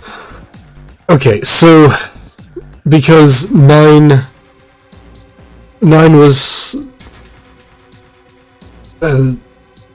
It's Akane's thing. It's... The bracelet we found was 0. But 0 was actually 6. But the 6 was actually 9. Fuck me. I'm too tired for this shit. Underneath the keyboard. Where'd you go, Junpei? You answered all the questions. Damn, Junpei, good job. Hey, did you hear something just now? Yes, I heard that as well. From the bottom left corner of the desk, I believe. A picture. In the drawer was a single picture. He picked it up. It was a photograph of 4 men. What the? Involuntarily, Junpei's eyebrows shot up. He'd seen 3 of them before. What the hell is this? This man with a mustache on the right. Yeah, that's the captain. He's the same guy we found murdered in the captain's quarters. Yeah, I recognize that mustache. He had the 0 bracelet on his left arm. The 0 that was actually a 6. And the second man with the glasses and a doctor's coat. It's the 9th man. I guessed that one early. He's the 9th man. The one with bracelet number 9. He died after he went into door 5. But this guy, the one in the striped suit... Oh man, that's Ace. Yeah, I guess it is. No doubt about it. 7 and Clover had come to peer over Junpei's shoulders. But what does it mean? What is Ace doing in this picture? Not only Ace, the 9th man and Cap, too. As Junpei looked closer, he noticed the expression on each man's face. Their smiles suggested that they were close, at least to some degree. And they look happy, like they knew each other well. Why? How? How in the world are these 4 men connected? Snake's voice broke into Junpei's thoughts. You say Ace is in that picture? Yeah, it doesn't look like it was taken recently, though. Ace, the 9th man, and Cap all look about 10 years younger. More than 10 years. Ah, so the 9th man and the man you found murdered in the captain's quarters are also in the picture? Yeah. Is there anyone else? Or are there only 3 people in the picture? I'm afraid I can't see it. No, there's one more guy. He's got kinda long hair, he looks smart, but a little cold. He's the only one I don't recognize. Snake knit his eyebrows. What's the date of the photograph? It doesn't have one. Did you look on the back? Back? Yes, the reverse. The other side. Junpei flipped the picture over. Huh. There it was. To be precise, it wasn't a date, but it was certainly significant. He read it out loud so that Snake would not be left in the dark. Praying for the success of the Nonary project, with Nijisaki, Kubota, and Musashido. Nonary project. Nijisaki, Kubota, Musashido. Junpei immediately flipped the picture back over. Then the 4 men in this picture were the organizers of the Nonary game 9 years ago. Since Hongo wasn't mentioned, Junpei figured that could only mean he'd written the words on the back himself. That means Ace, the 9th man, and Cap were all responsible for making it happen. But I feel like I should be more shocked about this. It's almost as if that's just how things were always supposed to be. It's almost like I already knew this. That their true identities did not come as a surprise was what Junpei found most surprising. Why? Why am I not surprised? Ace was the one in charge of the Nonary project. But why? Why am I so calm? It's like I already knew. Ah, of course. I understand now. Junpei looked over at Snake. In his own confusion, he had missed the dark look on the other man's face. Ace was the CEO of Cradle Pharmaceuticals. He was the one who invented the game 9 years ago. He was Gentaro Hongo. Ace is... Hongo? Even as he asked, Junpei felt as though he'd already known. Almost as if someone had whispered into his head that, yes, of course, Ace was Hongo. I had my suspicions from the beginning. Their voices were similar. Too similar to be a coincidence. I could never forget his voice. It was the voice of the devil. Oh, rude. Richard Epcar has a lovely voice. I couldn't be sure, though. After all, I had no way to check. Even if I had known, however, I would never have told you. Zero made it quite clear what would have happened if I did. Oh my gosh, I had no idea. Huh? I didn't know that Ace was Hongo. Oh, yes. I suppose you wouldn't have. 9 years ago, you were in Building Q in Nevada, but Hongo was in the Gigantic with us. I know. That's why I didn't know what Hongo looked like. But why? Why didn't you tell me? I mean, I'm your sister, right? You could have told me. I'm sorry. I apologize for keeping this from you. But if I'd told you, Clover, you would have told everyone else. And if you did, then I would have been forced to tell them about what happened 9 years ago. I had to prevent that. Clover and Snake's conversation wasn't of particular interest to Junpei. He still couldn't make sense out of the strange feelings of knowledge. He was trying to organize his thoughts when he heard Seven's voice. Hey, Junpei. You think I could borrow that picture for a sec? Sure. He had no reason to say no, so Junpei handed the picture over. Seven stared at the picture and began to mutter the 4 names of the project leaders over and over to himself. Hongo, Kubota, Nijisaki, Musashiro. His brow was furrowed and his face was flushed. Hongo, Kubota, Nijisaki, Musashiro. He chanted their names to himself, pacing back and forth across the floor. Hongo, Kubota, Nijisaki, Musashiro. Seven shouldn't have known their names. After all, he hadn't been there when Junpei and Snake had spoken of them in the library. But as Junpei watched him pace, it was clear that he did know them. Hey, Seven, do you... Shut it! Just be quiet. His eyes were red, and Junpei could see sweat beginning to bead on his forehead. I'm this close to remembering. This close. He was sweating heavily now, but his lips were dry. Hongo, Kubota, Nijisaki, Musashiro. Cradle Pharmaceuticals. Nonary Project. Then he stopped. Seven sat down with the picture and looked at the red light near his feet. His eyes narrowed. Then suddenly his eyes went wide and he shot up straight. Shit. What? What's wrong? Holy shit, this is nuts. What's nuts? I remember Remember what? everything. Everything? Yeah, I remember all of it. My memory's back. I remember what happened before I got snatched. Seven's voice was filled with excitement. What? Shock and excitement had frozen Junpei in place, along with Snake and Clover. Let me tell you what happened. Seven hastily drew a shaking hand across his mouth and began to speak. Like Snake said, Ace is Hongo from the right. The other 3 are Musashiro, Nijisaki, and Kubota. Musashiro was the man with the cash. Nijisaki was Hongo's right-hand man. And Kubota developed the actual technical details of the experiments. Realization began to dawn on Junpei, along with a pressing question. How do you know all this? Come on, man, I told you, I finally got my memory back. No, that's not what I mean. I'm trying to ask you why you knew all this stuff in the first place, before you forgot it. Seven rubbed the scar on his chin. You really want to know? Of course. Me too. Snake was the only one who didn't voice any sort of agreement. He looked to Junpei as if he was simply waiting to see where Seven's sudden recovery might take them. This is gonna take a while. Hell, it'll probably take me a good 3 days to tell you everything. Well, we don't have 3 days. Just give us the short version, alright? Short version, huh? The big man pulled off his hat and scratched his head. He made a face and put his hat back on. Alright, fine. I'll give it a shot. No promises, though. Junpei and Clover nodded earnestly. I'm a detective. It's a little awkward to say this about myself, but you could probably consider me a lone wolf type. I hold to my own code, as I think doing what's right is more important than doing what you're told. That's why I followed my gut that night. A slim lead brought me to the wharf. It was 9 years ago. The wharf had been cold as fuck, and I could barely see squat. I was investigating a mess of kidnappings, all of them children.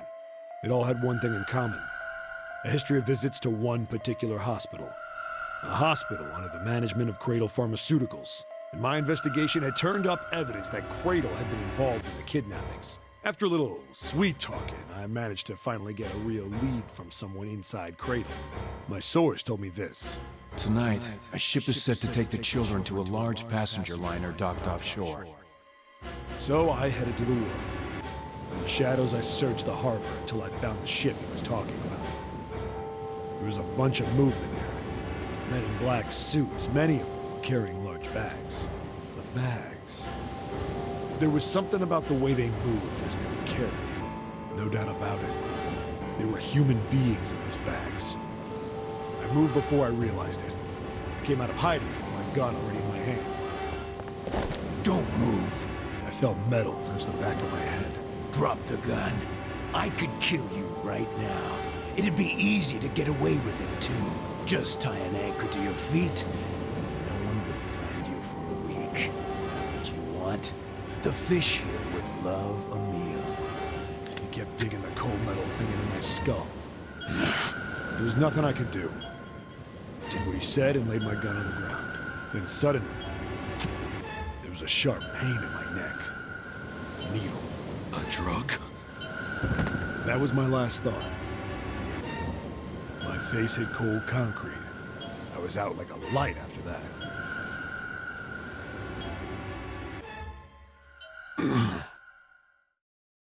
I woke up on a hard floor. Damn it! Shit, my head hurts. I did a quick once-over of the room.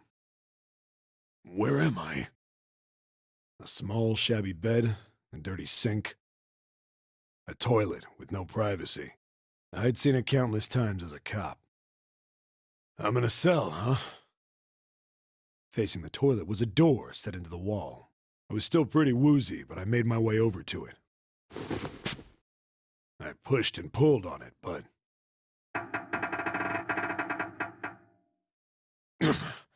it won't open. Not like I expected much else. Would be dumb enough to put me in a cell and leave it unlocked. Threw myself against the door a few times, but it wouldn't budge. I knew it. I gave up and made my way back to the bed, and sat down. Huh. I sat there for a very, very long time. Who knows how long. Then, I heard a faint voice. The voice was far away. I couldn't understand what it was saying. But I could hear one. It was pretty high, probably a little kid. Huh? No, it was several. I hear 5, or 6, maybe more. Where?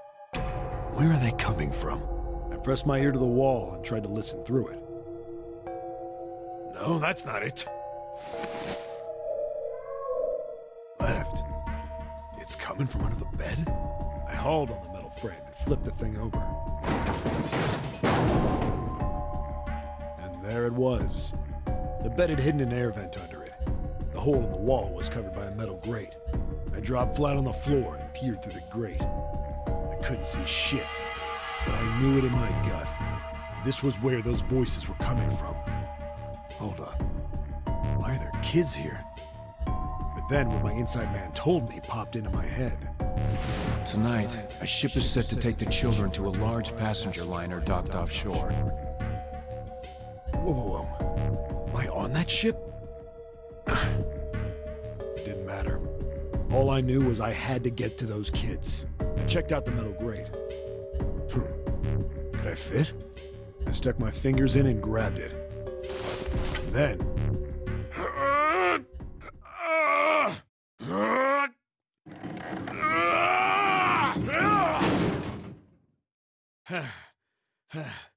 Yeah! How do you like that, you son of a bitch? I finally got the damn thing off. Sweat was dripping down my face, so I wiped it off and crawled inside. The first bit or so was tight. I had a wriggle on my belly. Wind up eventually, and there was space for me to crawl along on my hands and knees. I went from crawling like a worm in dirt to skittering like a bug. Couldn't say it was much better, but I'd take what I could get. And when I'd been in the thing long enough to start wondering where it'd take me, a massive sound nearly scared the piss out of me. It was like a heavy metal door had just been slammed shut. Then there was a voice.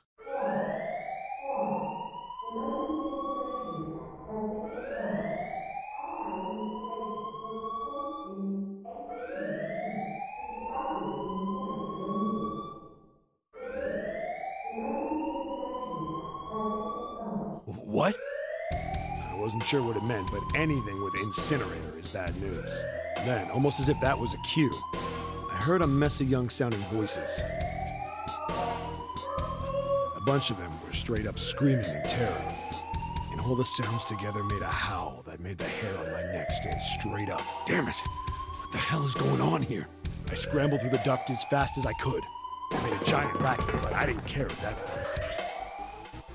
I soon found a metal door on the left side of the duct. The kids were screaming on the other side. I found it. I yanked the handle and threw the door open. I almost ripped the metal off its hinges. What the hell is this place? I couldn't believe what I saw. The room had a dome up top. There had to be about 9 walls, all the same size. Up in the ceiling was an upside-down funnel, almost like a chimney. I looked down. There they were. The kids I'd been searching for. They all gawked up at me, suddenly silent, for the moment, from surprise and fear.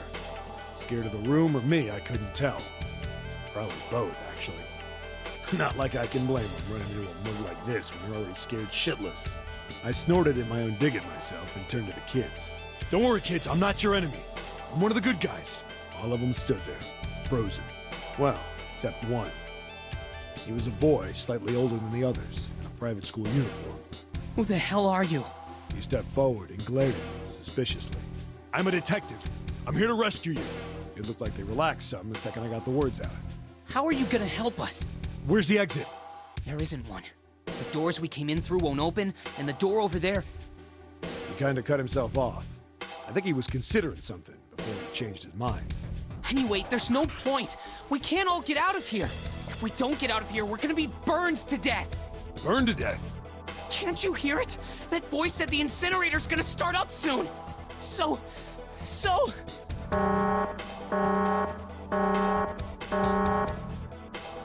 The voice spoke again.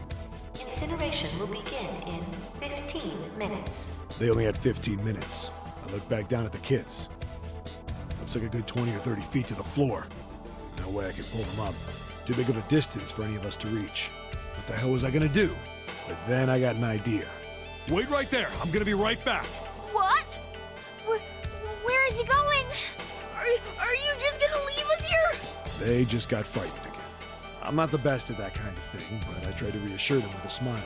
Don't worry, all right? I'll be back, I promise. So just stay calm and wait right there. Got it? I didn't wait to hear them respond. There wasn't time.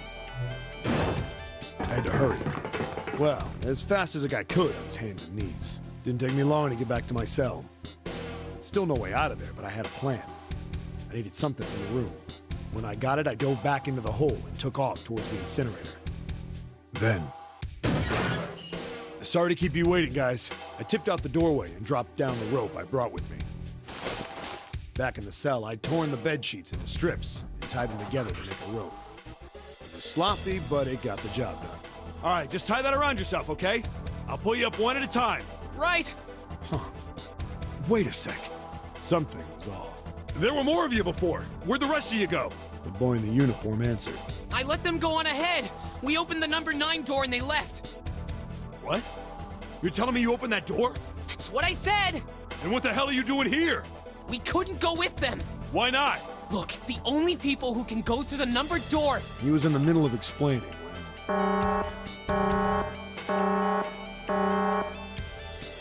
Incineration will begin in 5 minutes. The wall shook a bit and the voice bouncing around. Look, that can wait, all right? Just get us out of here! Right! I grabbed onto the rope. First one I pulled up was a girl with a ponytail. Next was a girl with a red necktie. A boy in a jacket came after. He said he'd climb up on his own. The boy in the uniform was the last up. Like the other kid, he climbed up the rope himself. He looked pretty scrawny, but I guess he was stronger than he looked. He moved fast, but when he was almost to me, we heard some knocking. Everyone looked at the door. It had a thick, square window set into it. On the other side, an angry face was staring in. God damn it! What's going on here? Why is the room empty? Where the hell are those fucking kids?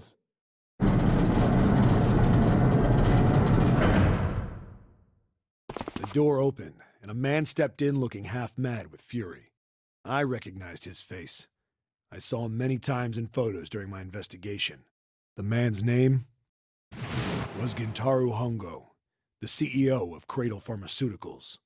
Hongo saw the boy hanging from the rope.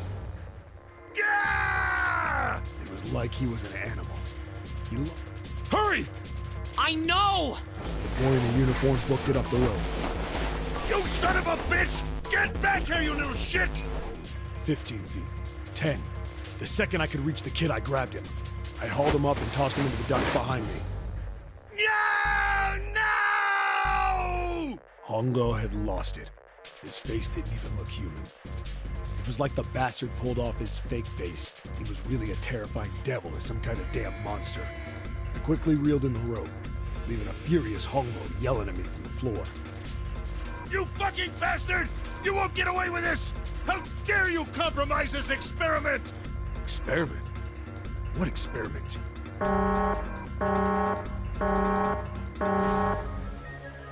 Incineration will begin in 1 minute. Hey, old man!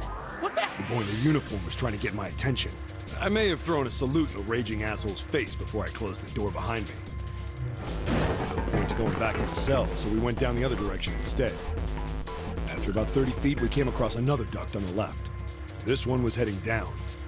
Artie nodded and took turns sliding down it. The duct emptied us out into a narrow hallway. There was a door on either side. The one on the left was a normal double door. But the one on the right was familiar. It had black and yellow stripes, and a device next to it on the wall. A plate on it read, Incinerator. Incinerator? Yeah, that's where we were. It was the girl with the red tie who answered me. We were inside an incinerator? Yeah, Hongo might still be there. It looks like... Wait, what? If he's still in there... Yeah, that's not good. That meant we better. We gotta get out of here. Go to the other door, hurry! The kids started running, and I was close on their heels. On the other side of the door was a large spiral staircase. Run! Didn't need to tell them twice. Up and up and up. Feet pounded the steps. Our arms pumping fast. We went round and round and round. The devil was on our tail. The stairway kept going. We passed a couple of landings when the boy in the uniform suddenly spoke. Something's up. Akane's not catching up to us. Akane? My kid sister. The girl with the red necktie. Akane. That's strange. I didn't remember seeing that name on the list of missing kids. Hey! Akane! He kept his hands around his mouth and yelled. Maybe we outran her. The boy in the uniform skidded to a stop.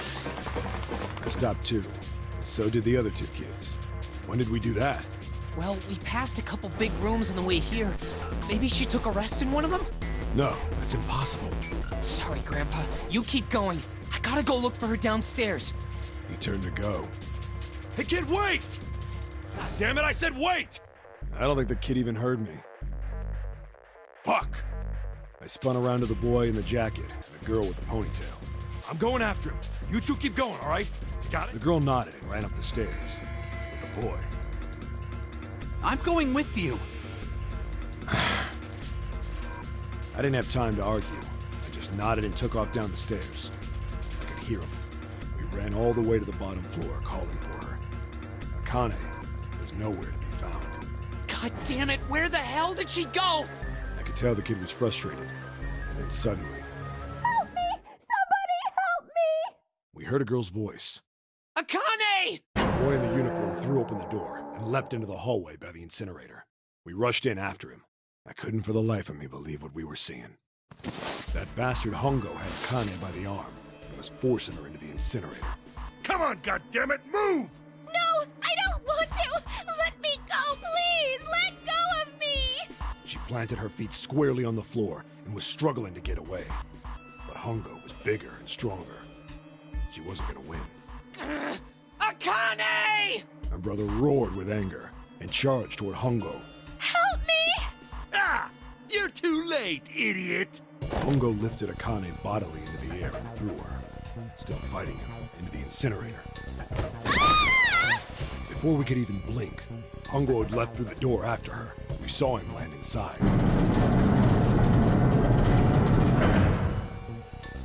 And then, the door slammed shut. We ran to the door. We did everything we could think of to get the thing open. But Fuck!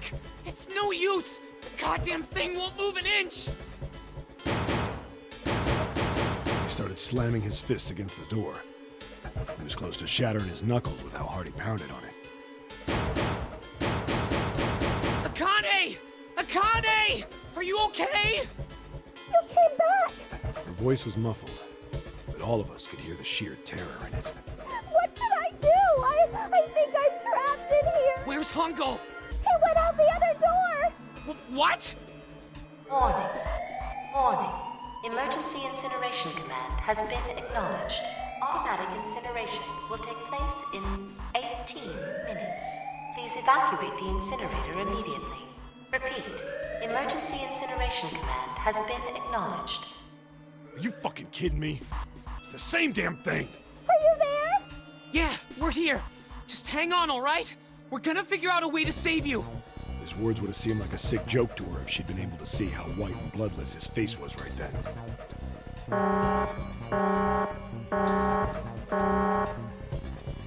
Incineration will begin in 17 minutes. Please help me! I'm really scared! I don't want to die! I don't want to die! I don't want to die! It's gonna be alright. I'll figure something out. I promise. I promise, okay? You hear me? It was torture listening to her sobbing on the other side of the door. Her brother was nearly crying himself. He could only stand there, fists clenched so tight his knuckles were white.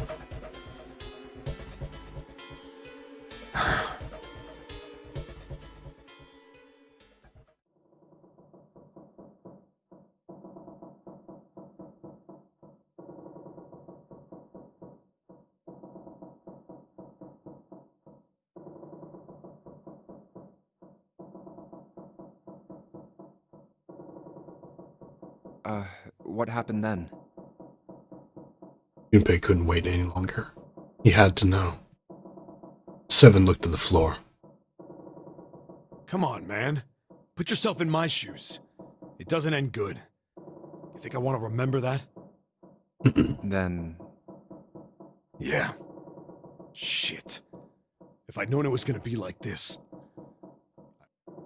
Seven shook his head. There was something Junpei had to know. Hey, are you sure? Huh? Look, I don't want to ask this either, but there's something I don't get. So if you could just tell me, did that girl, Akane, really... Seven stared straight ahead at nothing. Yeah, I'm sure. There wasn't anything we could do. After a while, the countdown ended, and we heard something... burning. The fire stopped, but we still didn't move. Me and the jacket kid were frozen. The boy in the uniform collapsed as if he couldn't hold himself up anymore. A few minutes passed. The door opened. The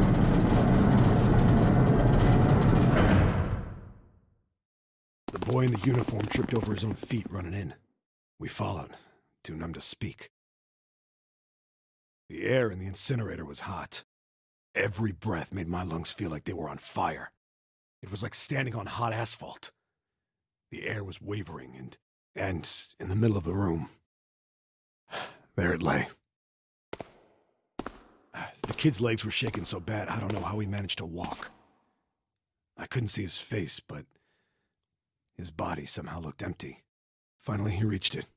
He fell to his knees as his legs gave out on him. And then...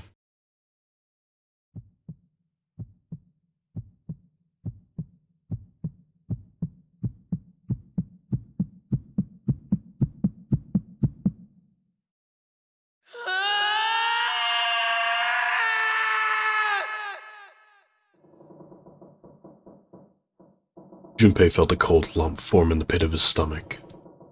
A feeling of sickening anticipation washed over him. He could feel his body shivering. He desperately did not want to know the answer he feared he knew already. He had to ask. He had to know for sure. Can I ask you one more thing? What's that? The girl, Akane. What was her last name? What does it matter to you? Just tell me, okay?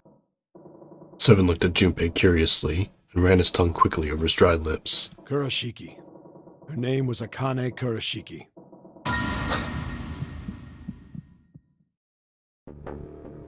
Something inside of Junpei stopped. He had no more words left, and no more Junpei left. It was just a shell of flesh and bone. Seven turned to Snake. You were there that day, weren't you? The tall kid in the jacket. That was you, wasn't it? Yes, it was.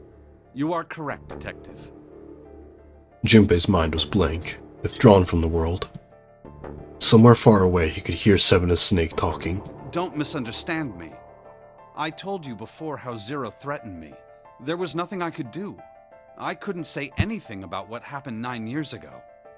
So you're saying you're not working for Zero, right? Of course not. Clover, what about you? Hey, come on! You really think I'm working with Zero? I told you before, you idiot! I was in Nevada, in Building Q.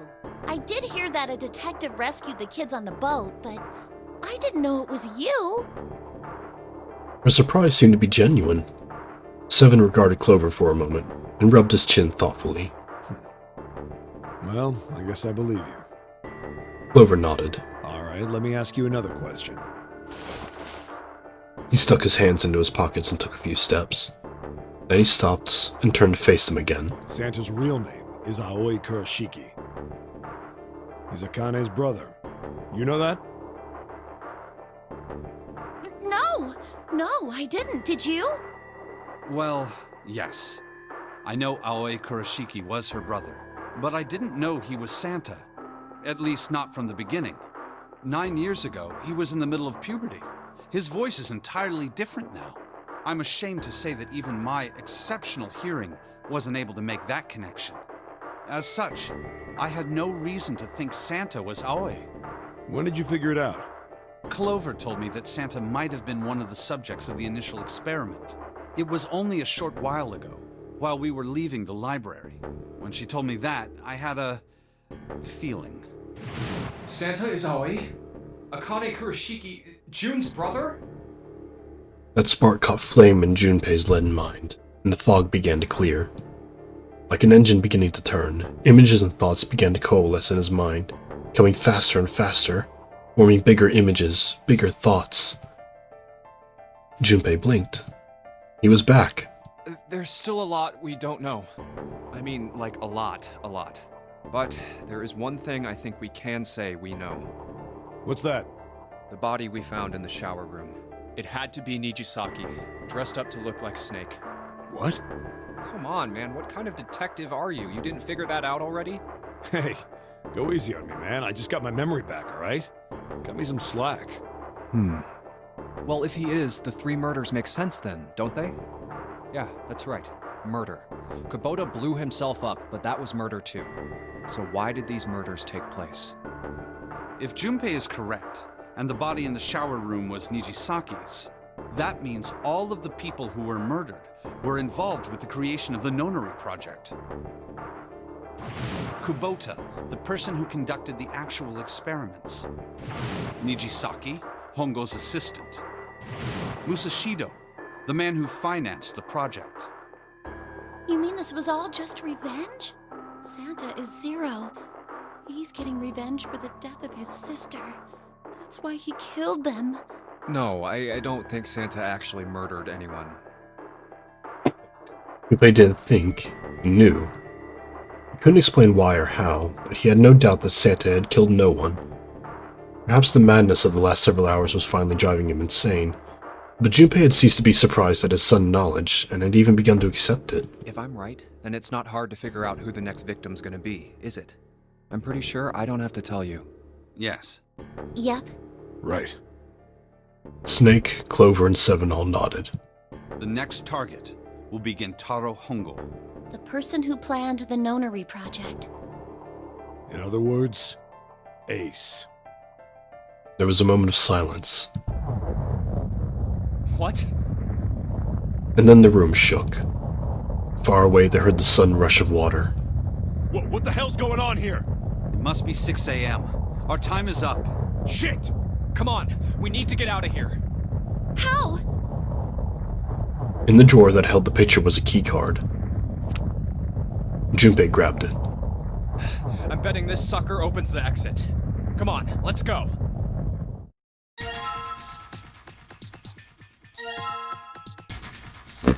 Okay.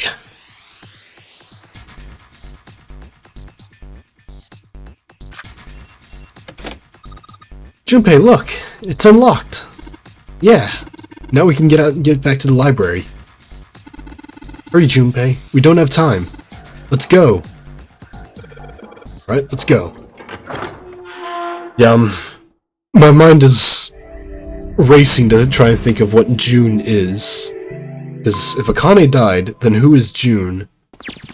But this does explain why Santa was so protective of her in the other endings. The door opened and they stumbled into the library. Huh. I think the shaking stopped. It would seem so, but we are yet to be out of danger. You're right. Let's hurry. They ran across the hallway, This exit needs the Uranus card too. straight for the large metal door. Next to the door was the Uranus card reader. Hey, Junpei. Yeah, I know. They slid the keycard through, and the door rumbled open. All right, it's open. Let's go. Out of the library and into the hallway they ran. At the end of the hallway was a door. Junpei reached into his pocket to pull out the key as he ran toward it. Okay, Neptune Key, let's see if you work. He turned it. Yes! I think it unlocked. The clock licked. The lock clicked. As one, they shoved the door open and poured through it. In front of them was another great metal door. Above it was a metal plaque. It says incinerator. So this is the incinerator. This is the first time I've seen it from this side, but yeah, I think so. Then there ought to be a lever near the door. Yeah, right here. Junpei ran up to it. Pull that and the door should open. Got it. As he spoke, he pulled the lever. I mean, their combo can easily pass through the 9 door. The motor in the door groaned as it slowly ground open. There was no time to waste. Let's go. As soon as the door had opened far enough to admit them, all 4 dashed through.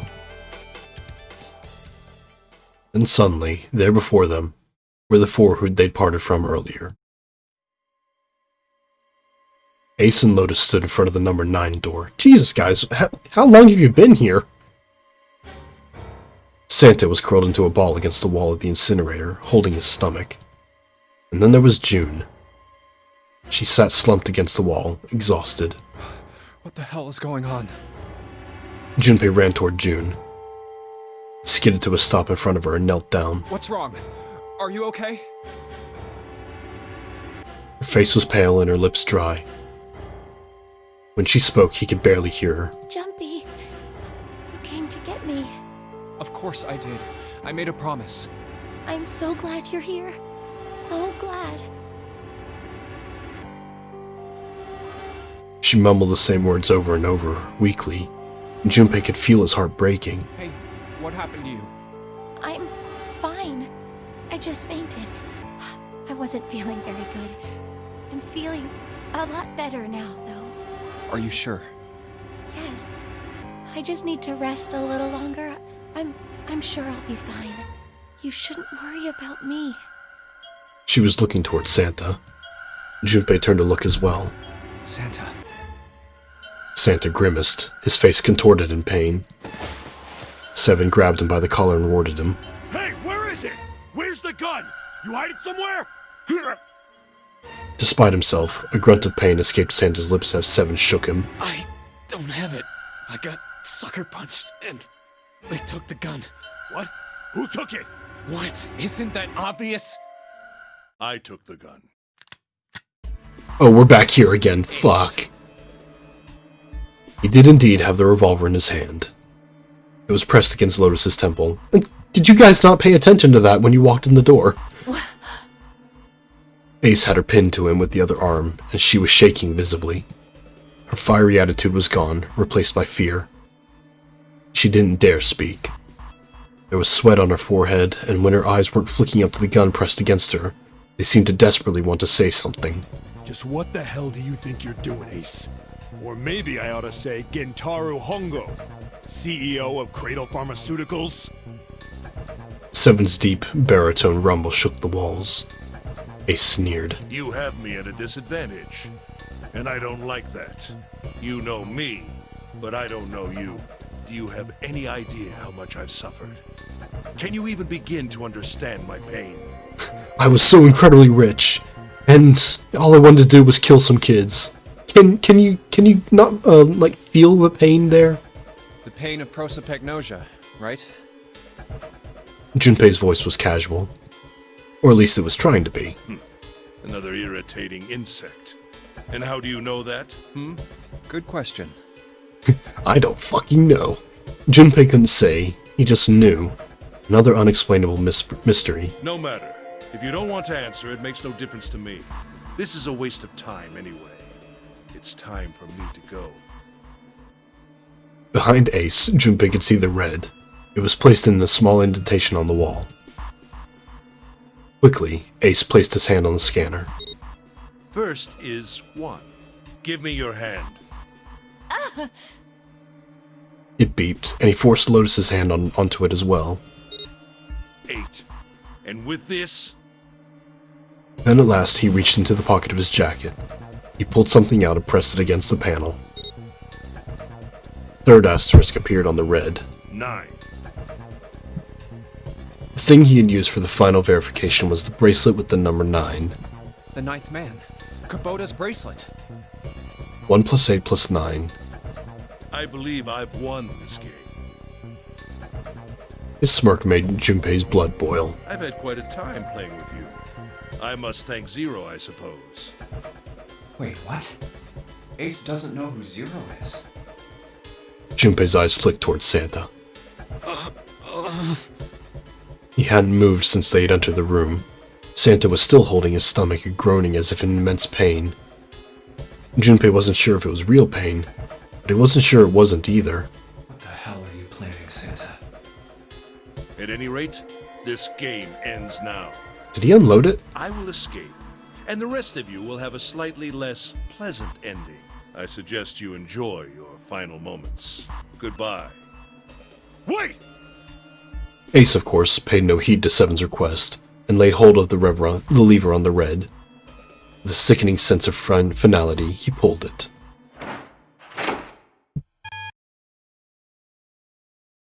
What? Why isn't it opening? One more time. Lotus tried to take advantage of Ace's confusion and managed to twist herself out of his grasp, but... At the last second, he grabbed hold of her wrist and shoved it into the red. Now open!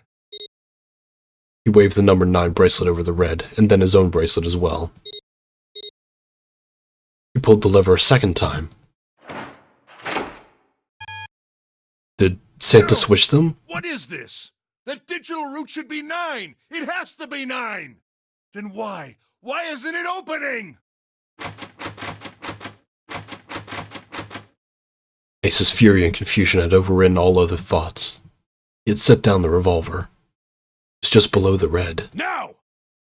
Seven chose that moment to act. He moved far faster than a man of his bulk should have been able to, and he launched that bulk straight at Ace. It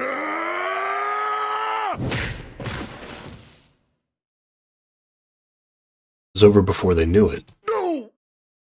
In the blink of an eye, Ace was on the floor.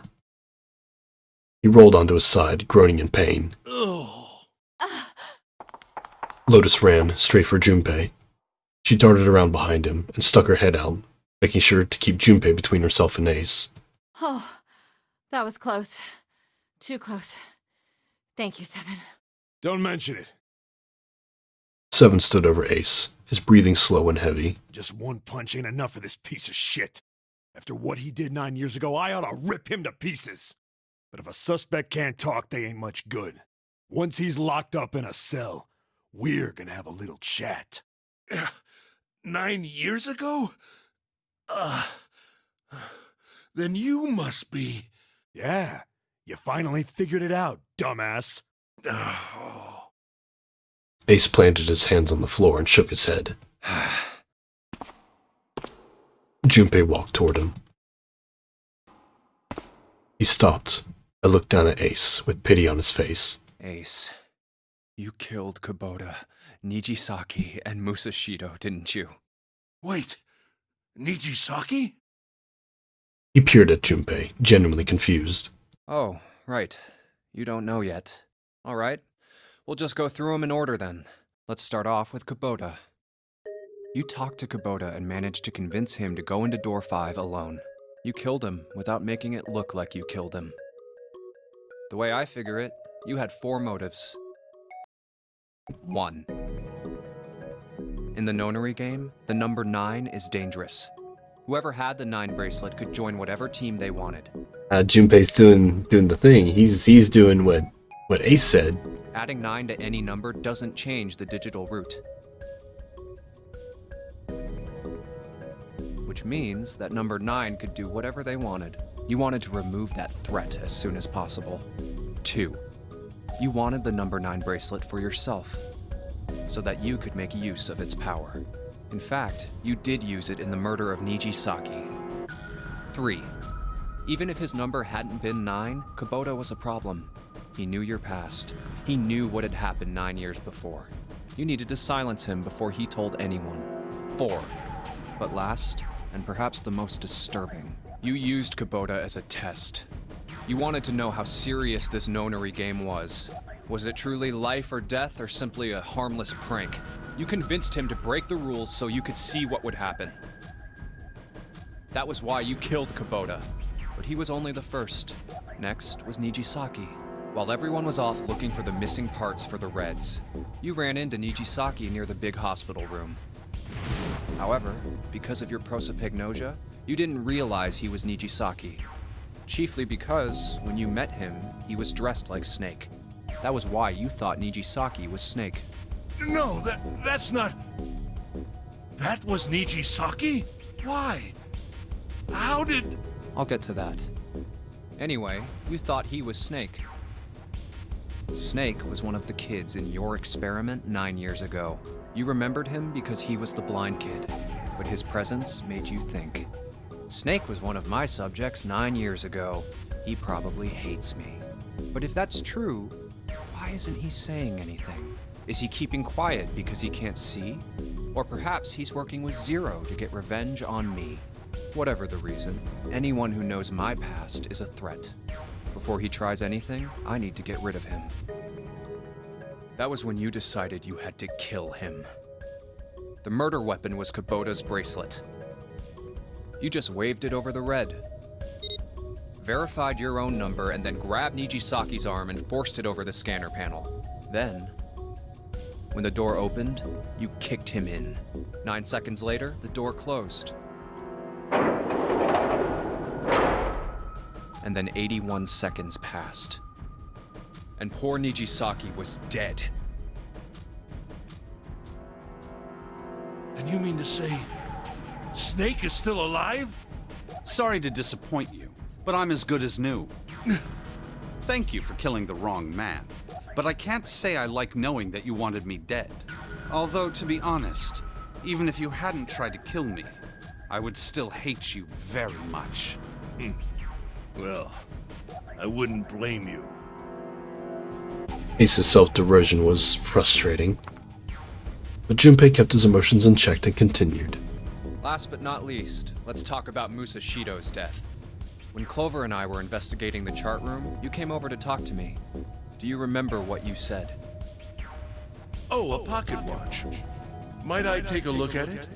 I handed it to you, and you left the room. You had been in charge of the Nonary project. Of course you would have known the solution to every puzzle, which would mean that you also knew how to get out of the wheelhouse. All you had to do was place the watch in the indentation on the door to unlock it. With the door open, you could enter the captain's quarters. Musashido was there. Conveniently placed next to him was an axe that practically begged you to kill him with it. You picked up that axe and buried the blade deep in the other man's chest. One blow was all it took. And then you returned to the chart room as if nothing had happened. There was something I wanted to speak with you about, Junpei. Could you come with me for a moment? I had no reason to say no, so I followed you to the wheelhouse. When we stepped inside, remember how you slipped your hand into my vest? You pulled out a piece of paper, the one I used to cheat during the vote. But that wasn't really what you were after. Your true purpose had been to slip the watch into my pocket. It wasn't a very good plan. Had way too many holes, and someone saying the wrong thing could have brought it all down around you. You must have been desperate. But what made you willing to risk it all to do it? Ace. That was the only thing Junpei hadn't been able to figure out. Musashido's murder is the only one I don't understand. You obviously did it. But why? Because of this. Slowly, Ace reached down and pulled something out of his pocket. It was a folded piece of paper. What's with the paper? Just read it. Junpei took it and opened it. Let's see. This is what it said. Number 1. There are 2 ways you might survive this ordeal. The first is to win the Nonary game. The second is for you to confess your sins of 9 years past. I have prepared a camera in the captain's quarters. The images captured by that camera will be streamed through a satellite and distributed across the world. Simply look into the camera and repent. Once you have confessed everything, I will release you from this ship. To make your confession more credible, I have left you a witness in the captain's quarters. Perhaps he will confess with you. The decision is yours. Do as you please. 0. When I awoke in that room on D-Deck, I found that in my pocket. That was why I chose door 1 when we voted. If I went through that door, I knew I could get to the captain's quarters. As you said, I knew how to enter the wheelhouse. My plan was to find the pocket watch before anyone else. If I could, then my alibi would be set. At least, that was the plan. Unfortunately for me, you got to it first. That sleight of hand was the best I could manage on short notice. You meant to kill him from the beginning then? Musashido, I mean. I only knew Musashido was the witness after I reached the captain's quarters. I asked him, and he answered. He seemed groggy. Perhaps he had only just awoken from sedation.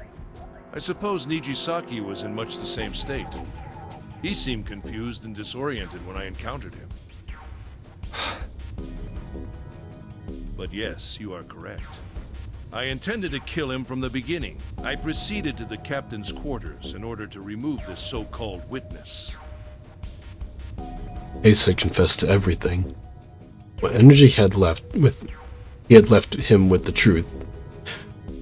What energy he had left... Okay, that sentence is fucked up. And he sagged on his knees. Although he had confessed, his sins were not forgiven. Junpei felt revulsion for the pathetic man on the floor near his feet. But in among the revulsion was a hint of pity. After all, Ace had not been the only person who murdered those 3 men. Junpei spoke quietly. Ace, you figured it out, haven't you? You were being manipulated. Yes, so it would seem. I was little more than a puppet, in many ways. Everywhere I went, everything was already prepared. The Reds in the large hospital room were dismantled. Nijisaki was dressed like Snake. There was an axe in the captain's quarters. Musashido was delirious from the anesthetic, so he couldn't fight back. Nijisaki as well. In retrospect, I can't understand how I could have fallen into such a simple trap. But yes, this was a trap. It was Zero's trap. And I fell for it, hook, line, and sinker. I did. Yeah. By manipulating you, Zero was able to kill 3 people and keep the blood off his own hands. All of this was revenge for what happened 9 years ago. That's why this Nonary game happened. Am I right, Santa? Junpei looked over at Santa. As Junpei spoke, he stood up, his legs still shaky. Huh? What the hell are you talking about? I don't know any... Ain't no point trying to play dumb anymore, Santa. Actually, I guess I should call you Aoi Kurashiki, huh? Seven's face was sad as he spoke. My memory came back to me, kid. You're Aoi Kurashiki, no doubt about it. Never thought I'd be back in this room talking to you. But hey, I guess this was all part of your plan, right? After all, the person who planned the Nonary game this time around was Zero. And Zero's you. Looks like you really do have your memories back, huh? Santa's smile was sarcastic and something else. Well, I guess there's no point in hiding it then, huh? Yeah, you got me.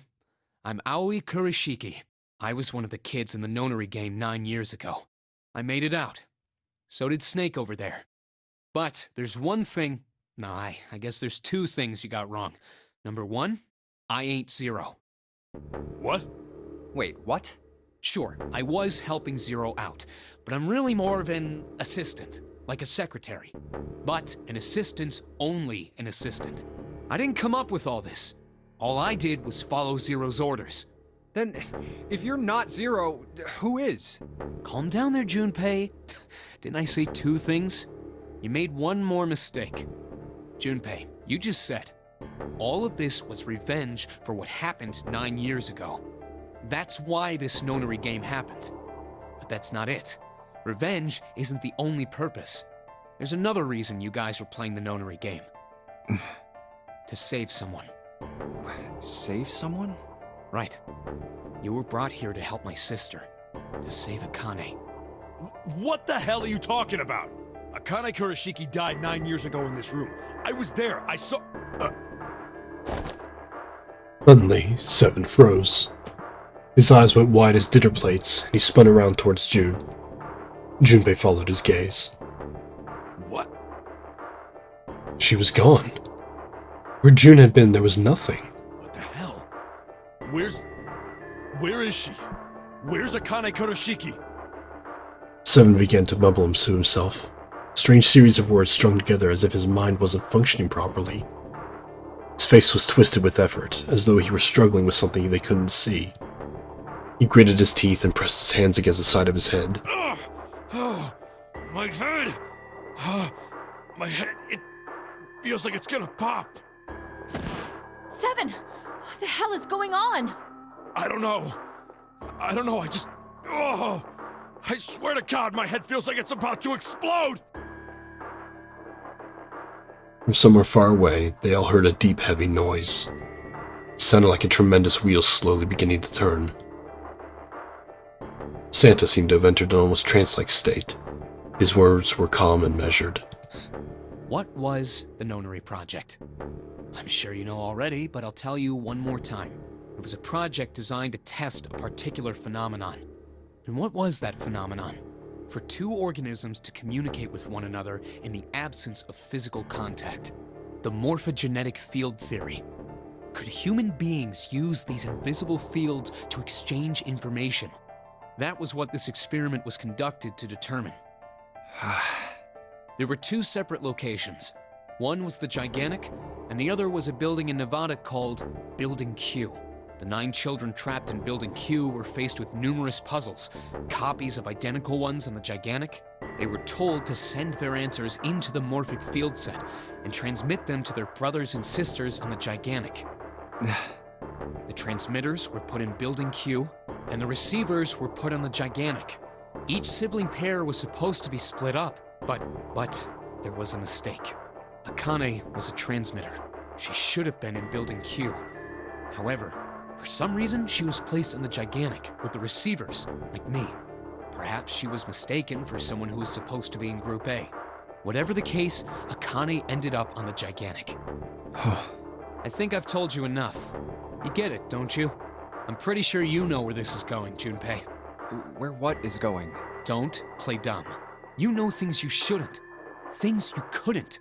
How did you know Ace had prosopagnosia? How did you know why Ace wanted to kill Kubota and how Nichisaki was killed? Were you surprised when you found out Ace was Hongo? And what about the coffin Snake was trapped in? How the hell did you open it? Well, that's... The answer to that is easy. Knew because I knew. Junpei was receiving information that I sent to him through the morphic field set. It's simple, really. How do I know the alternate futures, then? Imagine a river that splits in two, like an upside-down Y. The river flows from the top to the bottom, from a single stream into 2 branches. It only flows in one direction. It can never flow backward. Information is the same way. It moves from the past to the future, but never flows backward. That's why people at the river's source in the past will never know about those downstream in the future. But the people downstream will never know about one another either. Information only flows along the path of the river. I am different. I manipulate the morphic field set to pluck knowledge from the future. I know what happens on either fork of the river, even though the people on either fork know nothing about one another. Now, who am I? Am I, the 9th letter of the alphabet? I'm also 0. That's not true. Not really 0. Not yet. Perhaps you could say I am less than 0.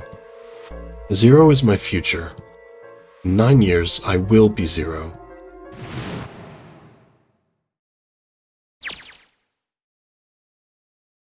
Where'd she go? June. Kane. Where did you go? Santa! Why's Clover? Oh shit. Freeze. Santa's got the gun. Guess he picked it up when we weren't watching. Looks like he's turned the tables on Ace, though. Wonder how he likes having a gun to a head. Okay, I can't switch the novel. Get up. Sure isn't about to take that gun off him for a minute, is he? Ace isn't putting up any kind of fight. I mean, I don't think I would either, but he just looks drained. I guess he's going for the door, huh? Doesn't need to verify to go through the door, but... Hey, what's your plan, Santa? What are you doing? He can't get through any numbered door with just 2 people. What the hell is he thinking? Didn't I tell you? I'm Santa Claus. It's time for me to go make a wish come true. Oh, that's it? That's all he's gonna give us? What the hell does that even mean? Shit, they're out.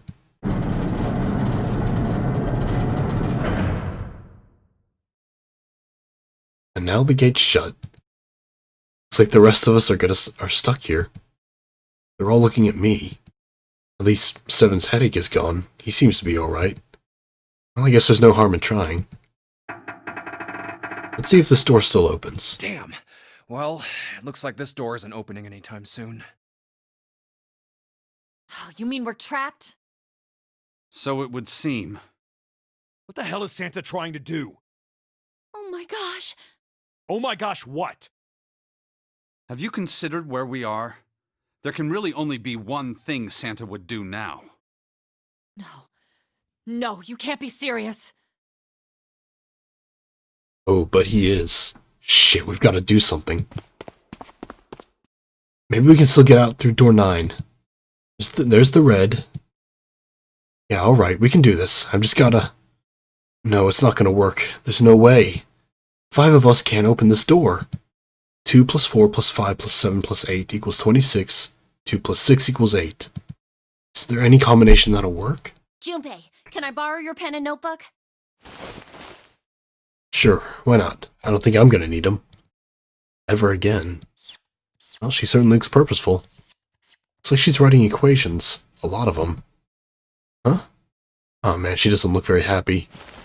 What? Hey, don't need to be ripping pages out like that. Jeez. What the hell are you doing, Clover? Give me that! Alright, at least 7 got it away from her. Maybe now I can get a look at what she was writing. Let's see.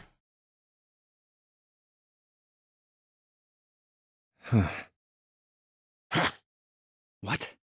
And there's no other way? Lotus. Looks like she'd figured it out too, though. And this is just too cruel. It's okay. Go. Lotus. Come on, you know we can't do that. Oh, don't give me that. I'm sure you'd love to get rid of me. God damn it, you idiot! Whoa, where the hell did that come from? It's like she expected that about as much as I did. Without... if you're not... Look, it'd be bad, alright? Or Cop, he sure doesn't have much confidence. Bad? Yeah. If there weren't assholes like you around, I'd be out of a job. Uh-huh. Look, I'm just not leaving you behind, alright? End of story. 7. He's right. I'm not leaving you either. Me too. You didn't honestly think I'd abandon you, did you? You're all idiots. As tough as you want, Lotus. We can all see you're about to cry.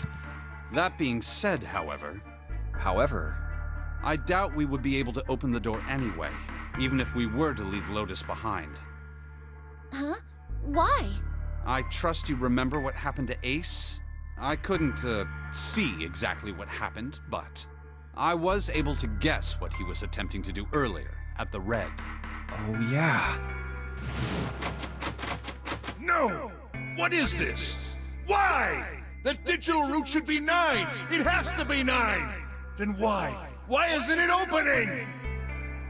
Just to see, why don't we give it a shot? Give it a shot?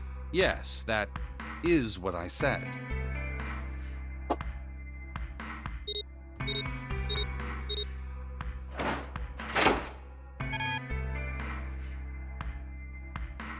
You were right.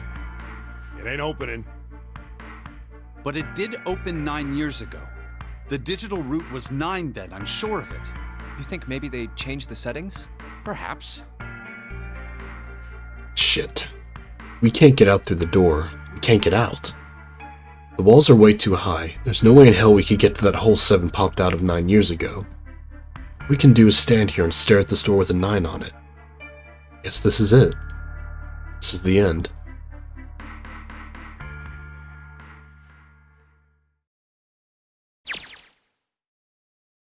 I was watching. I watched everything that was reflected in his eyes. I was listening. Every sound that vibrated in his eardrums I heard. Smell, taste, touch. Felt everything he felt. I knew. I knew everything about him. What he knew, what he was thinking, what he was feeling, what he was sensing. All of his feelings and worries and fears became mine. My mind, my consciousness was inside of him. Through the morphic field set, we were resonant, and we were as one. It was him, and at the same time I was an observer. It started with a tremendous noise like a clap of thunder. That was approximately 9 hours ago. A bomb had gone off on the side of the ship we were on. It was when my resonance with him began. My resonant event melted into him and we became one, inside of Junpei. Somehow I find myself in Junpei's mind 9 years in the future. But I didn't lose myself. I was living in 2 realities at once. One was the present and the other was the future. Perhaps you can think of it as 2 movies showing on the same screen at the same time. Eventually it becomes difficult to separate them and determine which movie is which. However, if I concentrated, I was able to focus on one or the other. That was why I was able to grasp what was happening in front of me. Come on, over here! That was my brother Aoi. He was yelling. Followed him. Around me were 7 other children. They all looked like they were about my age. Come on, hurry up! Oh, and I'm guessing the 2 girls in the middle are Lotus's daughters. We ran down a long straight hallway and burst into a large hospital room.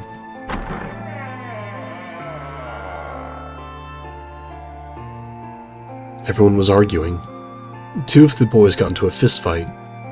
A girl watching them began to cry. "I want to go home," she cried. "I want to go home." Another girl slapped the crying girl and glared down at her. It's been 2 hours since the nunnery game began. We were starting to fall apart. But just when all hope seemed lost, Light started talking. He was blind. 9 years ago, we would call him Snake. 9 years later, we would call him Snake. Hello? Everyone? Could you come over here for a moment? Wait, Light, okay. Huh? Light Nona. He was older than most of us, and his voice had authority and dignity. The fights died down, and we gathered around him. I have a little sister. She is very important to me. Right now, she is over in Building Q, and is desperately trying to send information over to me. Her name is Clover, and today is her 9th birthday. As he spoke, he pulled something from his pocket. In his hand were 9 4-leaf clovers. I was going to give these to her as a birthday present. I was outside picking them when I was abducted. I'm sure I've already told you, but I am blind. For a man who can't see, collecting 9 of a very specific plant is, well, it is difficult. Well, you're not a man, so... But my sister means a great deal to me, and I hope that these would show her how much I cared for her. Since it's her 9th birthday, I thought 9 4-leaf clovers would be appropriate. Every one of you has a brother or a sister in Building Q with Clover. For their sake, we have to survive. If we're going to do that, there are 3 things you have to remember. We need trust and love, and we have to have faith in one another. If we can take all 3 of those to heart, then I promise that good luck will come our way. Did you know that the leaves on the 4-leaf clover mean faith, trust, love, and luck? Those words are leaf words. So if you believe what I've told you, and you understand, then I want you each to have one of these. They're a promise between friends.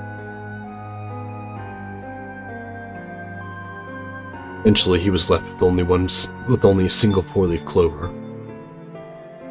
He had one last thing to say.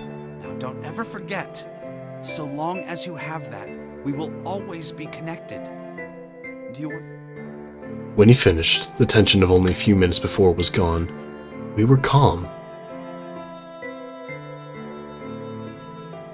After that, we ran around the ship for a while longer and opened several of the numbered doors until we finally found a door with the number 9 on it.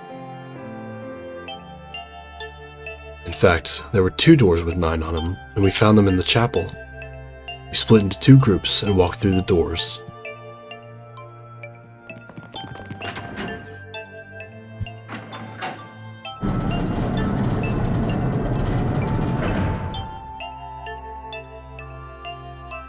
Before long, we all found ourselves in a room with a ceiling that looked like an upside-down funnel.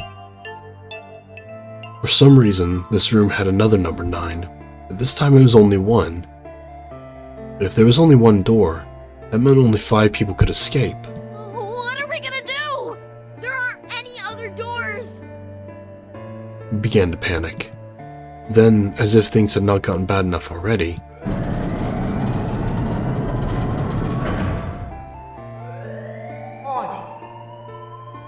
Warning.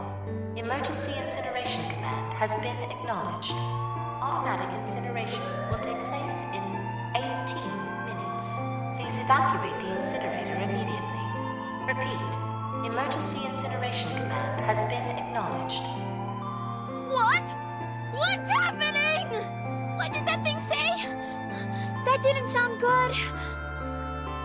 My brother Aoi swallowed hard and yet answered, I think it means this room is gonna burn. Burn! The plaque on the door says incinerator, and that voice said that the incineration is about to start. And incinerate means to burn. No! Help me! Abject terror filled the room as everyone began to scream and cry. Every pair of eyes was filled with desperation. Then,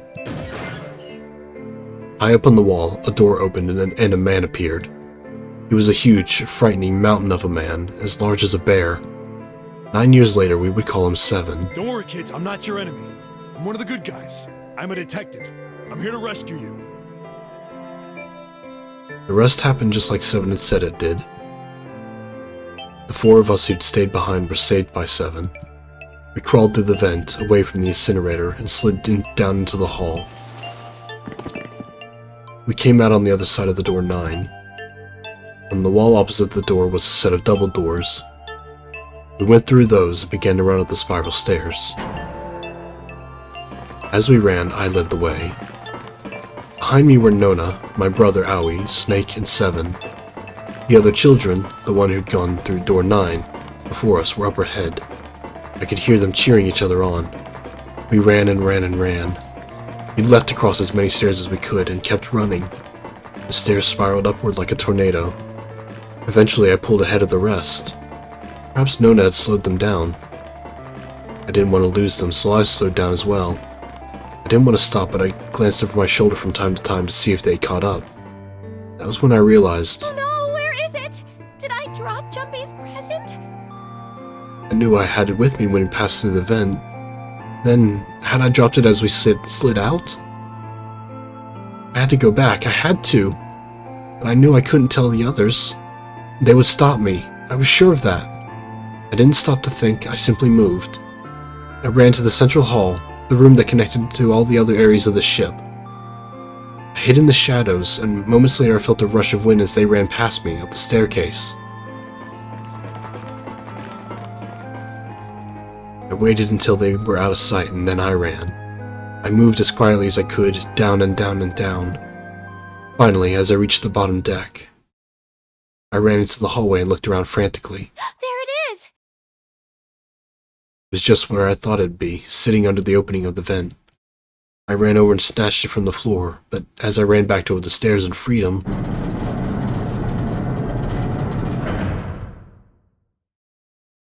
the door to the incinerator opened, and a man stepped out. It was Hongo. Gintara Hongo. 9 years later, we would call him Ace. Ah, how wonderful to see you decided to come back. His smile made my blood run cold. It looked mechanical, as if someone had simply pulled up the corners of his mouth. Come with me. We must continue the experiment. I shook my head, eyes wide. Slowly, I began to walk backwards. 1 step, 2 steps, 3 steps. Then I spun around and broke into a run. I felt Hongo's hand close over my left wrist. I said, come with me. There was an edge of insanity to his voice now. I pulled as hard as I could. No! Stop! Let go of me! Let go! I shook my body and flailed my arms, trying desperately to get Hongo to let go of me. I was still only a child. I was no match for a man like Hongo. Stop struggling, goddammit! Do as I tell you! He heaved on my arm, trying to pull me into the incinerator. I screamed. Help me! Somebody help me! Then suddenly, Akane! the door to the stairs flew open. My brother Aoi burst out of it. Behind him came Seven and Snake. Akane! He cried my name again as he leapt toward Hongo. You came back! But then, Ah! You're too late, idiot! Hongo threw his full weight against my arm, pulling us both into the incinerator. Ah! The force of it threw me onto the floor. I scrambled to my feet and looked toward the open number 9 door. Hongo stood between it and me, but behind him I could see my brother, his fists clenched. Those fists never reached Hongo.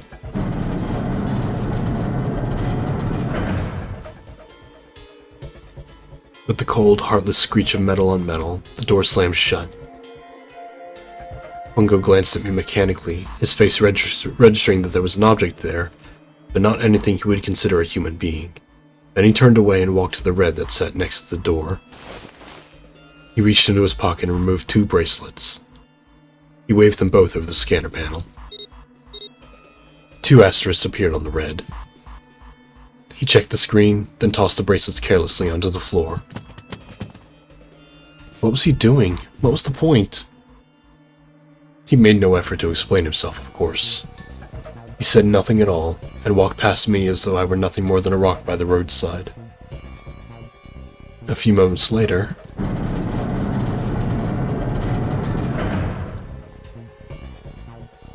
the 2 other doors slid shut as well.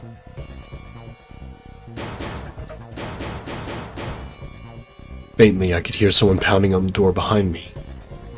I turned around and ran toward the door with the 9. Akane! Akane! Are you okay? I could hear a voice from the other side of the door. A worried, frightened voice. Help me! My throat was already raw, but I screamed as loud as I could. My voice echoed lonely around the empty room. What should I do? I think I'm trapped in here! Where's Pungo? He went out the other door! What? Then it started again. Warning. Warning. Emergency Incineration Command has been acknowledged. Incineration will begin in 18 minutes. Please evacuate the incinerator immediately. Shit. Man, I knew what I was gonna say, but that is one hell of a creepy voice. I knew it! It's starting. Santa started the incinerator. Fuck! Man, I never thought I'd hear that damn voice again after 9 years. What the hell? What the hell? What in God's name are you talking about? It's 9 years this and 9 years that, and when it's not 9 years something, then you're talking about some sort of fucking experiments. You aren't making any sense. Oh, poor Lotus. She is so out of the loop. Why are you even here? Like, what is it about you, Lotus? I'm sorry, Lotus, but we really don't have time to explain it right now. I promise, I'll tell you everything once we get out of here. Like, of everyone, she has the literal least to do with any of this. Like, she was the mother of some of the experiment kids, but still. Incineration will begin in 17 minutes. You know what that means, right? Incinerate means burn! What kind of idiot do you think I am? I know what incinerate means. Well, God damn it! Okay, fine. I won't ask anything else. Talk about whatever you want. But you have to do something for me. 7, figure this out. What? Why me? Just shut up and stop this thing. How the hell? There has to be some sort of emergency shut-off button. There isn't anything like that. How the hell do you know? Because I looked for it 9 years ago. Yeah, Lotus isn't happy about that. Can't really blame her. Wait. The floor, it's moving. What the hell? What else can I say about it but... What the hell is that? What the hell? What is that? What else could I say? The floor opened and a machine rose out of it. It looked like a computer. Or at least it kind of did. There was a monitor, a keyboard, and a cross-shaped device of some kind. Something about the machine scared me, but I forced myself to walk up to it. I was terrified. Tears poured down my face. I wiped them off, even as more took their place, and forced myself forward. Finally, I reached it. I looked at the screen. It was blank. All I saw was my own frightened face staring back at me from the glass, drenched in tears. All I can see on the screen is a reflection of my own face. I'm looking kind of freaked out. I know I'm sweating like crazy, but seeing it kind of drives it home. Okay, Junpei, just calm down, alright? Everything's gonna be okay. Man, I wish that thing would just shut up. Incineration will begin in 15 minutes. Right, back to this thing. It's only showing up now, then it's gotta be important. But what the hell am I supposed to do with it? Hey, move! Yeah. Hey, we're all tense, lady. That doesn't mean you get to show people around. Okay, it's turned on. There's nothing on the screen, though. Oh, this is bad. This is really bad. If there's nothing on here, how are we supposed to do anything with it? Sure, I'll just push buttons. I'm sure that'll... Huh. Well, at least it's on now. What's on the screen, though? What is this? What's up? It looks like some sort of puzzle. It's got a bunch of numbers and letters scattered across a 5x5 grid. The numbers range from 1 to 8. Do you think that if we solve this puzzle, the incinerator will stop? Yeah. Well, we can hope, right?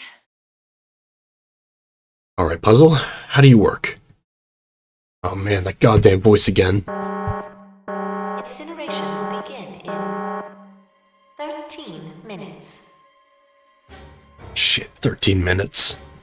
We really do this? My heart feels like it's gonna pop. My heart was pounding like it was about to explode. I stared at the puzzle on the screen. I was sure I had to solve it somehow, but I had no idea how. My connection to Jumpy had been gone for a while. His mind was gone. I couldn't get any more information from him. I felt the seconds tick by as I stared at the screen, completely lost. My cheeks felt hot as tears poured over them. And then I heard a voice.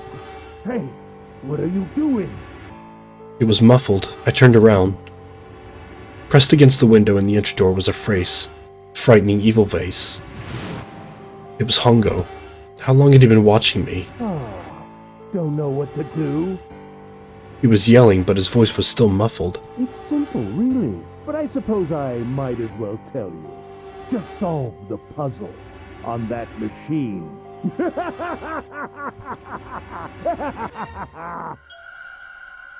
His laughter was muffled by the door, but it still tore at my heart like the claws of a vicious monster. I bit my lip and glared at Hongo, struggling to hold back hot tears. You're a terrible person! I hate you! Oh my! How could you call a gentleman such as myself a terrible person? I'm quite fair. I don't use tricks or play dirty. Yes, you do. You see? I've even left you a way out. A way out? Didn't you hear me? All you have to do is solve that puzzle. Do that, and you can stop the incinerator. What's the point of stopping it? You'll only capture me and make me do this all again. I'm not going to listen to you. If you're just going to throw me back in here, I might as well just die now. My goodness, haven't you listened to anything I've said? I told you, I'm a fair man. Huh? If you solve the puzzle, the verification function of the red will in turn activate. If this experiment is to deliver valid results, there must be a chance of success. If you succeed, you will escape. The verification function of the red? Then I remembered. Before Hongo left the room, he had scanned 2 bracelets into the red. Ah, so you do remember. Right now there are 2 numbers in the red. The first is 1, and the second is 3.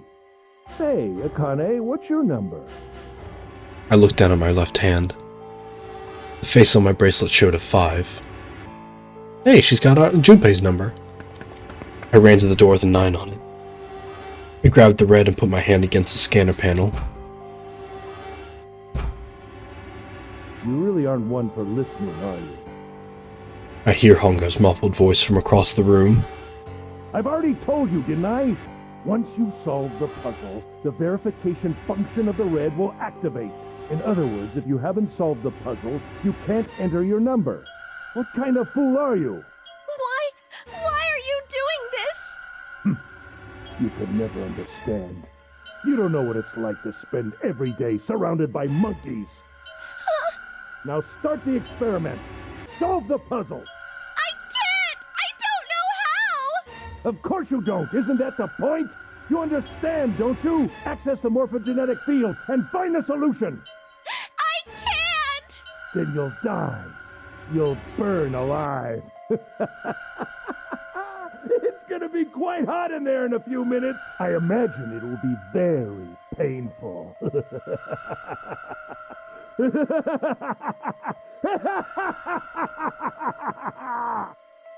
His horrible laugh echoed across the room, and even after his face disappeared from the window, I could hear it.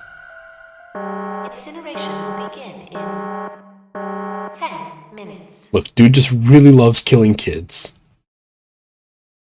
It's just such a great joke. I was crying, great gulping sobs broken by hiccups that shook my body. I was terrified. I could feel my fear pressing down on me like a tremendous weight. Somehow, I forced my shaking legs to carry me to the device. I stared at the monitor. I can't. I just can't. There's no way. I can't figure this out. What was I gonna do? I didn't know. I didn't even know where to start. Fear scattered my thoughts, and all I could think of was how I was going to die.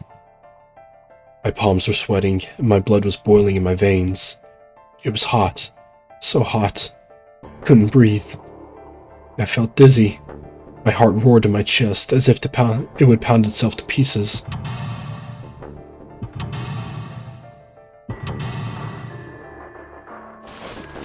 I reached into my pocket. I wrapped my hand around the thing I'd come back to get. The doll Jumpy had given me. At least I had that. Held it tight with both hands and prayed. Help me! Jumpy! Help me! Help me! Help me! Jumpy! Jumpy! Jumpy! Please! Help me! Jumpy! Akane? Akane? Who the hell is Akane? Shut up! Just shut the hell up! Devin and Lotus don't understand. I think Clover and Snake have an idea, though. Clover's looking at me. I think Snake may have figured it out. No, it doesn't matter. They're in my way. Where'd she go? Maybe over here? Akane! Akane! Can you hear me? Akane! Say something! Fuck! Did something break their connection? I swear I just heard her. Shit! Akane! Answer me! Akane! Jumpy? I spun around. I heard a voice. His voice. I looked around. He wasn't in the room, of course, but I'd heard it so clearly, like he was right there. Jumpy! I screamed as loud as I could. Akane! Jumpy! That's her. She's there. Then that means... Akane! Akane! Yes, I am! How did you know? I couldn't believe that he knew that. Now I understand what Santa meant. Right. There's only one way to help her. You were brought here to help my sister. To save Akane. I think I get it now. Incineration will begin in 7 minutes. Jumpy, we don't have time! As quickly as I could, I told him that I had to solve the puzzle in order to stop the incinerator. Got it! And I do. I get everything now. Yeah, I can imagine so. Like, just having the two screens, having two scenes play out simultaneously. At last, I finally understood what all this means. I know why the Nonary games were held today. I also know why Akane was, why June was having, like, constant fevers, because she was literally burning to death. I know why we were kidnapped and brought here. It was all for this moment. All of this was planned out to lead to this one moment. Oh my god. This is insane. I can't believe it, but there's only one possible answer. June is... Zero is... Akane Kurashiki... She recreated the history of the future that she had a glimpse of 9 years ago. She tried to save herself that way 9 years ago. No, she's trying to save herself right now. And that means that there's only one thing for me to do. Even if this is all some sort of insane plan, I will save her. Will save Akane Kurashiki. Must save her, no matter what. Incineration will begin in 6 minutes. The voice reminded me of how much time I had left. Jumpy! Yeah, I know. Just hang on, all right? I promise I'll get you out of there. I'm not gonna let you die. I promise. So don't worry, all right? Just give me a few minutes, okay? Okay. My voice shook as I answered. It was hot in the room. It felt like my heart was on fire. 6 minutes or not, my heart burned with my feelings for him.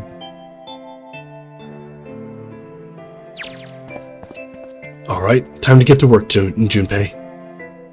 Is Snake talking to them about something? Whatever, it doesn't matter. Get out of my way. Hey, what are you... Just trust me, okay?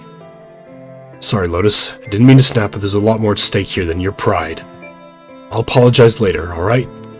Now, let's have a look at this thing. Got numbers all over this grid. I think the panels are out of order. So I just need to switch these out. Staring at it isn't going to accomplish anything. I'll just have to try it. Just think of what I did all those times before. I'm gonna do this on my own, with my own mind. I'm gonna solve this problem.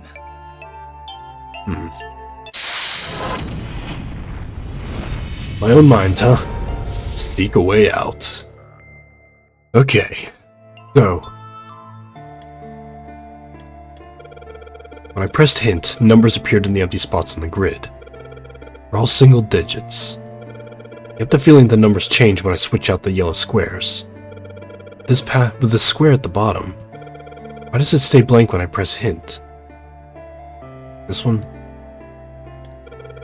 Pressing the button again makes the numbers disappear. Looks like I can turn them on and off. Then is there some special meaning to there being two modes? What did it mean?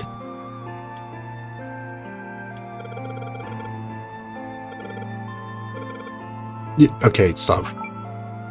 So... I switch out a yellow square, the numbers that show up in the hint change too. It looks like the numbers are affected by the adjacent squares. For example, when I switch out 3 with 5, the hint number increases by 2. But the hint just adds the surrounding numbers. Okay. I have PRWASD. PRWASD.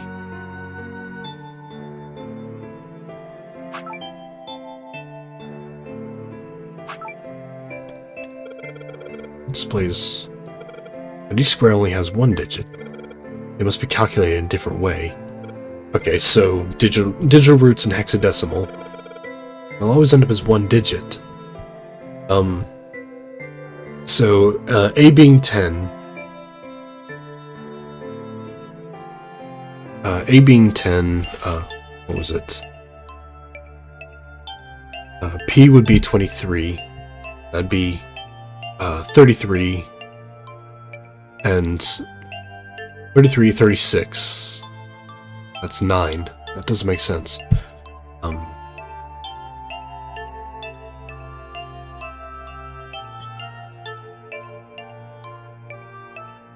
Well, they had further than hexadecimal. They had the other ones earlier. I'm just using hexadecimal as just shorthand, saying the others. Because I had to count up to 7 or to Z in whatever the language was. D. Quite sure what numbers I need to be reaching.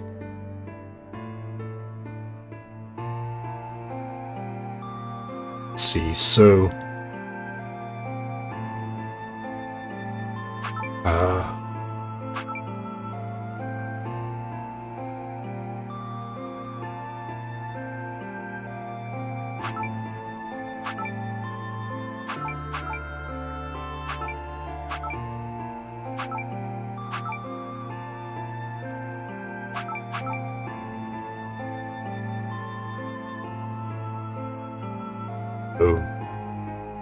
10 S. S would be 26. So 26, 3, 29, 30, 35. Should come out to 8. Then why is it coming out as 2? Okay, so that can't be right. Or at least I'm not understanding it in the same way. At the numbers, but there are letters here too. Yeah, I've done that. I think I got the gist of the puzzle up top. Just need to make all the digital roots the same. But what number? Well, I'm not worried too much about the number. One square doesn't get a hit number. Ninth spot at the bottom. Only this one stays blank. Fixed number goes inside. So the ninth square has a different rule. I knew it.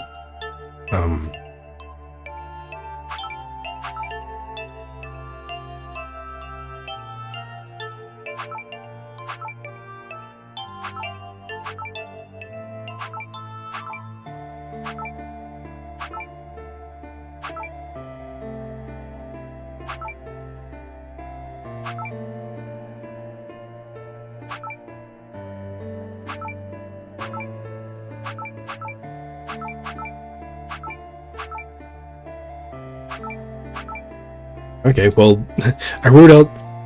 No, let's see. Can I... Sort of fucked up the patterning, but...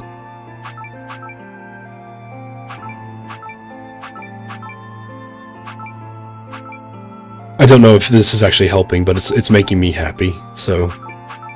Okay, there. I've written out password.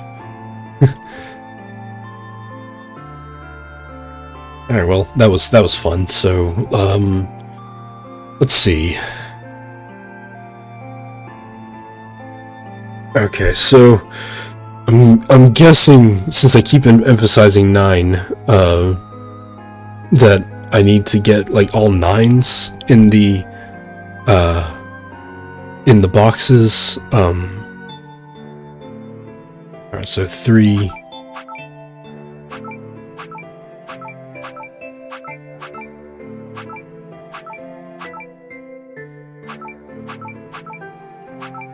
Right. A and S are the same.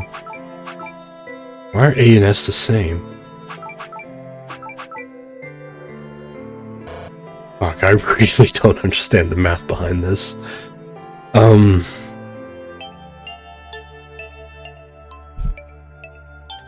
just gonna hit the reset button just to make my life easier.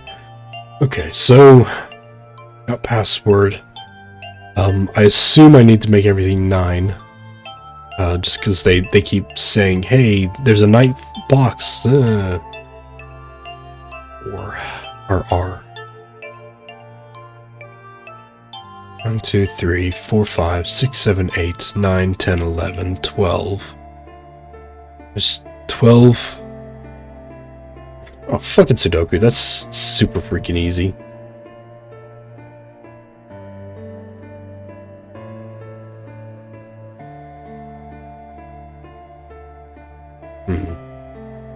So...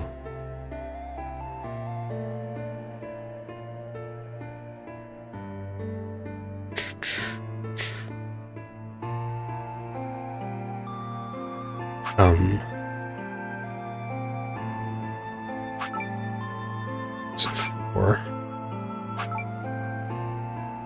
Excuse me, 9 there. There's me 9 there, but...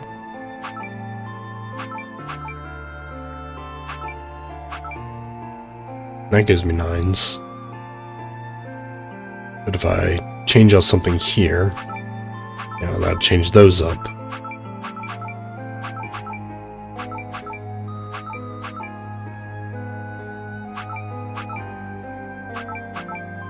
I mean, part of it's I'm kind of struggling to stay awake and keep my eyes open, but I'm also just I don't understand the internal logistics going on here. Because I can see there's the word password.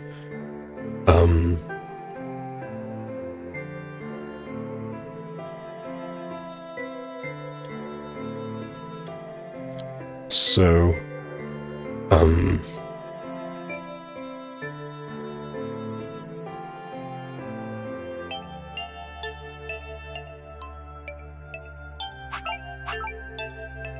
okay, that got me a couple. 7, so S. Is it really that easy?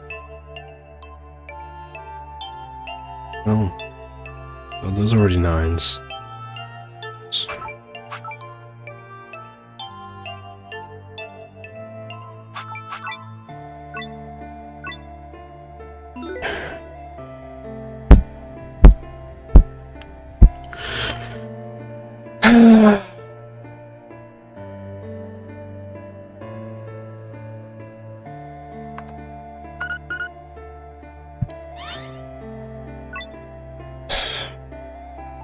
Yes, that's it.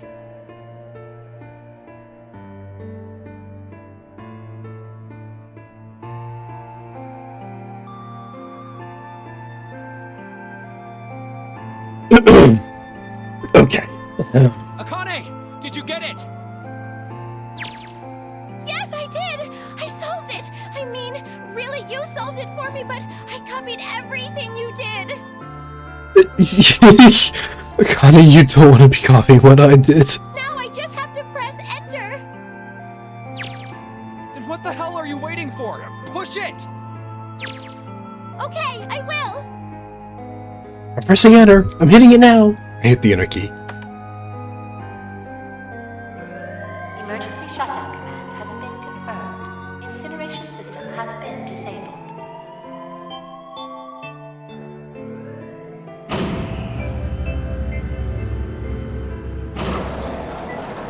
Yeah, Sudoku I could do any day. That puzzle was just... that was dumb. That was really bad.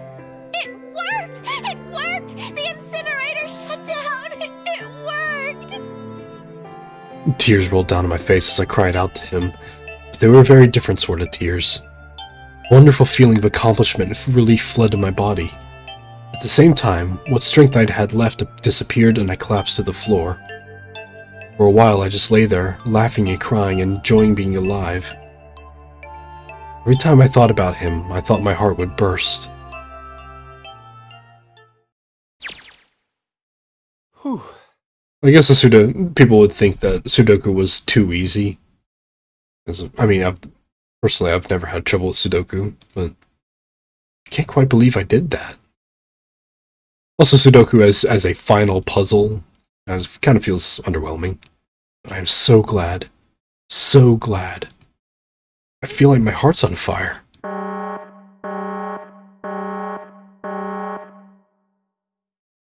No, I don't have time to be thinking about that kind of shit.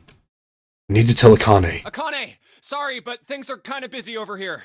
I'm gonna have to hang up now, okay? Oh, of course, that's fine! I'm gonna shout click really loudly. I wiped the tears from my eyes and nodded vigorously, even though I knew he couldn't see me. Then I looked over at the corner of the floor. There were the 2 bracelets Hongo had left behind.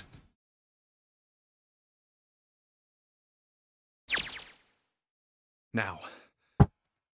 Well, Seven and Lotus don't look particularly happy with me. Not a very nice look to give someone who had just saved your lives, guys. Junpei, are you... Okay? Shut it. Right. Okay, so maybe they have a reason to be pissed off. They're concerned, dude. They're asking if you're okay. So what if I haven't pressed the enter key yet? Junpei! Alright, nothing holding me back now. Here goes. Wait. Incineration will begin in 90 seconds. Uh-oh. It doesn't sound like it's stopping. What the shit? Why isn't it stopping? Because it's not 9 anymore, because something changed. Okay, maybe I didn't hit the key hard enough. Just hit it again. And again.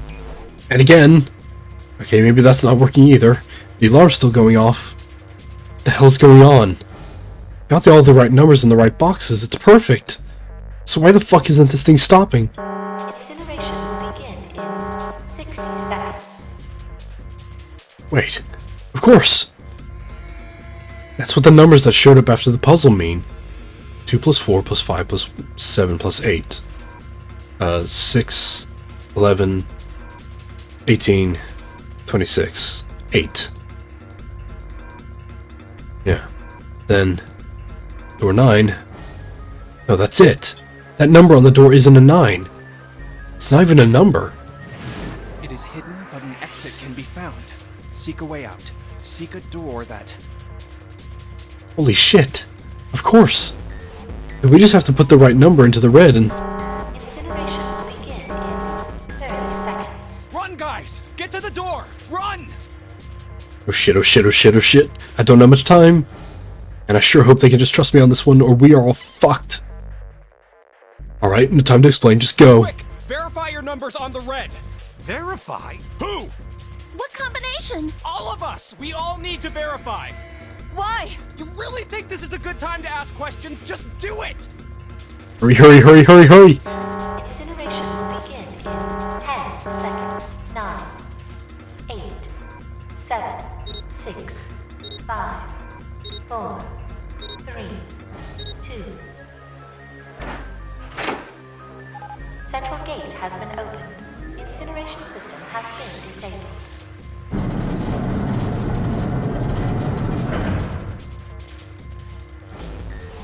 Fucking Christ. No time to be happy, time to go. Hurry! We've only got 9 seconds before the door closes! Go, go, go! Come on, guys, move it. Okay, they're all through. Move it, Junpei. Just in time.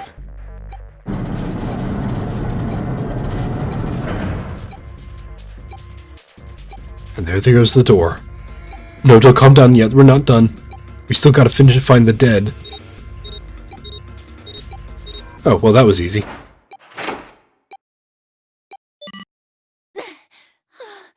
Yeah, I had noticed that the numbers that got taken out of play were the numbers of people who had been taken out.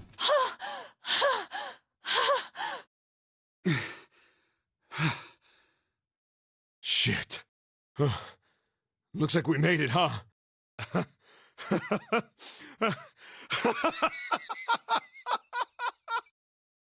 That guy sure can laugh when he wants to. Looks like Clover and Lotus are totally out of energy. Snake is shaking his head wearily. I just want to take a nap, but... Akane? Akane! Can you hear me? Akane! I want to tell her we made it. I want to tell her how good I feel. But nothing.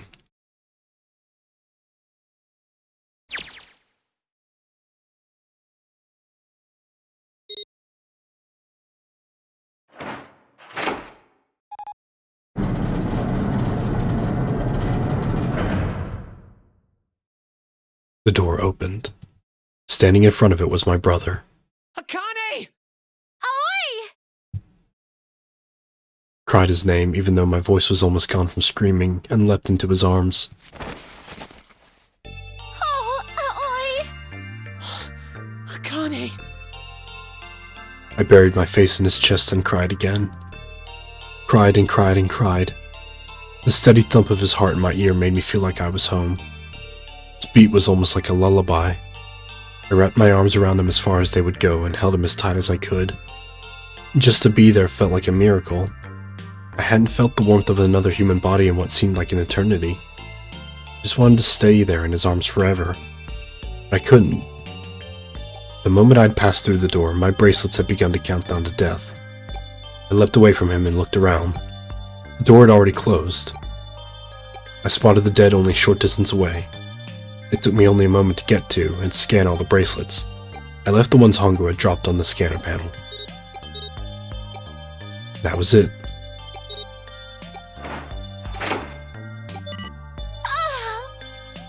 I took a deep breath and looked around again.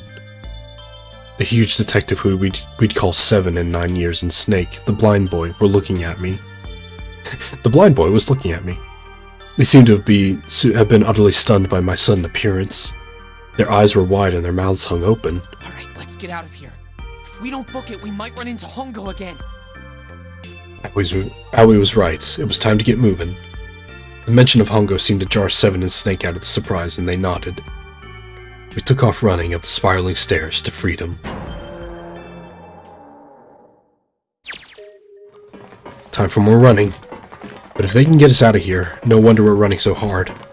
My heart's beating so hard I can barely hear. God, I can't wait to breathe real air again. Huh? Is 7 talking? Hey, Junpei, can I ask you something? What's up? That door, the one with the 9 on it. Why'd it open? Yeah, all 5 of us verified our numbers on the red. 2 plus 4 plus 5 plus 7 plus 8 is 26. That makes our digital route 8. It shouldn't have opened. That's not like you, Lotus. I thought you would have figured it out already. Huh? Why? Because you were the person who taught me about the idea of bases. Bases? Yeah. What are the 2 numbers in base 2? 0 and 1. How about base 10? That goes from 0 to 9, right? Then how about base 16? 0 through F. After 9, it starts at A and goes from there. B, C, D, etc. You're right. In other words, A in base 16 is 10 in base 10. B is 11, C is 12, D is 13, and so on. So, what about it? You don't get it? What if we keep going with that pattern? What if you go way past base 16 all the way to base 27? Base 27? Yeah. Well, the numerical digits are the same. So, I guess you'd add alphabetical digits. E is 14, F is 15, G is 16, H is 17, I is 18, J is 19, K is 20, L is 21, M is 22, N is 23, O is 24. I get it. I get it. I get it. What comes after that? Q. 26. And what does that mean? That wasn't a 9 on the door. It was a Q. A fucking lowercase q! Yep, that's pretty much it. I guess to put it another way, you could say that it was a 9 in base 10, but a Q in base 27. Time for more running. Lies were killing me. I swear any moment now I'm gonna tear a muscle. I feel like every single cell in my body is dying for air. Damn, every breath I take is a chore now. I feel like my lungs are gonna burst. Maybe just a short rest. No, can't stop. Don't have time. Come on, legs. There can't be many more of these steps left. Let's run, run like a bullet down a rifle barrel. Like a tornado cutting through a sea of clouds. I feel like we're running along the back of a giant coiled dragon. Finally.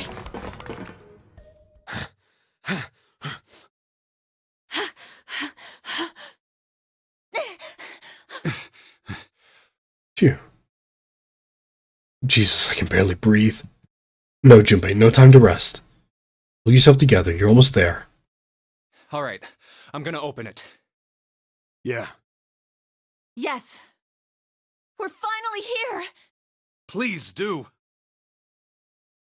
Sure, you look like a big heavy door, but you're the only thing standing between me and my freedom. Even more important than that, you're the only one standing between me and Akane. You're gonna open, and you're gonna open now.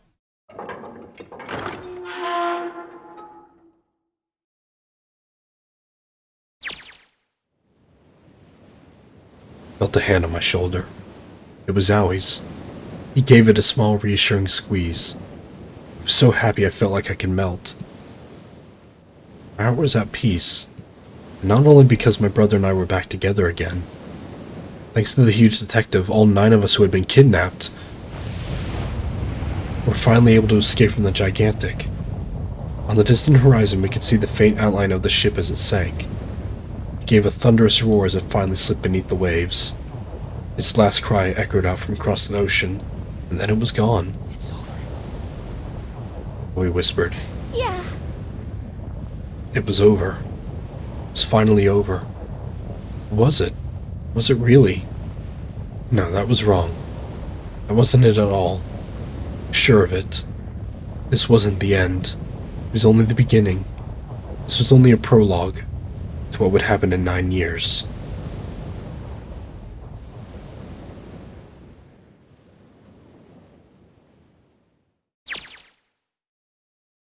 Finally, air. Ugh. Damn, that sun is bright. I can barely see anything. I gotta admit, this doesn't quite look like... Wait. No way. You have got to be shitting me. What? It can't be. This is...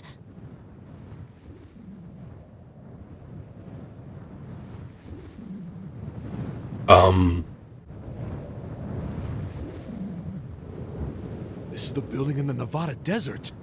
The mock experiment building. Oh my god. This whole time we were in Building Q. Sure enough, that's a desert out there, with mountains all around it. Hello there, son. Boy, am I ever glad to see you. I don't think I have ever been so happy to see a sunrise. Huh? Did I just hear something fall? Alright, our bracelets. Guess I've never really gotten a good look at the underside of one of these. Let's see what's inside you. Just a little electronic chip, just like in an ATM card. That's it. There's nothing else. Nothing that even looks like a detonator. There was never a detonator to begin with. Figures. Akane.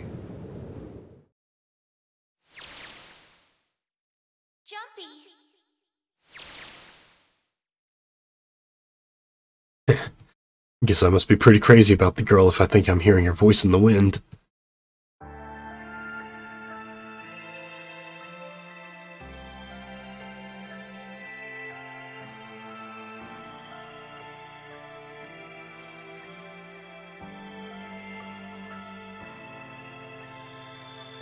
Oh boy.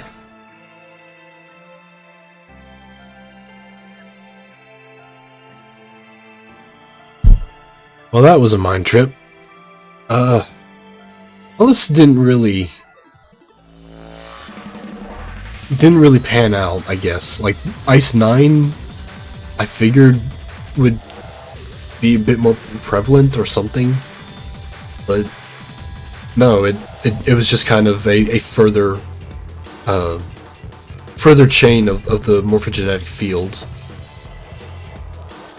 Like, it's pretty much everything is was just revolving around that concept of just, you know, everything started doing it at the same time, but Alice herself was just kind of, I don't know, don't want to really say red herring, but didn't see that scene. When the fuck did Junpei get the shit beat down of him?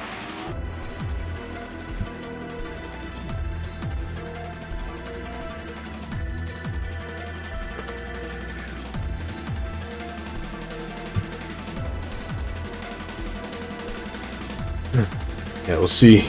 We'll see what the final bit is, because I'm sure there is one. But oh boy.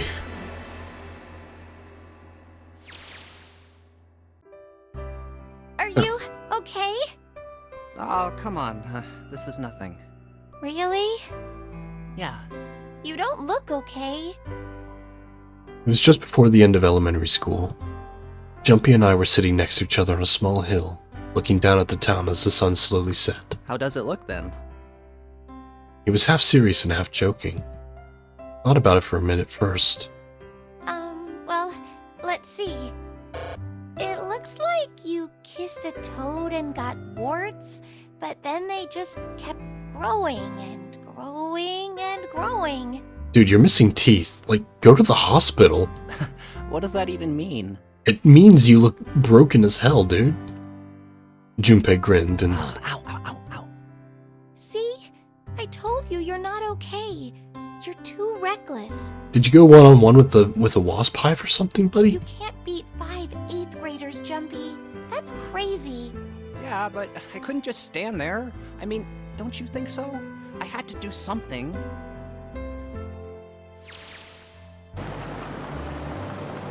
Look at the Nevada desert go past. For an SUV, this thing is a pretty smooth ride. It was nice of someone to leave it for us outside the building, easing the ignition and gas in the tank. Almost like it was a present, you know? Anyway, we jumped in, and now here we are screaming across the desert. Lotus is over there in the passenger seat. Snake and Seven and I are all squeezed into the backseat here. You still can't believe we let her drive. Why are you letting a This is so fun! Why are you letting a minor drive? This is so awesome! Driving is so great when there's nothing around, and there's no speed limit. Hey, Clover, watch those bumps, all right? This car jumps even a little, and I think I'm gonna get crushed to death. Hey, shut it. I can't help if I'm big, all right? Suck it up. Well, she's Japanese, right? It's not really the same thing over there. Like, driving is... I mean, the amount of people that have a driver's license over there is incredibly tiny. Why don't you drive, Seven? I'm a cop. I ain't gonna break the law. You're a cop and you don't have a driver's license? See, that's what I mean. He doesn't have an international license. Oh. Yeah, but you could have sat in the passenger seat. Oh, hell no. There's no way I'm giving this seat up. And Clover, there's no need to slow down. The car Santa and June are in should be somewhere down this road ahead of us. Yeah, I saw some fresh tire tracks going out. There's no doubt about it. Then we've got to hurry if we want to catch them, don't we? Sure thing. Oh shit. God damn it, she doesn't have to drive so fast. Man, I didn't even think a car like this could go this fast. Please don't overheat in the middle of the Nevada desert. We're sure throwing up a lot of dust. It was a couple hours after we'd run into the junior high students. They'd been hiding in the bushes on the back of one of the hills, drenching a kitten in gasoline. Jesus Christ! The moment we saw what they were doing, Jumpy ran up to them, furious. Hey! What the hell are you doing? Then he jumped on him. He quickly scooped up the kitten and tossed it to me. I caught it and ran for the police station as fast as I could. Help me! Officer, please! You have to come with me! The policeman and I had headed back to the hill. All we found was Jumpy, sprawled on the ground with a face covered in big swelling lumps. You should be happy they didn't, decide to kill him. How can we, gonna torch a cat? You couldn't run away after you threw the kitty to me? He stuck his tongue out through the hole in his mouth where a tooth had fallen out. Yeah, I guess I could've... Then why didn't you? I didn't want to. I wanted to beat him up. Beat him up real good. Because of what they were doing to the kitty. Yeah, that too, but... I think they were the ones behind those murders our first semester. Remember? Oh, you mean the bunnies. Yeah, the bunnies. He plucked some grass from the ground and tossed it into the wind. They asked me what elementary school I was from, so I told them. And then they said they'd do the same thing to you that they did to the rabbits. I couldn't forgive them for that, so I... Hey, there's still some stuff I don't get. Of course, they probably don't know any more than I do. Like Ace. Well, guess I should say Gentaro Hongo. Why did he create the Nonary Project? Anybody? Any ideas? Why don't you ask him yourself? Well, yeah, I guess I could. He's still in the trunk, I assume? Yeah, he is. Still tied up, I'm assuming, with his mouth taped shut. His eyes just look empty. No emotion. He looks like he's just given up. Wonder if he even cares what happens to him anymore. Hey, were you listening to us? Yeah, go ahead and try to pretend you weren't, you old bastard. Let's get that tape off your mouth. Come on, I know you were. Answer me. You could at least look at me when you talk, man. I only wanted to see the faces. Human faces. I thought if I could gain the ability to access the morphic field set, then perhaps I could see faces. By peering into people's minds, you could understand how they were processing the expressions of others. That's it? Yes. If you want to put it simply, but if you are looking for a more philosophical answer, I can supply that as well. You see, the human collective consciousness... And the tape goes back on. I think that's enough out of you, pal. Time for the tape to go back on. All right. So what's your second question? You said there were some things you didn't get, didn't you? Well, somebody's a little nosy. Well, my next question doesn't really have anything to do with you two. This is for you, Seven. It's about the whole Alice thing. Yeah, what about What's the that? deal with that? Well, see, 9 years ago, after I escaped from the Gigantic, I kept going after Hongo on my own, hoping I'd catch him when he finally slipped up. During the course of my investigations, I learned a lot more about the Gigantic. I also found out about Bourdain and Alice. You're not really answering my question. Was there actually a girl who wouldn't melt at room temperature? Sounds like Hongo has something to say. Alright, fine, I'll let you talk, but you gotta behave. What? Alice doesn't exist. 9 years ago, I found Alice's coffin behind the library on the bottom deck. There was nothing in it but the root of a peculiar plant. My research determined that it was a member of the genus Mandragora, of the family Solanaceae. I was able to extract a particular alkaloid from it. I used that extract to create Soapwood. Its creation was a tremendous boon to my firm, and we grew rapidly. Shit, this is gonna go on forever. Tape's going back on, Hongo. The rest of my questions can wait a bit. For now, I think I'll just enjoy the ride. Here, this is for you. What's this? This is for you, doll. His name is Junpei.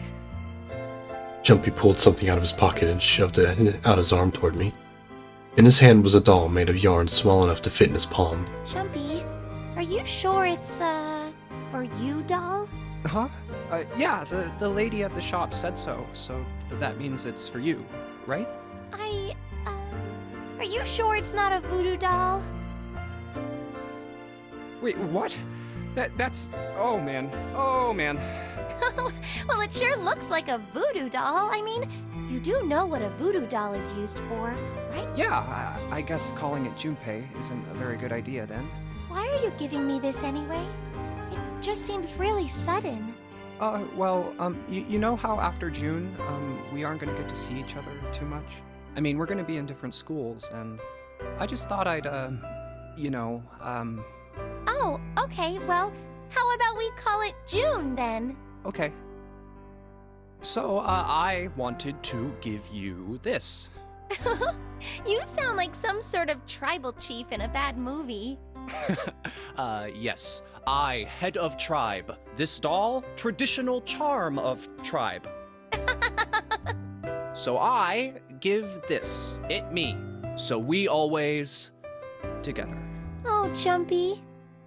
If something bad, then hold and pray. I go wherever you are. So here, take. Reached up my hand and picked up the doll gently. Thank you. Thank you so much, Jumpy. Before I knew it, I was crying. Tears streamed down my face and I fell into June's tiny yarn body. Oh, Jumpy. I'll never forget you. I promise. Jumpy looked straight into my eyes and said just 5 words. I'll never forget you either. The sky was a beautiful crimson red as it melted down toward the horizon. The last golden rays of sunlight stretched out across the city and painted themselves across the hills. We sat, bathed in the warm light of evening. Just the two of us, leaning gently against one another, shoulder to shoulder. The sun set and we still didn't leave.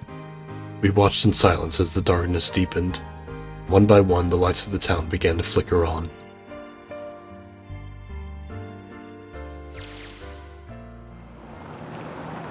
There's still one thing I don't get. To be honest, it's the biggest mystery as far as I'm concerned, and also the only one that's really important. It has to do with June and Akane. 9 years ago, she died in the incinerator on the Gigantic.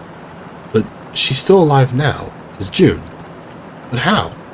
Was it because I tapped into the morphic field set and saved her 9 years ago? Alright, let's say that makes some kind of insane sense. If I did that, then how do I make sense of what Sev remembers? Snake makes sense, he's blind. He couldn't have seen her body anyway. But Seven, he said he was sure he saw it.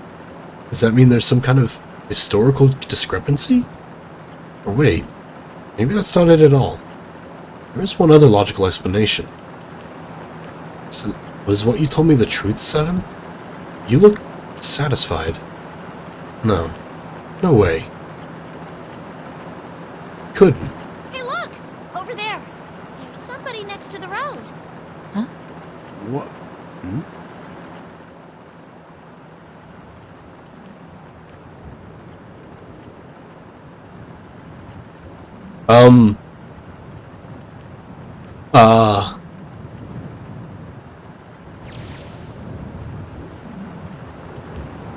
The burning gaze of the Nevada sun pounded down on her head. The desert around her rippled with heat. Standing there, on that shimmering plain, was a woman, her arm out and her thumb up. It would not be long before Junpei realized who she was. I think 7 might have a heart attack.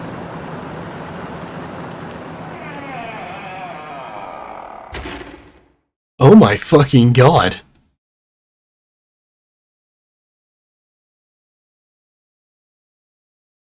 Don't forget your fucking towel.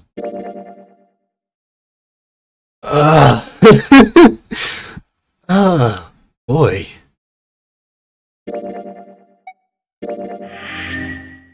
Alright. Well, that is it. That is everything in 999. 9 hours, 9 persons, 9 doors.